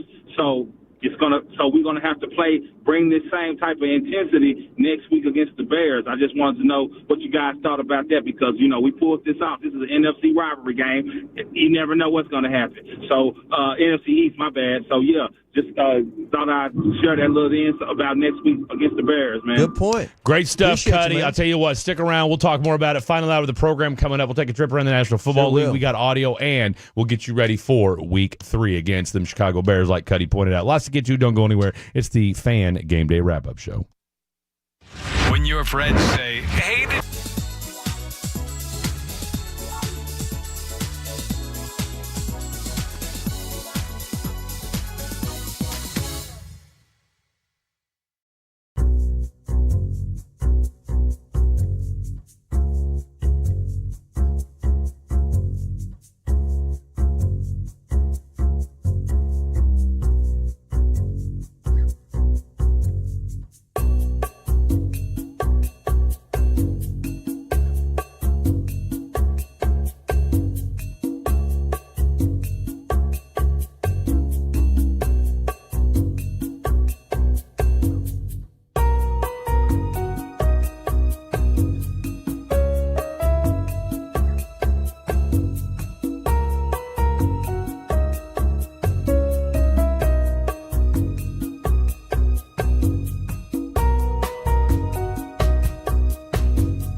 forget something else to remember that Uber Eats has groceries. No, that's absurd. Hey, remember when you used to be what was it, Pepper Lady.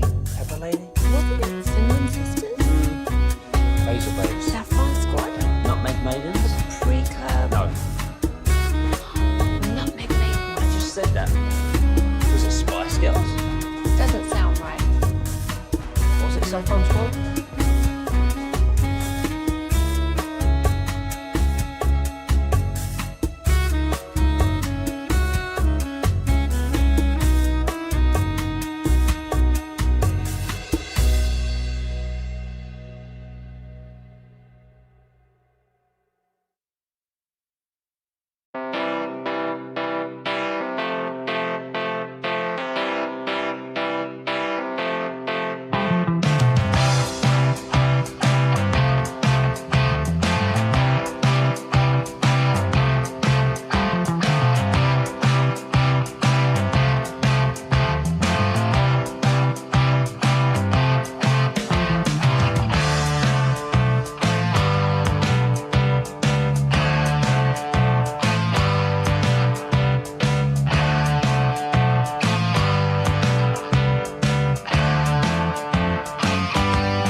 It on, leave it on. Home of America's team is 105.3 The Fan. Hello, baby. KRLD-FM and HD1, Dallas-Fort Worth. An Odyssey sports station. Driven by our D&M Leasing Studios. Thanks for turning it on, leaving it on. 105.3 The Fan. Hour number 3 of the program happening right now. Final hour of the Fan Game Day Wrap Show. That gentleman to my right is none other than 3-time Hall of Famer Chris Arnold. Got you down. I'm Fred Davis. Got our boy Khaki Kevin behind the glass and the 1, 2s, and 3s. And we are all in, I don't want to say jubilation, but there's just a sense of calm and a sense of relief because you won the game today. Yeah, and it wasn't a boring game. It was a 40-37. Wonky. It was wonky. It but was not weird. boring. It was not boring. You had all these penalties. In fact, let me tell you how many penalties they had. They had 26 penalties between the Cowboys and the Giants. Over 266 yards worth of penalties. I mean, it's just crazy. 266 yards, 26 penalties. And so there was no continuity. All I can say is the Cowboys won the damn thing, and they better be glad because it's better to be 1-1 than 0-2. Ask some of the 0-2 teams like the Bears. No, you got some 0-2 teams out there. We'll actually run through who some of those 0-2 teams are, as a matter of fact. Like the Chiefs? But yeah, like the Chiefs. They are a 0-2 team right now. But look, there's a lot of football left, so I'm not overly concerned about it. Now, if I was a Cincinnati Bengal fan, I might be a little bit concerned right now. Why? Because as per Ian Rappaport, right now you've got, he said that Bengals star quarterback Joe Burrow is feared to have suffered a grade 3 turf toe injury, one that would require surgery and put him out at least 3 months. That's according to Rappaport and Tom Pelissaro. With torn ligaments and a severe turf toe injury, Joe Burrow's likely option is surgery. 3 months from now is December 14th. And so right now you do have a Bengals team that is 2-0. Now, They stay alive, he could come back. That's what they say. Now, Rappaport has been known to, be not 100% accurate when it comes to severe injuries. Are you saying he's not a doctor? He's not a doctor, and he may have stayed at a Holiday Inn Express last night. That said, he said that Tyler Guyton had a ACL tear, and we all know that he didn't. In fact, he's played 2 pretty good games so far. So let's not get carried away just yet. Now, that said, 2 people have said it, but it's him and Tom Pelissaro, who is pretty good at what he does as well, both said it. So you got to think that there might be some truth to that. That said, it's tough because if you're a Joe Burrow fan, if you're a Cincinnati Bengal fan, and to all you Joe Burrow fantasy owners out there, you might want to go pick up the Browning kid. All right, you might want to go pick him up. The Bengals still did win the football game today, though. They won 31-27. Scored a touchdown there at the end to go ahead and take it what you will out of this Jaguars team. I thought they were going to start 2-0 and led for part of the game, but again, Bengals will find a way to win 31-27. They start 2-0, a big difference from how things went down a year ago. We already mentioned, obviously, Cowboys took care of business today, 40-37 in exhilarating fashion. Shout out to Brandon Aubrey. If you see him out in the streets, give him a high five for us. The Ben Johnson Bowl. Ben didn't win that thing. Ben didn't win. 52-21. Vengeance is a dish best served with 52 points if you're a Detroit Lions fan, as they just put a BTA, as the kids are saying, on those 52-21. On those Chicago Bears, who are now 0-2 and desperately need a win, and they're going to host the Cowboys next week. Like my Kansas City Chiefs, they are also 0-2. Jared Goff, 23 of 28 for 335 yards. But more importantly, not 1, not 2, not 3, not 4, but 5 touchdown passes. By the way, Ben who? He said, I don't need you, Ben. I do have some Bengals news. This one not so bad because not only did Joe Burrow get hurt, Shamar Stewart, the rookie defensive end, also got hurt. Jordan Schultz, friend of the program, said he was seen with an ankle/knee injury, but was on crunches. He's believed to avoid anything major. So he was doing crunches after the game, or what? Yeah, crunches. So the Bengals, they're 2-0, but we'll see how long that lasts. Meanwhile, real quick, Caleb Williams, 19 of 30 today for 207 yards, 2 touchdowns, and a pick. How many yards rushing? How many? Great question. He had 27 yards rushing. They did bring in Tyson Bagent, the backup quarterback. He went 2 of 3 for 27 yards now. Before, look, I like to hype up a good conspiracy as much as the next guy does, CA. They were down by 3 scores, so I think that's pretty, or damn near 4 scores, actually. So that explains why.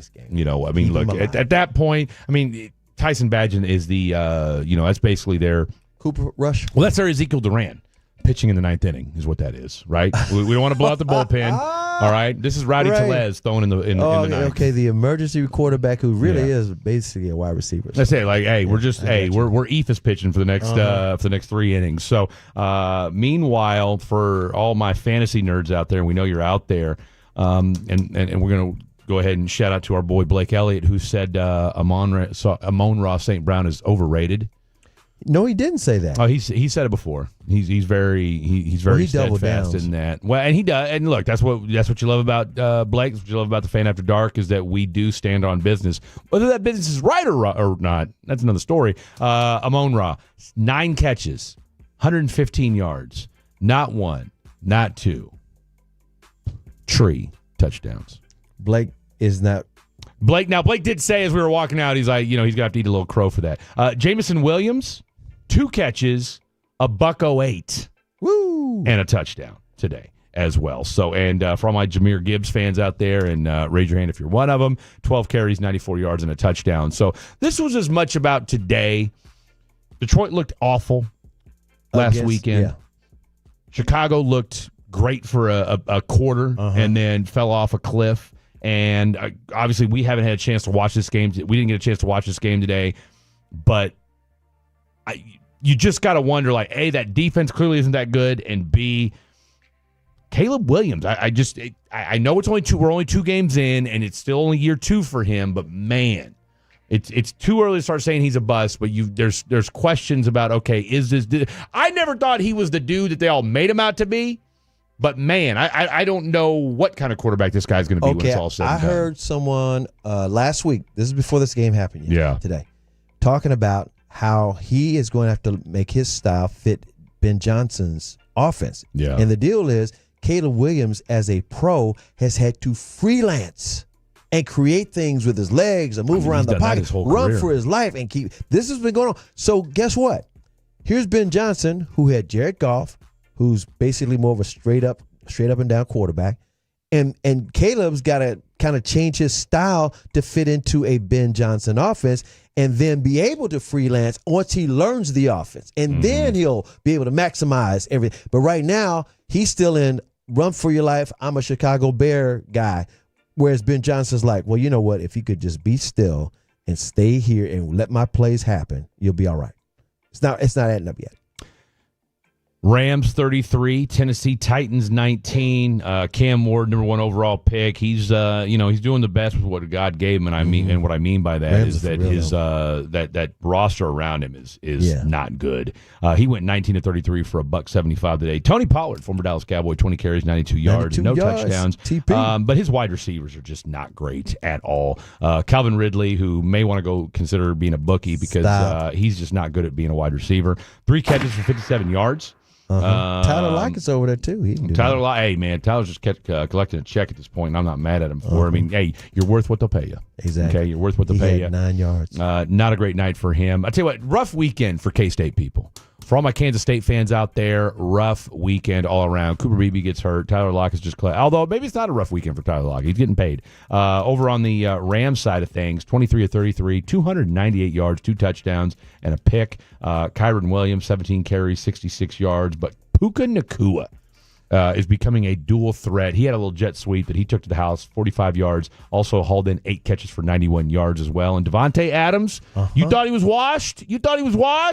Not so fast, my friend. Forget about it. 13 targets. Woo. Okay, 13 targets for Devontae Adams. He had 6 catches for 106 yards and a touchdown as well. So this Los Angeles Rams team looks like it is for real. Yeah, Matthew Stafford's arm is healthy. His neck is healthy. His shoulder's fine. So 290. Everybody's like sleeping on the Rams. Remember when we said that Tua Tagovailoa might be the worst quarterback in the history of all football? At least that was a conversation we had last week. Bounced back this week, 26 of 32, 315 yards and 2 touchdowns. So not a bad day for him. They're going to fight a coach. Wasn't enough, though. Nope. Wasn't enough as they fall to their division rival. And this is what we're talking about, people. This is what we're talking about. The divisional rivalry. Divisional rivals are nothing to trifle with.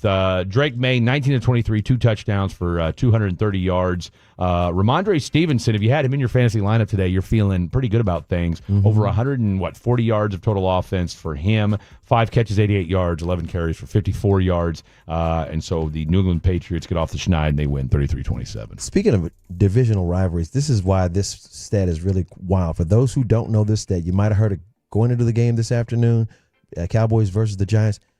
Cowboys have now beaten the Giants 9 straight times. Yeah. And Dak Prescott personally has beaten the Giants 14 straight times. Yeah.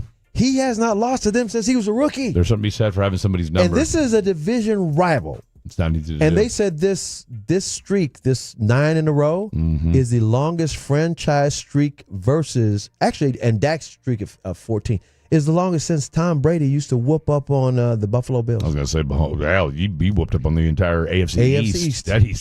That division was awful for 20 years. They would just go to the Super Bowl off that division. And they're still not great. In fact, I'll tell you what, great segue there, Chris Arnold, because in the AFC East, the Bills Well, this kind of flies in the face of our divisional, matchups being close. Maybe the Jets aren't as good as we thought they were. They get blasted today, 30-10. Josh Allen didn't have to do a whole lot today, 14-25 for $148. You know why? Because James Cook did all the heavy lifting, 21 carries, 132 yards, and 2 touchdowns. Well, let's talk about those New York quarterbacks. Tyrod Taylor had 56 yards. Justin Fields had 27. That's combined passing yards. That's just terrible as a quarterback. And we're not convinced that this. By the way, Bills Justin defense Fields is had great. more rushing yards than passing. He had 49 yards rushing. Justin Fields is just okay. He's just okay. He's a backup masquerading as a starter. Well, what it is, I think if he had been with the same offensive coordinator or something, with the same, you know what I mean? I think the Bears ruined him, just like they're ruining Caleb Williams. Yeah, but Pittsburgh sure as hell didn't. I mean, look, Pittsburgh's been starving for a quarterback. I know, and guess what? Then Russ came in and went undefeated for a while. And then they got tired of him too. I think with Justin Fields, the NFL is one of those leagues where you know this. What have you done for me? Quarterback changes everything. All right, and look, Mac Jones today, 26 of 39, 279 yards, 3 touchdowns. All right, and we forget about Mac Jones. Mac Jones was a Pro Bowler his rookie year. With Josh McDaniels. Here's what's wild. A lot of people don't know. You're talking about going. Mac Jones is with the 49ers. They beat the Saints 26-21. But that's the Saints. Here's the wild thing. Yeah, Saints aren't any good. Terrible. But you're talking about Mac Jones looking good with the 49ers, and they forget about how good he was with New England his rookie year. For a year. You hear something crazy?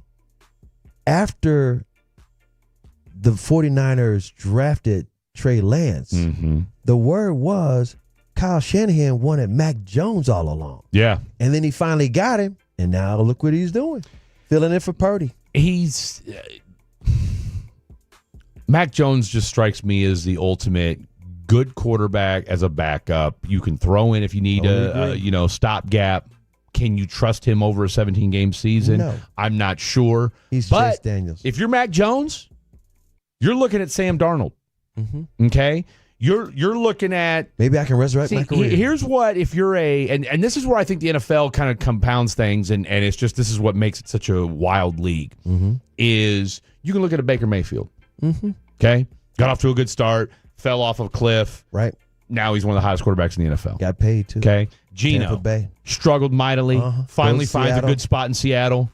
Boom, does his thing. Look at him. In other words, Sam Darnold, same situation. And in other words, you don't have to start a rookie quarterback. Well, that's the biggest thing, and that's why if even Patrick Mahomes didn't start it first. Well, and that there's something to be said for that. And I think that's one of the most. And you and I talked about this before, and I can't remember. I was talking to a buddy of mine about this. Is that back in the day, in the 80s and 90s, you didn't draft quarterbacks to start right away. No, never. That was unheard of. Unheard of. Okay, you sat for a year. Hell, some made you sit two. But it wasn't. And again, this is a throwback to a woe-begone era. Aaron Rodgers sat for 3 years. Sure did. Like that.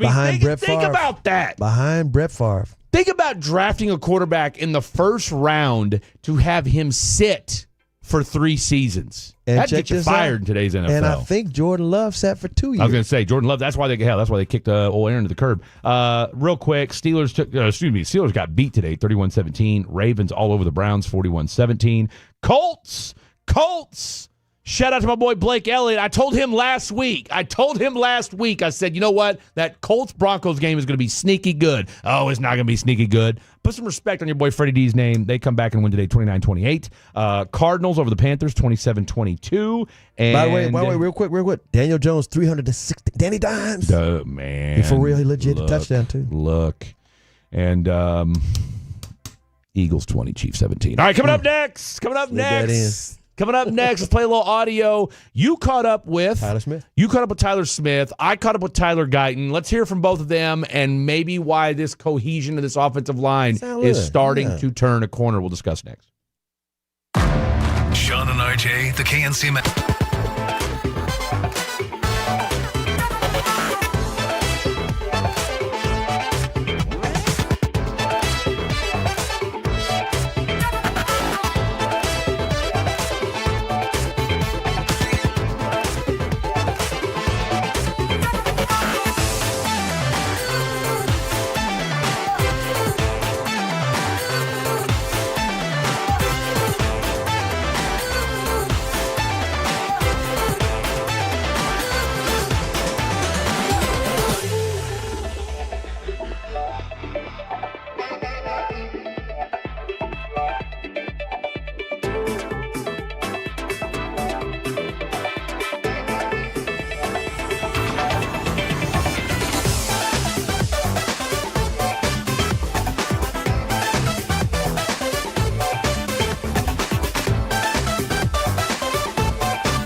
head. I'm not saying this is your hair. Okay.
What was it?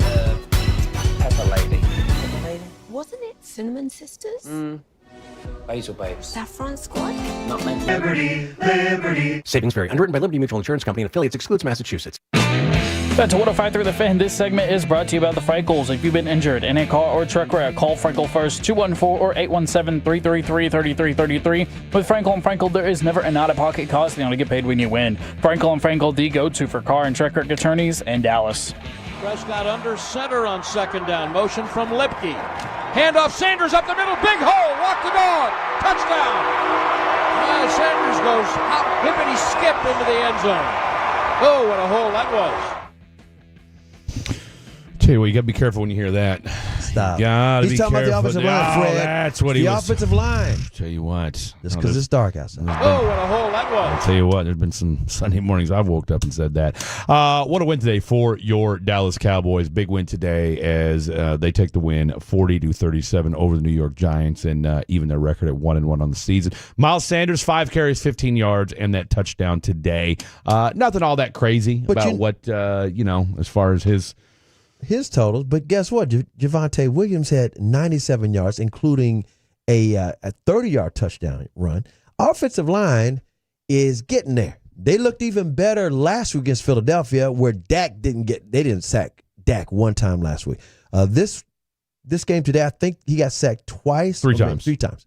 So again, for a unit that hadn't played together, seriously, think about it. This is This is only week 2 for them playing together. The Great Wall of Tyler has only played together for the second time in history. Well, and let's we'll talk. We're going to hear from you. Talked to Tyler Smith. We're going to hear from him in just a second. 135 you talked yards. To Tyler too, didn't you? I talked to both Tylers about it. All 3 Tylers accounted for here on the wrap-up show. Tyler Smith, Tyler Booker, and Tyler Guyton all talked to by Chris Arnold and Fred Davis today. And as well as the only offensive lineman we didn't talk to today, and that was because he was hurt, was Cooper Beebe. Yep. All right, because I talked to Terrence Steele as well. And by the way, Tyron Smith was up in got a lot of offensive line. Yeah, I'll tell you what. Just, he's up in the stands. 28 carries, 135 yards today for your Dallas Cowboy offense on the ground. See, we were talking about this is a key earlier in the show. We were talking about if the run game is legit, if it's not locked, it's not the committee anymore. No. Then guess what? That allows Dak to exploit a secondary that won't flood because they have to honor the run game. They got to be in the box from time to time. Damn near 5 yards a clip. 4.8 yards per carry. You'll take that all day, Chris. All day. You will take that all day. Hell, Dak Prescott, 3 carries, 17 yards on some scrambles today. So that tells you all you need to know. And then, of course, Turpin had a couple carries as well. 2 carries for 6 yards. Turpin said his neck is just extremely sore. Yeah. His teammates were clowning him wearing the neck brace, but he said, I didn't want to wear it. They make me wear it. And he says it's going to be fine. Look, you saw today in the fourth quarter how much he means to this offense right now. Oh, yeah. All right. And all I'm going to say is this, and we'll stop with the Jalen Tolbert slander, which, I mean, we're not really slandering. We're just calling it like we see it. I hope Jalen learned from today. Because that third down where he, little out route, that just hit him in the chest, and he just missed it. Like, he just dropped it. He's not. I mean, all I'll say is this when it comes to Jalen Tolbert. And I'm not, and this dude, you want to talk about a guy that's fallen out of favor and fallen out of favor fast. You would have thought that coming into this season, that bringing in a Pickens, telling him that Kevontae Turpin's going to be the guy that they want to see more out of, having a full off season for Jonathan Mingo, having guys like Ryan Dak back, getting Dak back, but having Flanoy, having Jalen Brooks. Guys that have been on this practice squad, guys that have been on this roster for the last couple of years, so they know the system, they know the offense. You would think, being in a contract year, having all these variables, you would think he'd come out here and play like gangbusters, and you just haven't seen it. He is who he is. Hey. But the offensive line is even better than we thought it was going to be right now. Damn right. I mean, getting better and better. Do you think, I'm not going to say I told you so, but I've said since with Clayton Adams is a damn good offensive line coach. Yes, he is. All right.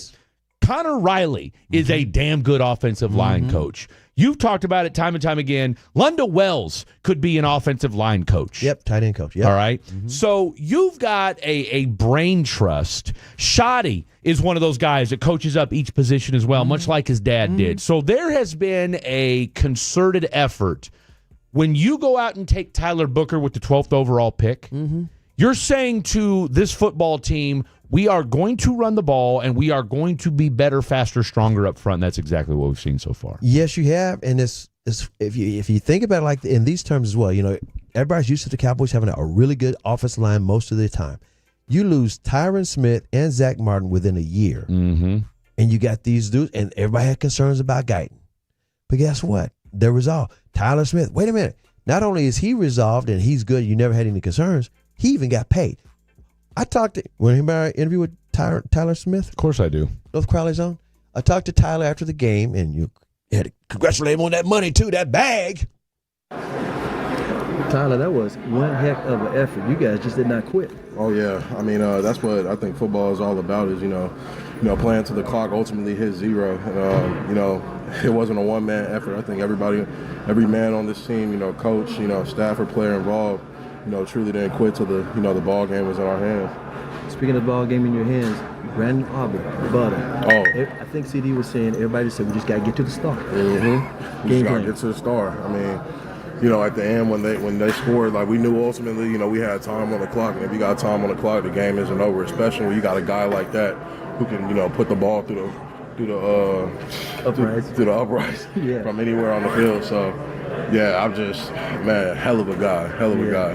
Aren't you glad you don't have to worry about your contract this year? Huh? Aren't you glad you don't have to worry about your Oh, contract? thank goodness, yeah. I'm Congratulations on that. extremely blessed. Thank you so much. I mean, yeah, obviously, the culmination of a lot of hard work, and there's a lot of hard work that still needs to be done. So, yeah. She said. My dog.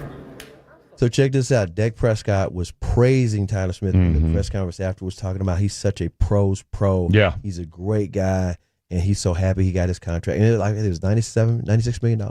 Yeah, highest paid guard in NFL history. You now have 3 of the highest paid players in NFL history at their respective positions in CeeDee Lamb, a wide receiver, Dak obviously at quarterback, and then, of course, the only Tyler Smith, the left guard. And there's a fourth one coming up.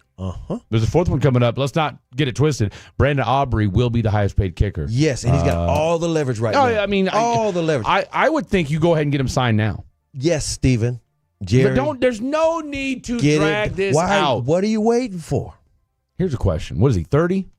Brandon Aubrey? He's not that old. I think, no, he is. He might be 30 then. He's 30 because I want to say they signed him at 28, 29.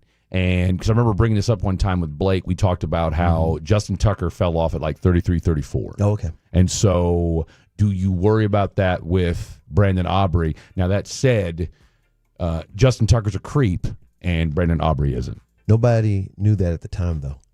He knew. He knew. That karma. But here's the other karma part. got him. Karma got him. Here's the other thing about Brandon Aubrey. If I were him, I would do like quarterbacks do. Don't look for this long-term contract. You get your short-term, and you come back to the well again. Because as long as you kick it, kickers last a long time. Think about it. It's not like he's going to get hurt.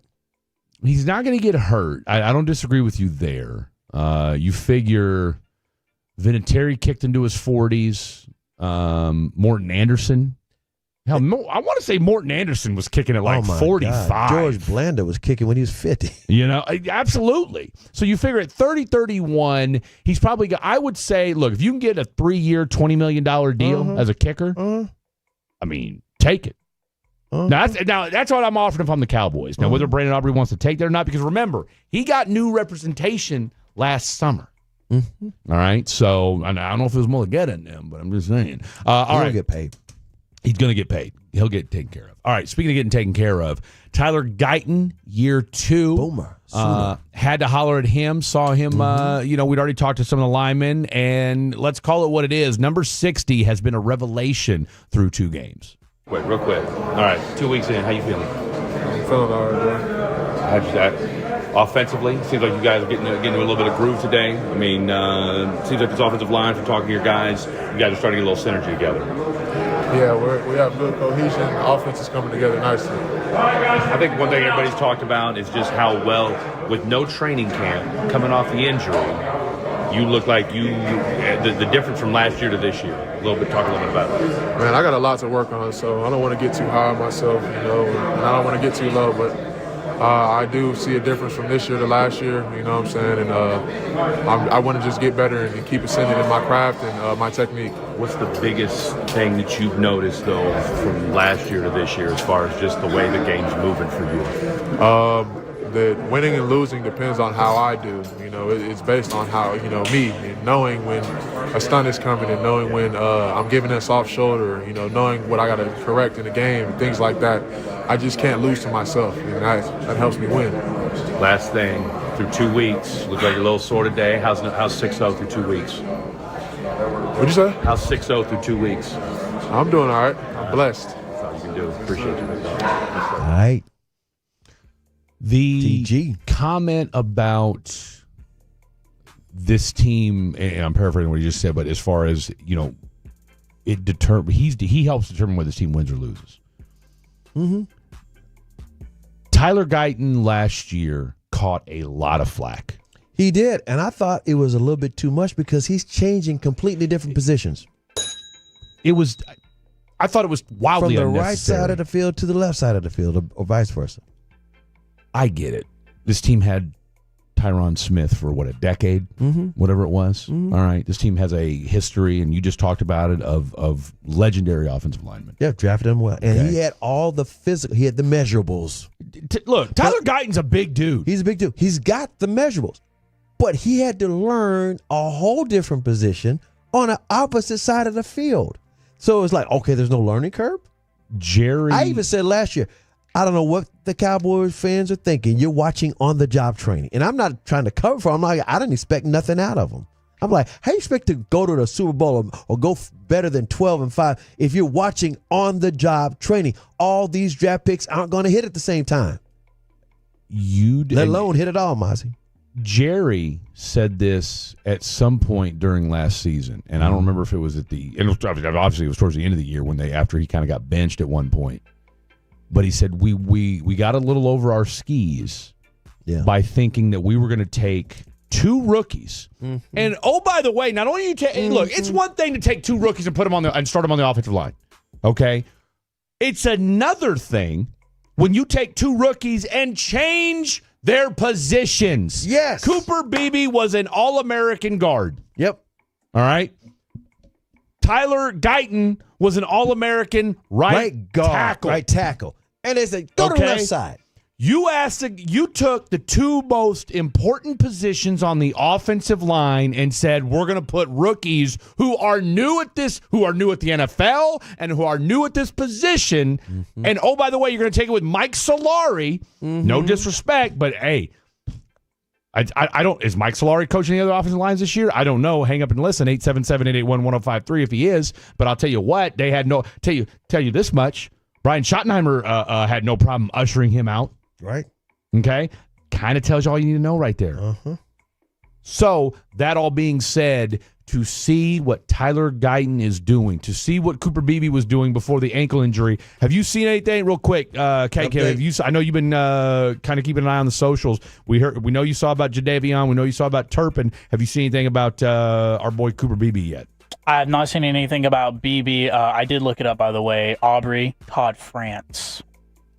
Well, that's Dak's agent, isn't it? Mm-hmm. Uh-huh. He'll be fine. He'll be fine. And by the way, you mentioned Clowney, but we didn't say it on there. What's Clowney's numbers? 1 year, $6 million. That'll work. That's reasonable. I mean, come on. That's chump change for a guy like Jadeveon Clowney. 15 and 6 years. 15 and 6 years. I'm not surprised because he's always hurt and he's not that good. He's just okay. He's making and his name is always. I told you the Tank Lawrence you story, already know. man. You already know. He the name, the reputation, quote unquote, from precedes that Rose him. Bowl game. That's it. All right, so this is the update I got. This is Nick Harris in the locker room. This was 3 hours ago. Cowboys center Cooper Beebe had a swollen ankle that is basically the size of, and this is from Nick Harris, my head. Oh, Nick's got That's a big head too. That's a big head. He got an O.J. Simpson head. That's a large head. Man. That's the largest head I've ever seen on a human being. You know, it's funny. Okay. John Lopez, who is the midday show host in Houston, and I did radio, our boy Reggie Atatula is doing radio with him now, said the exact same thing. What? That O.J. Simpson has the biggest head He's ever the biggest saw. head I've ever seen in my life. He said he saw him It's on a bigger than flight. Boshy's head. Okay, he said he saw him on a flight. And it was one of those deals where he did a double take because the first thing he goes, you notice two things. One, that it's O.J. Simpson. And two, you're like, oh, my God, that dude's head is enormous. All I could think of was, where'd they find the helmet? Where did they find a helmet that could fit that head? They're saying, apparently one source says 8 1/4 helmet size. For Simpson. OJ? Woo! We'll never be able to ask him about it either. We'll never be able to ask him about it. Final segment of the program coming up. Don't go anywhere. It's still hot and humid, and old leaky windows are...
beauty products. I got to remember that. Well, you know, they say in order to remember something, you have to forget something else. Okay, now that is a very cute haircut. That's like a little shag. I've never seen it before. Well, I mean, of course you have. It's the Rachel. Oh, is that your name? No, I don't like your name. No, I'm Jen. My name's Jen. Right, but I'm saying like this is your haircut. But that's hair on your head. I'm not saying this is your hair.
Friends jealous by winning begins tomorrow morning on DFW's official home of the Cowboys. 105.3 The Fan.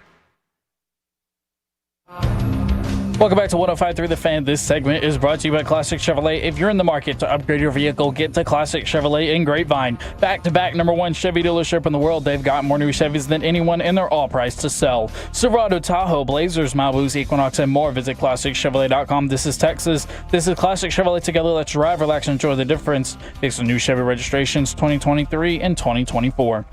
When does your voice come back? After a few shotties. So if you guys let me leave, I'm going to go have 3 lemons, right? Vodka, water, 3 lemons. But it'll come back tomorrow. I'll be back tomorrow. When you guys talk to me tomorrow, I'm going to have grape juice. I'm a little tired right now. That was 70 minutes. I didn't even play, but I'm a little tired. You got to feel good for Shotti. He got his friend. Hell, we buried the lead a little bit because of just the hysteria on defense, and depending upon who you ask, the mediocre to / good, maybe great, to somewhere in the middle play from your offense today. But Shotti, Brian Schottenheimer gets his first win as a head coach today, and the game ball. Dak presented it to him. Jerry said, "Hey, Dak, give him the game ball." Yeah, they give him game ball. And by the way, I mentioned this a little earlier. It's kind of the same trajectory as his father. His father lost his first game as a head coach and won the second, and that's what the path Shotti's on right now. No, it absolutely is. And as I said, let's hope he has a better playoff record. Yeah, and by the way, Dak called the win today one for Shotti's creating this culture because everybody on that team had each other's back. Man, I'm gonna tell you something. I'm so glad you said that, Chris, because we've been kind of like I said, we came in hot on this show today. One thing that I heard, and we'll play audio from this. We really don't have time to do it today because, like I said, it was a bang show, and that's what the wrap up show does. But that's because it's a testament to the work we do over. Pat ourselves on the back a little bit. By the way, I want to shout out Peyton Russell. Yep. I want to shout out Ruben, who I understand did his last post game show today. I gotta call him and find out how you just going. Word on the streets is he did his last post game show. Didn't tell nobody, but I see how it is, Ruben. But shout out to Peyton Russell, of course, Dylon, Jet Nelson, and of course our boy Khaki Kev as well. Am I missing anybody? Yes, Tim Collins. Well, Tim Collins, Tim time, hashtag Tim time. Is there anybody else I'm missing, Kevin, that was back there today? Nope, that's pretty much everybody. There you have it. Shout out to all you guys for, as Blake would say, keeping everybody nice and crispy today on 105.3 The Fan, your home for the Dallas Cowboys. Let's hear from Shotti. You heard a little bit about his voice being hoarse. He'll drink some shotties after the game. Yes, I'm sure he's sipping on a shotty right now. Shot, if you're listening, great win. But this was what he had to say on the emotions after winning his first ever, or getting his first ever win. I was really good coming off the field. And then when Dak presented me, he and Jerry presented me with the game ball, that was pretty special for me. Cool way to win your first game. You'll remember it forever. But the words that Dak and the players said to me after the game is why it's so special. It's I expect the first of many. But I'll remember this one forever because of the fight of these guys, the way they didn't quit. They just kept believing. We always say give yourself a chance in the fourth quarter. I guess we had to go a little longer tonight, but we found a way to do it. And very, very special. But so proud of those young men, man. You talk about pro football and the ups and downs and the high lows and giving up big bombs, and then you got to go back out there. And some of the situational stuff we did was just incredible. What can I say about Brandon Aubrey? I mean, just, 4 field goals, 51, 44, 64. Would have been good from 70, and then the walk-off 46-yard kick. So proud of those young men. The hard work that they've done. This is about them. This isn't about me. It's about them, and I'm just so blessed to be their head coach. Let me tell you something. He's telling you the truth because it might have been ugly for Cowboy fans because they want dominance every game. You got to be dominant, right? Mm-hmm. Well, for this group, Dak says something that's a little bit deeper. It might give them, once they get even more talent, to be more dominant. He said everybody's accountable. They're owning their mistakes. And he said there were defensive guys coming up to him, apologizing to him. Yeah. Dak even said, wait a minute. It goes both ways. I threw a pick, and y'all saved me with a 3 and out. Absolutely. And so they call it a brotherhood. That's that culture that they're building. And that's all Shotti. I'm so glad you brought that up, CA, because that was one thing that I talked to a handful of defensive guys in the locker room. And look, it's one of those things where you have to ask them the tough question. Like, what happened today? All right? I mean, let's not be naive. Yeah, they didn't dominate. We saw it. They saw it. Yeah. All right? They lived it. They experienced it. And the one thing that kept coming back, the one word that kept coming back no matter what, and I heard it from 3 different players, was brotherhood. Yep, brotherhood. Okay? Pickens was saying that to me over and over again past week. And that was on the offensive side of the ball, right? So and I asked Donovan Wilson about that, or I think it was Ezraku or Williams, one of the guys, about that, and that they kept hearing it, and he said, well, or maybe it was Justin Houston, whatever, one of the guys. But they said that's what Shotti preaches. Yeah. And so I asked Wilson, would this just felt a little bit different in the way this team came back this year. I said, would this have happened a year ago? And he didn't say no, but all he kind of alluded to, he kind of paused for a second and he said, we didn't give up, we kept fighting. Yep. Right? And it's a brotherhood in here. So just something to be said for that. I was appreciative of it. This is what Shotti had to say about, speaking of, this is what Shotti had to say about the defense and needing something, on the defense and what went down in the later parts of the game. And, I want to look at it before I make a bunch of comments, so I'll obviously have much more comments tomorrow when we visit. But, I'll say this, Clarence, Malik Neighbors is a hell of a player. He really is. He's a great player. But, again, we had 2 guys there and we weren't deep enough. And you got to be deep enough, and we got to communicate. And one time it's a guy should overlap. Another time it's a safety should be deeper. And we knew they were going to come into this game and try to get Malik Neighbors the ball. He's a special player. He was hot last week that he didn't get it, so we weren't surprised by that. But we have to be better. But at the end of the day, we made enough plays as a football team to win this game in the final minutes. And, again, I think that's what the story should be. We got a chance to fix things, and we need to fix things. And whether we win or we lose, we're going to fix things. And tomorrow's meeting will be a long one. And there's going to be a lot of things to fix on both sides of the ball, special teams, and certainly coaching. I'm going to tell you something. Yes, Everything sir. he's saying is great, and I've been covering the Cowboys since 1980, and different coaches have different styles. Yeah. The only way it works, though, is you've got to win. Got to win, dude. If you aren't winning, they will tune you out. They might enjoy this atmosphere, but then they'll get mad because they're committed to it. And again, that's how you also weed out who can handle the pressure or who can handle the adversity. But at the same time, you've got to have some wins. So the bottom line with Shotti is I hope they win some games early, because if they lose 3 in a row in October, well, oh my God. Okay, let's look real quick because I know you got what you got the bill, or excuse me, I can't even talk. You got schedule? you got the Bears coming up next. Yeah, you got the Bears. Next day you got Green Bay. You've got the Bears on the road. Yep. Then you're at home to the Packers, and of course that's Sunday night football. That's the Micah game. Okay, that will. I mean, it's going to be that's going to be a two-pot game because there'll be all eyes on me for that game. Then you're at the Jets. Then you're at the Panthers, and then you're home to the Commanders, and then you're at the Broncos. So you got to get these wins now. Okay, of these 6 games, I see no reason why you shouldn't go 4-2 at minimum. At least. Okay, 4-2 at minimum. You got that cut I was looking for? Okay, this was me talking, shout out and good job by you, Kevin. This was me catching up with Donovan Wilson and asking him the difference in this year versus last year, and does this team win that game from last year to this year?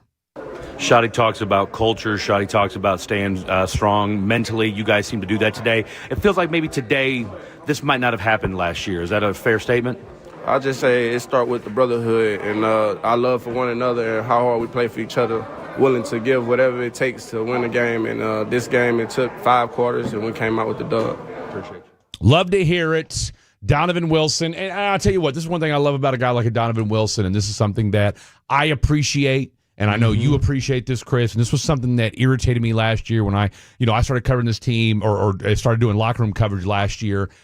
What irritated me was I didn't appreciate the fact that you had a lot of guys who would bounce right after a game. Okay, and one of them was number 11. All right, right, wrong, or indifferent. I'm not saying I'm not trying to shape anybody's narrative or anything like that, but it's a fact. All right, there were certain games where if they didn't play well, they lost. Number 11 wasn't sticking around after a game. Now, I get it; it's a win. Everybody wants to stick around, but at the same time, it wasn't like the defense had a lot to hang its hat on and could say, "Hey, we shut down the Giants today." All right, but every player to a man stuck around, answered the hard questions, and Donovan Wilson was being one of them. So I certainly appreciated that as well. That's why he's a captain this year. That's exactly why he's a captain. He's a captain, this year. and so is Osa, and so is Dak, and so is CD, and so is Butter Aubrey. Absolutely, as he should be, and Wanya Thomas as well. Or no, you're right, C.J. Goodwin. All right, we're down to the last 10 seconds of the program. I want to thank all of you folks that called into the program today. You guys did a fantastic job.